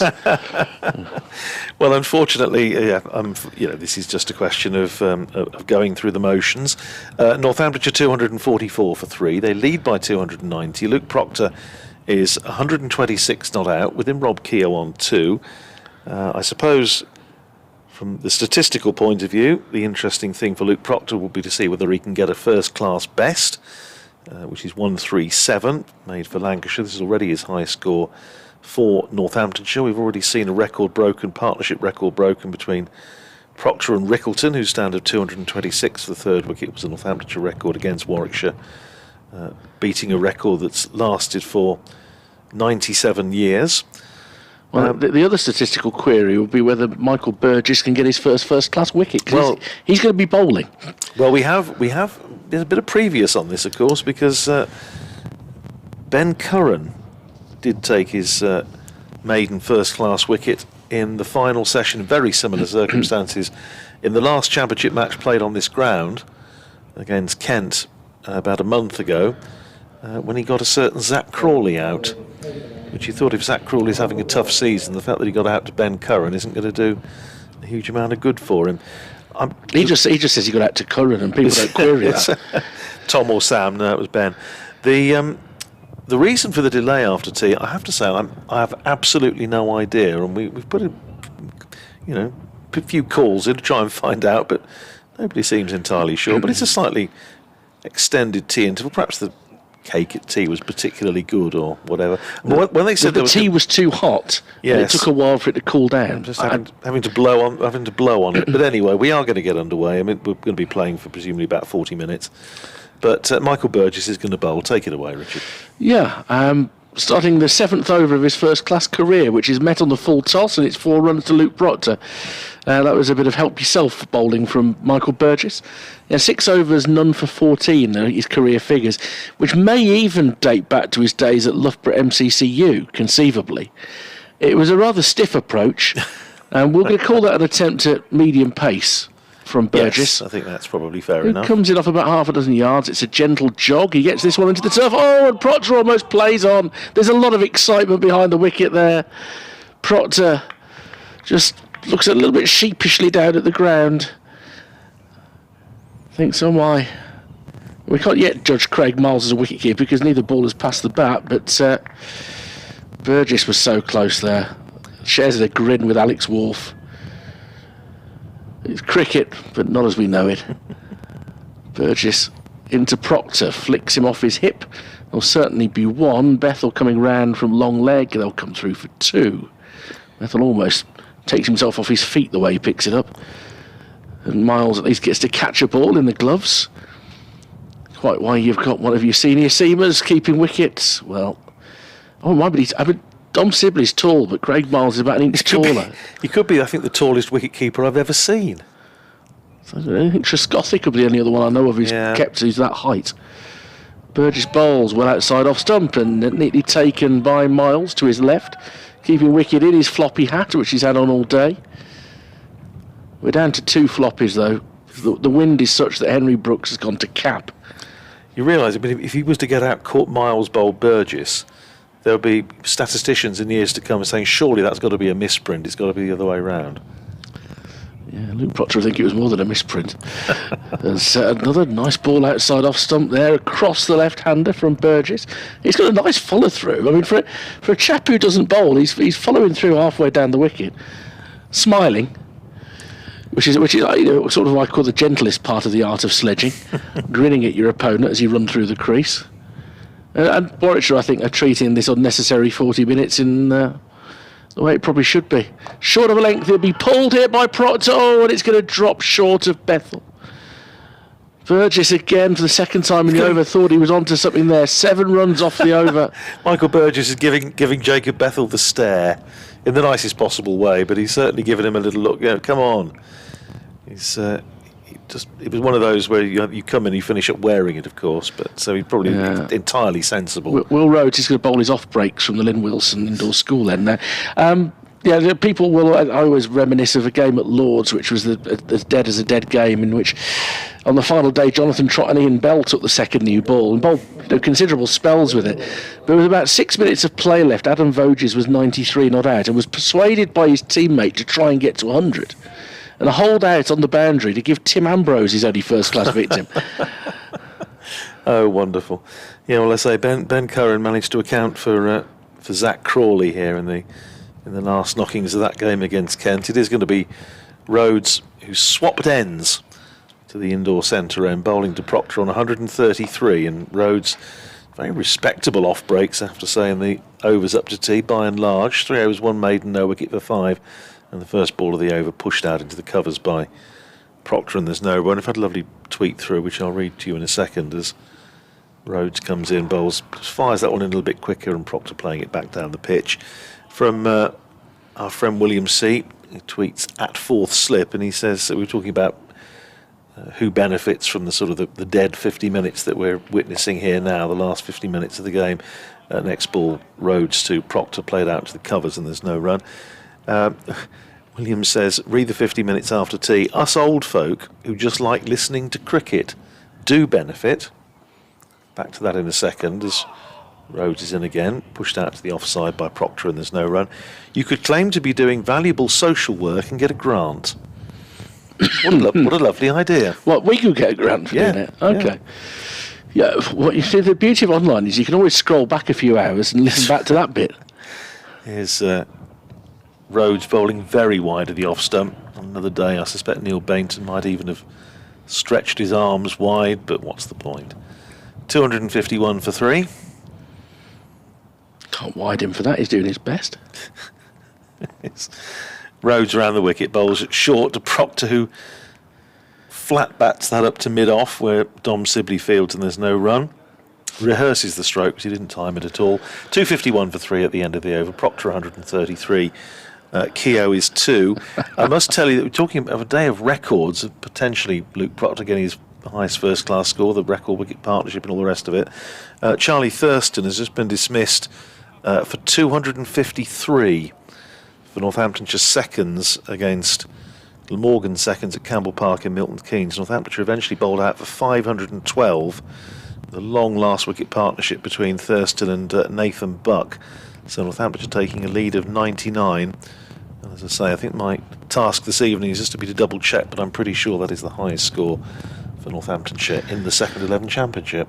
Michael Burgess decides, even with the relative success he had in his first over, troubling Luke Proctor with that near play on it, he only wants the 1 slip, Burgess, and Alex Davis will go into a short extra cover position as Keogh pushes forward to the first ball of Burgess's new over. Not only is, of course, Craig Miles keeping wicket, and not only is he keeping wicket with a floppy hat on at this end, he has to keep wicket with a helmet on. That must be the only time that Craig Miles has worn out. He can't very often have gone to short leg or city point. No, he can't very often have worn a helmet in the field.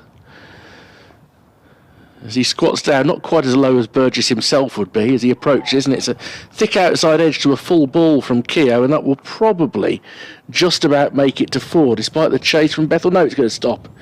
And Bethel rolls it back left-handed for Hannon Dolby to throw. Keogh is walking the third. He's to 5, 254 for 3, and Rob Keogh knows above all else, whatever happens this evening, he mustn't get out to one of these bowlers between now and 450. Leads 300. If they want to pull out now and set 301 as a target in 27 overs. Trouble is, we'd then be going beyond 10 to 5, wouldn't we? By 10 minutes, minimum, yeah. Burgess fires this one in outside off stump. Proctor leaves it alone. Proctor has the body language of a man who knows this for the charade that it is.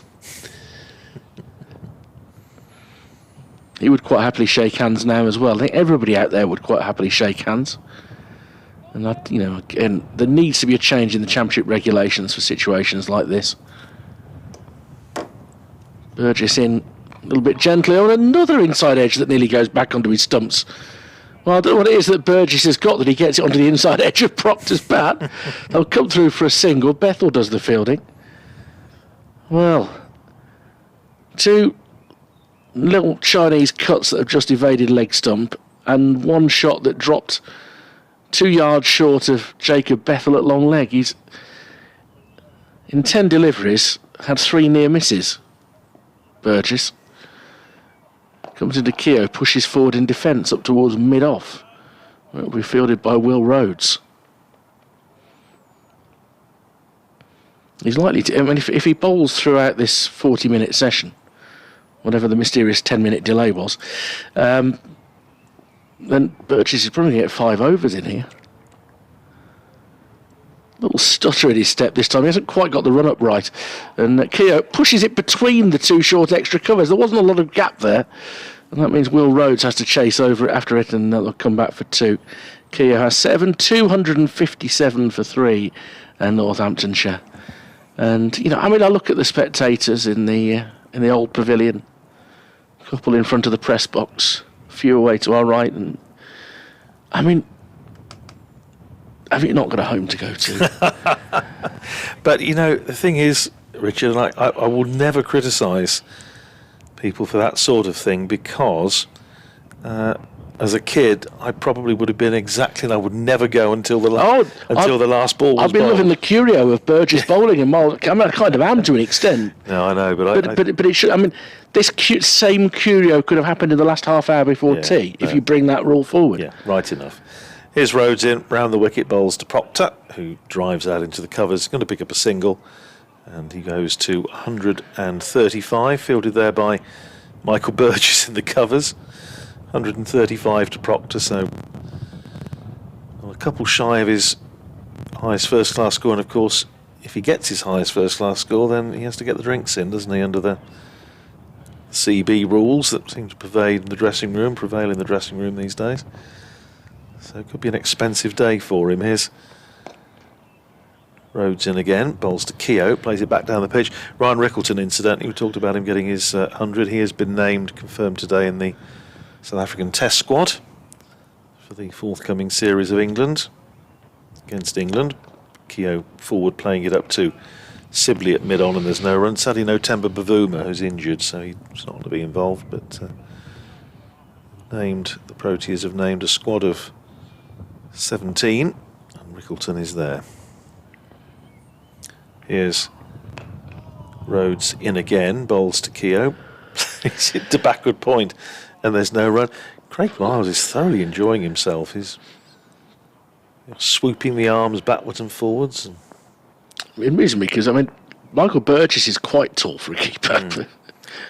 Here's Rhodes in again, bowls to Keogh, defensively back down the pitch, and there's no run. Will Rhodes into his 5th over. He's just conceded 6 runs, so nothing wrong with that at all. Here's Rhodes in, flights that up, driven back down the pitch by Keogh, fielded by the bowler on the bounce. So that's the end of the over. 5 overs for 6 runs, Rhodes, 258 for 3. Proctor is 135, Keogh is 7. Northamptonshire's lead is 304. And if we do get the rain, and I have to say, we've been saying that the clouds are building up over to our right, it's going to come too late, basically. I just had a look at the radar. There's a bit about, but I'm not sure it's quite going to arrive before 10 to 5. There's another half an hour to go of this. Whatever this is that we're watching at the moment, it's Michael Burgess coming in a bowl to Luke Proctor, who leaves the ball alone outside off stump. Burgess into his 3rd over. This is not really a phrase I was expecting to deliver today. Still raining at Taunton in the women's test there. South Africa 27 for 1 in their 2nd innings, still 106 behind, but they've been off for some time now because of the weather. That would explain why they pulled out when they did England. Yeah, but they are playing at Bristol. Burgess in to bowl to Proctor, who leaves it alone outside off stump again. They are back on at Bristol, though, in the match between Gloucestershire and Lancashire. We've been off for much of the day. Gloucestershire 176 for 3. In fact, that match has been left drawn. They called that off a while ago. Yeah. And at the Oval, Kent 266 for 4 following on. So they're still 76 behind. Sorry. Little stagger and step in the middle of Burgess's run up, and again it's outside off stump and left by Proctor, who's weighing up this really intriguing balance. Career best, I have to buy everybody a drink. Yeah. Equally, don't want to get out to Michael Burgess. No. I'll just leave the ball. Leaving the ball would appear to be the thing to do. Every time I try and play it, I didn't want to chop on. So, well, I'll take 135 asterisk. Thank you very much. Burgess in, outside off stump, left alone again. He's putting it into that corridor of uncertainty. I know. Is it? 'Cause when he runs up, you're pretty uncertain of what he's going to do. He's been listening to Sir Geoffrey. Yeah. Yes, my apologies. I'd had escaped my attention that they called it off a while back at Bristol. Sorry about that. At the Oval, as I say, Kent 270 for 4 following on, 72 behind. Still 31 overs left, so Surrey might still have time. Burgess down the leg side this time on. It's through the hands of Craig Miles. The first time he's really been tested. I mean, he got a glove on it. He then almost reverses into the stumps as he gets into position. And Alex Wharf, having checked to make sure there's no other freak occurrence that's about to appear, eventually gives a leg by. Craig Miles smashes his gloves together in frustration, looking less like a wicketkeeper and more like a boxer the way he did that. Big strong boy. Burgess bowls well outside off stump and completes what was a maiden over. 3 overs, 1 maiden, none for 13. So he's now 9 overs into his first-class career, Michael Burgess. Obviously fancied it today. Craig Miles has to give his sun hat to the umpire at one end so he can put his helmet on at the other end. I should say for Kent, Daniel Bell Drummond is still there, 60 not out. So, and Ollie Robinson in there with him. Ollie Robinson, presumably, has had to go back to Kent from his loan spell with Durham.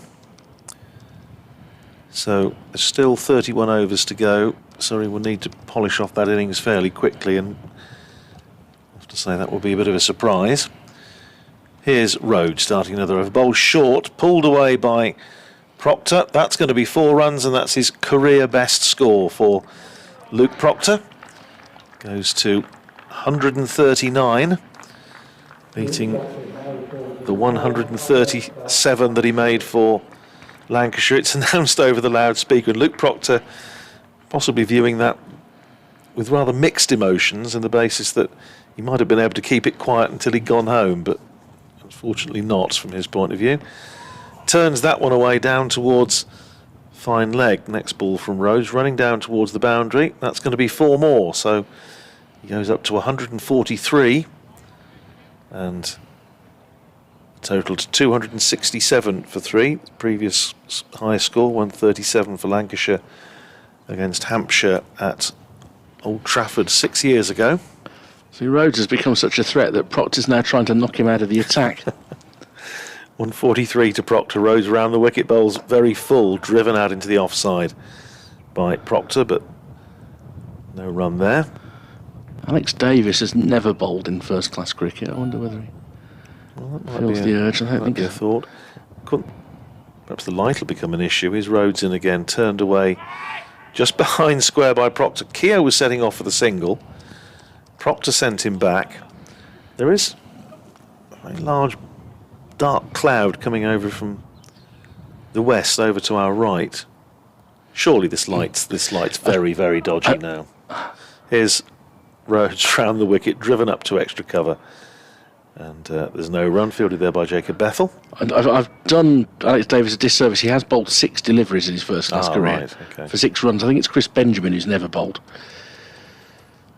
Here's Rhodes round the wicket, bowling to the left-handed Proctor. Proctor forward defensive down the pitch. End of the over.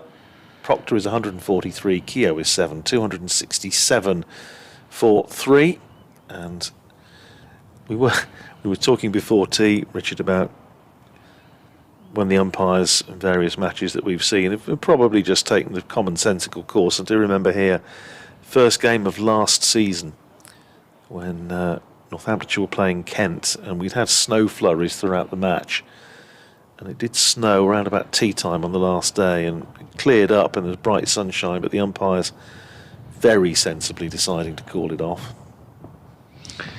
Michael Burgess into Keogh and gets an edge and gets his first-class wicket, and he does a forward roll by way of celebration. Craig Miles with the catch, and Rob Keogh, you won't want to get in the way of him this evening, that's for sure. He's gone for 7, it's 267 for 4, and even Imran Tahir doesn't celebrate wickets the way that Michael Burgess just has. You can probably hear through the effects, Mike. They are absolutely delighted about that. It was a sort of wide swinging half volley, and Rob Keogh had a drive at it, took the outside edge, and We were saying statisticians in years to come, if they see Court Miles bowl Burgess, will assume that there's some sort of computer glitch and they're just showing it again on the replay. Craig Miles almost set off on a lap of honour, having taken the catch. He held it aloft. I think they're going to show it yet again. I think for about the third or fourth time it's come up on the stream. Oh, and there it goes. And it's not a bad catch, actually. Dive away to his right. I would say it's a better catch than it is delivery. Well, I think that's undoubtedly true. But you think he just won the Ashes?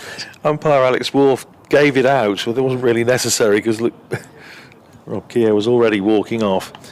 And, well, this is... if for no other reason, Michael Burgess will remember that for a very long time. And it is rather reminiscent to say of Ben Curran getting his first-class wicket here against Kent. Here's Josh Cobb marching out to the crease. The umpires having a chat with each other. And I think more or less everybody around the ground thinking, please let them be talking about the light, which is now seriously not great. The lights are not on, and why on earth should they be? But, well, Michael Burgess... I hope he manages to get in on Luke Proctor's round tonight. I hope Rob Keogh manages to get on Luke Proctor's round tonight, because otherwise he will be very, very sour indeed. Michael Burgess might buy the round. might beat Luke to the bar. Will Rhodes is still grinning. The celebration, there were cheers, there was a bit of a song, and then there was, frankly, laughter. Which you don't want to hear when you're on your way back. There will be a day when Rob Keogh sees the funny side of what just happened. Milo's thrilled. Michael Burgess comes into bowl to Josh Cobb, who doesn't play a ball that he might not have been able to reach. Craig Miles clapping the gloves together, which makes him look part seal. He's just talking Dom Sibley and Alex Davis through it now. I think he's been talking them through it for about the last 5 minutes. I think it might have been your catch, Dom, but I've dived in front of you. He's driven straight, but it's picked up nicely by a tumbling Will Rhodes, who wishes he hadn't, because he landed a bit awkwardly. But he saves the single. So Burgess, 3.3 overs, one maiden, one for 13. He's enjoying his moment, shining the ball as he starts his run up, that little stutter step, and then he's driven up to mid-on. And again, there'll be no run. Fielded by Matt Lamb this time. I've made so many notes of various records and milestones. My notebook at the moment is looks a bit like some sort of hieroglyphics. Burgess, a full toss, steered for 4 by Cobb. Just languidly flicked it through a gap, as if to say, oh dear, that's a rotten ball. Burgess won't care at the moment. He will dream of that dismissal tonight. I'm sure he will, and why not? Why not? You won't worry about the full toss to Josh Cobb, who's off the mark with 4. 271 for 4.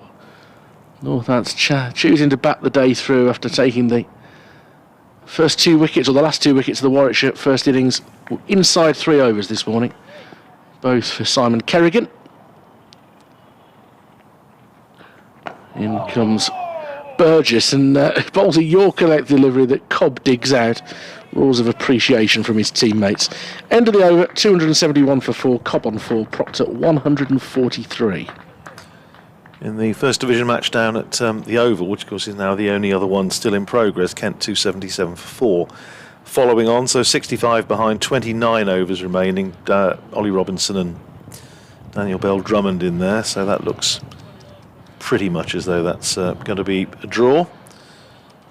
In Division 2, at Trent Bridge, where Middlesex were asked to follow on against Nottinghamshire. They're 250 for 1 in their second innings, so they're 75 runs ahead, so that's a nailed-on draw there.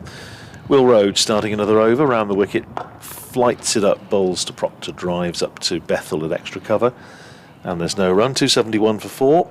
Rhodes into his 7th over of speculative off-spin.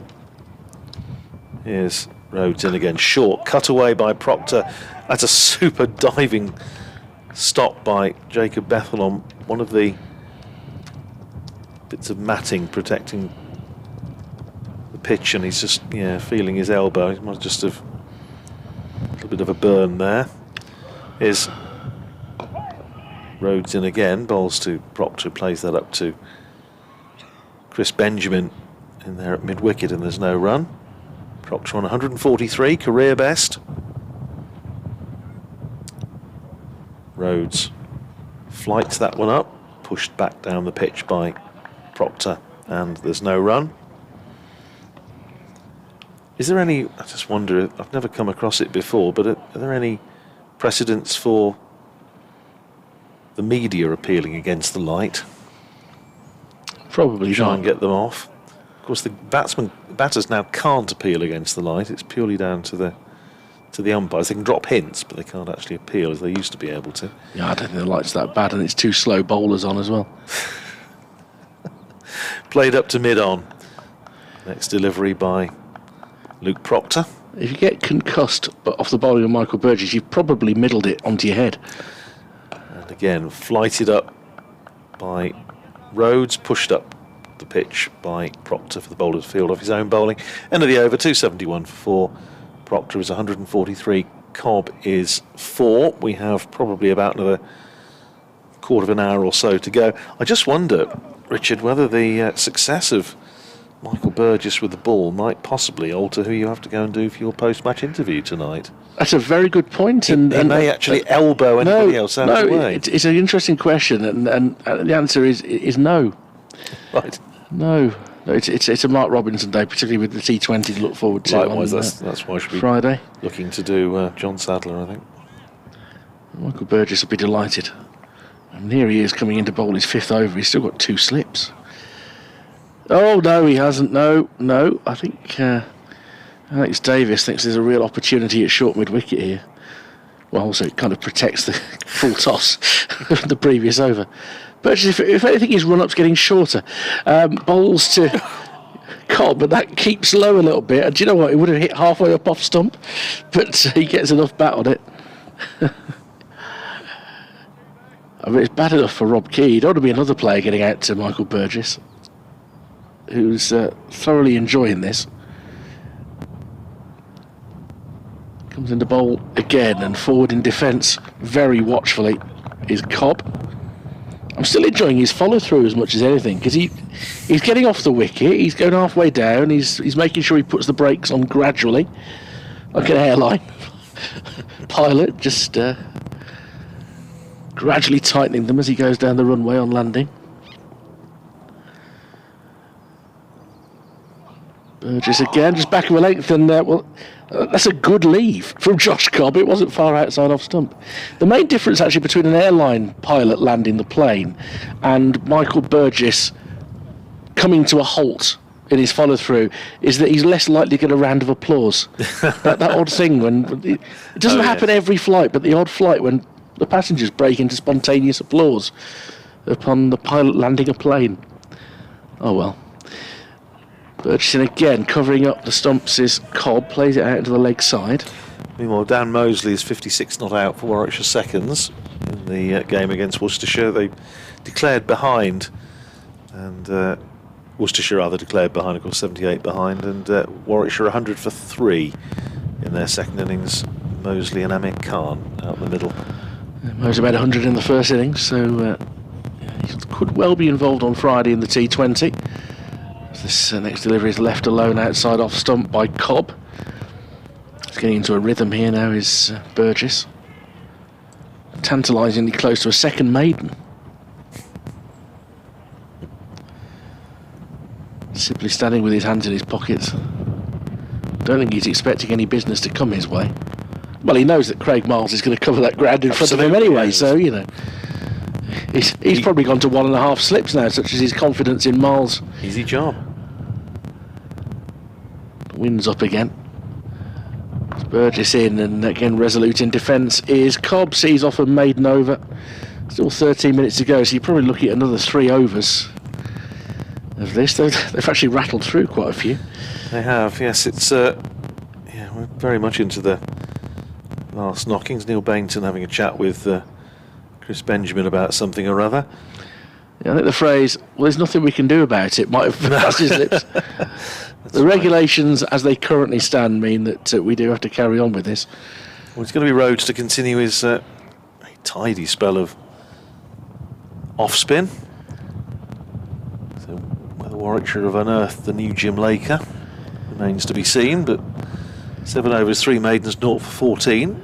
Tidy enough. He's going to start his 8th over from this indoor centre end. Bowls round the wicket to Proctor, who is defensively forward, playing it back down the pitch. And there's no run. It does look like Sussex may have a late crack at this 3:42 to beat Derbyshire. They're accelerating a bit. And the wicket comes Rhodes again and just dropped down into the offside by Proctor, and there's no run. Yeah, 211 for 2 Sussex, so they need another 131 to win off 25 and a bit overs. Yeah, they've got a chance, haven't they? With Ali Orr 123 not out. Flighted up by Rhodes, drive by Proctor, misses, goes past the outside edge. Craig Miles, I was going to say, has the bails off in a flash. I'll perhaps just throttle back on that a touch, but nevertheless, he had the bails off. He had the bails off. I mean, it was tidy enough. And then very helpfully says, nah, it's all right to Alex Wolf, you don't need to come in, I'll remake the wicket, which he does. I appreciate Will Rhodes is a bowler, but not normally off spin, but to get stumped by Craig Miles would be... driven to backward point by Proctor for a single. I'm going to say galling. There probably are stronger words to describe what it would be like. Proctor 144, 272 for 4. I do remember Bill Athy at Wellingborough School when he was playing for Yorkshire. And Ian Peck, for some reason, now vice chair, of course, here at Northamptonshire, was keeping wicket, and Jeff Cook was bowling. Similar sort of circumstances. Cobb playing that ball forward, up to extra cover. Benjamin fields, and there's no run. And Athy getting out, stump Peck, bowled Cook G, which wasn't one of the great dismissals. Here's Rhodes in, flighted up, full toss, driven up to mid-off, and Henry Brooks, who has rather an interesting sartorial take in that he's got a sun hat on and then his cap over the top of it, and mindful of the fact that it's his captain bowling, despite the fact that was a fairly filthy full toss driven straight at him, he does the decent thing and stops it, and that's the end of the over. 272 for 4. Proctor is 144. Cobb is 4. Initially, when I saw him from behind, you couldn't tell that the cap brim was there, so it looked like he'd pushed his head through his wide brimmed hat. But no, it was... could still get 3 more overs in here. The over rate's been quick. They're getting through them too quickly. I mean, it's partly that, because they're not playing many shots against it now, but Burgess with a rare opportunity to bowl to Proctor in the last 10 minutes. Proctor's been trying to get off strike, and he leaves this alone outside off stump. Well judged, as you would expect from a man so well set. It's been a very good innings by Luke Proctor today, one of 4 centurions in this match. Nobody ended up with a 5-er, did they? Hannon Dolby and Jack White with 4-fers in the match. Kerrigan with a 3. Yet. Well, look, if Burgess does that, then we've got a story. As he bowls round the wicket to Proctor, he's having a go at round the wicket, and Proctor leaves it alone and contemplates what he's going to do with his few days off. Thinking, whatever else happens, if the ball isn't on target here from Burgess, I'm not playing it. 1 for 17 in his 6th over. He's only bowled 6 overs in his career prior to this. I don't know whether that was in the championship, whether it was for Loughborough, I'm not sure. He bowls back of a length outside off stump, left alone. When we saw Craig Miles warming up with the gloves on during the tea interval, we were rather perplexed. Then we saw... Well, that's what we assumed at that point. That might mean that Michael Burgess was having a bowl. And then when we came out belatedly, 10 minutes late for reasons that we don't quite know just yet, Michael Burgess was throwing down the medicine ball to get himself limbered up. And he's been rewarded with his first-class wicket, that of Rob Keogh, as he goes back over the wicket now, changing the line of attack to Luke Proctor, who does exactly what he's done to every other ball this over, just leaves it alone. Craig Miles keeping busy at wicketkeeper. Really, if you're just joining us now, that is what's going on out there. So, this game ends as a high-scoring draw. 1,100 runs. Proctor turns the ball into the leg side as it was up towards leg stump. It might have just missed leg stump if he'd let it through, but he clips it off his pads. Picks out Bethel, and there's no run. Next championship match for the Bears, Richard? It's soon, yeah. It's in the next couple of weeks. It's at Hampshire. All right. At Southampton, and then home to Kent and away to Surrey. Those are the three in July. So I had to remember. I did know it was there, but I'd have to buy myself some time there. Once more, Burgess approaches and bowls a bouncer. And I mean, look, you knew it was coming because Bethel had gone back to deep square leg.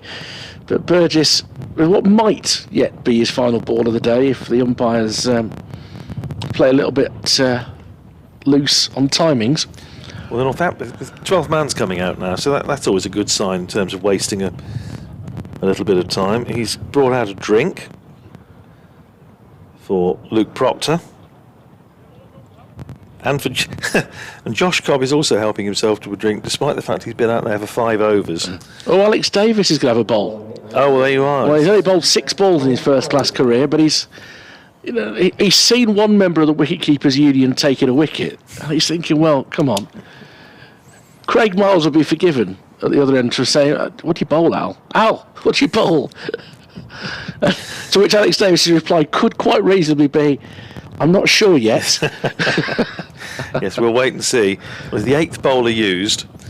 And they're trying to make this the last over, but there's still 6 minutes to go. But they're finding any way of delaying Luke Proctor's now sort of adjusting his equipment. He's on the ground, sorting his pads out. I think he's taking the pad off and taking his inners off. Now he's putting his inners back on again, putting his gloves on. Alex Davis is going through the sort of the motions of practicing. He's just bowled. Now that looks like a leggy to me. That looks like a leg break. But before he did a sort of ferocious follow through that looked a bit like DK Lilly in his pomp. I was hoping with his size and everything, I thought he was going to bring back the 18th century lob. Oh yes, or bowl round arm like Alfred Min or something. Yeah. Well, here we go. Your guess is as good as mine. Alex Davis in bowls outside the off stump to Craig Miles is keeping, and he's sort of slightly in no man's land for that delivery. Now standing up. Well, he had to eye it up. He had no idea what was going to happen. He had to size up the new bowler, even as a wicketkeeper. That didn't quite go straight as well. I think it might have slightly turned. I don't know. Here's Davis in again. Bowls outside the off stump, cracked away by Josh Cobb up to deep extra cover, fielded there by Chris Benjamin. And now for Proctor, Davis is calling his men in. Yeah, come on in. So they're now converging. He decided that he wanted to give Josh Cobb a single. Yeah, to have a bowl at Luke Proctor. It also takes a bit more time out of the game adjusting the field because he needs to get these next 4 balls to last 4 minutes. So there are now fielders running around all over the place. Jacob Bethel's gone into mid-wicket. They've got a deep mid-wicket out of the boundary. Deep square on the boundary. And a slip. Round the wicket comes Davis, who loops that up, driven, and he'll feel he missed out there. If nothing else, he'd really love to get 150. He's driven that to extra cover. It's fielded by Ollie Hannon-Dolby, who's now shaking his right hand. Do you know, I think 150 is the last thing on his mind. I think the only thing on his mind is don't get out to Alex Davis. Well, Lancastrian to Lancastrian, driven away through the gap between extra cover and mid-off, but Dom Sibley moves away to his right, and I hate to see Ollie Hannon-Dolby there looking at his, shaking his hand, because you just think what happened to Ricardo Vasconcelos here in similar circumstances and finished up breaking his thumb, being out for a month. Hopefully nothing as serious as that. Davis in again, bowls to Proctor. He's playing that defensively, back down the pitch. Davis fields. I think Davis claims he did him in the flight there. We are in real danger of having to get one more over in. Yeah, it's going to be, I've got 47 at the moment. Yeah. So now they're trying hard. They're now bringing deep mid-wicket in. Luke Proctor's now stepping away when Alex Davis was going to come in and bowl. Here is Davis round the wicket. Again, full toss, driven away by Proctor up to mid-on. fielded by Henry Brooks, and that's the end of the over. Michael Burgess has got his cap off. I want to get another over in. Skip.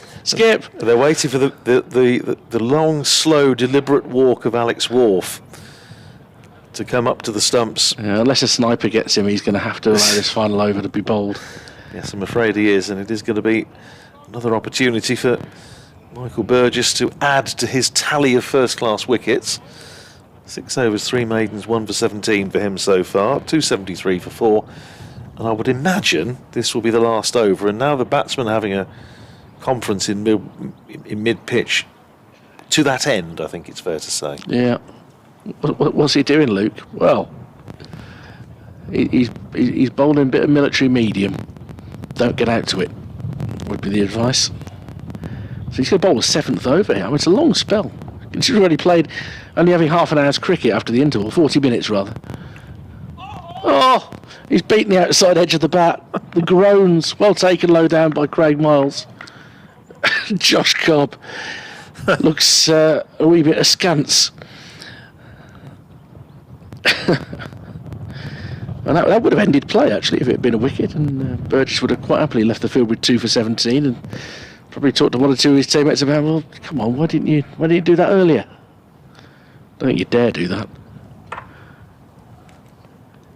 You get a very interesting reception. 6-3 split. He's got a second slip in place now in Davis, almost standing in front of Sibley. And it's back of a length, well back of a length and quite wide, and bounces a second time before Craig Miles scoops it up. Miles' catch as a wicket-keeper, I don't know whether that sort of ends up in the record books shown separately. It usually would be, yeah. Wicket-keeper dismissals, Miles 1. There's a bit of gardening and stuff going on in the centre to make sure that this is the final over. In fact, that will be the final ball. Yeah, that's very sensible. So, pat on the back there for Michael Burgess, who will have enjoyed his time. But 2 balls into the 72nd over. Play is called off. 273 for 4 Northamptonshire. They're led by 319 at the end. Luke Proctor, who got them out of a little bit of a hole at 10 for 2, batted magnificently for his 144. Josh Cobb will be unbeaten on 5. Rickleton, the other Centurion today. It was a much scratchier century, but he showed really good determination and stickability to get there, and some lovely shots in and amongst them. He did. Didn't look the greatest player of spin on the evidence of today, but we'll see how that emerges when the Test series comes across. But a draw on another one of the wickets this, and it's not a bad reflection on the ground staff, because round the country they've been told to prepare wickets that are going to last. Yep. Sort of wickets that would last long enough for a Test match, and therefore we shouldn't be entirely surprised to see another drawn game. Well, this one certainly has lasted, and the players just wandering off the pitch now, and a draw. So the points allocation for Northamptonshire, 8 points for the draw plus 7 bonus points, 15 for Warwickshire, 8 bonus points, 8 points for the draw rather than 5 bonus points, making 13. So 15-13 is how the split goes. And it's just all a bit unsatisfactory really. Northamptonshire polishing off the Warwickshire innings first thing. 2 wickets for Simon Kerrigan, which will please him enormously and just give his confidence a little bit of a boost. Finished 3 for 121. Northamptonshire then losing. We're saying the only way in which this game could possibly have had a little twist in the tail was if Northamptonshire had collapsed and hit batting troubles. In the end, they lost the 2 openers very early on, 10 for 2, but then 226 for the 3rd wicket between Rickleton and Proctor, basically putting the game to bed. We entertained a possibility up here of maybe Northamptonshire trying to do something and leave for some sort of target, but I think we both knew, Richard, there's absolutely no reason for them to do so, and nothing really for anybody to gain. So it did very much a question of going through the motions. Nevertheless, there we are, 273 for 4. The ground staff already out there just sweeping the pitch, and now we immediately, in one of those grinding changes of gear that the schedule throws up for us, we immediately then start to think about T20. For Northamptonshire, of course, that's a match against Leicestershire at Grace Road on Friday night, which is absolutely a must-win game. If they don't win that, they stand absolutely no chance of a quarter-final. Even if they do, it may not be enough, but they can only do what they can do after those 3 defeats last week.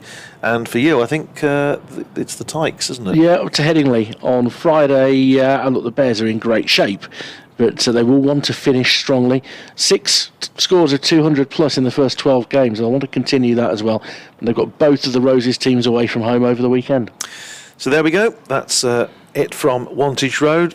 Great to have you with us, Richard. Super to have your company as ever. Thanks very much for your kindness in hosting us. It's great. We shall see you again later in the season, I've no doubt, in some way, shape or form. For now, from Richard Wilford, from myself, Andrew Radd, a very good afternoon to you from Wantage Road.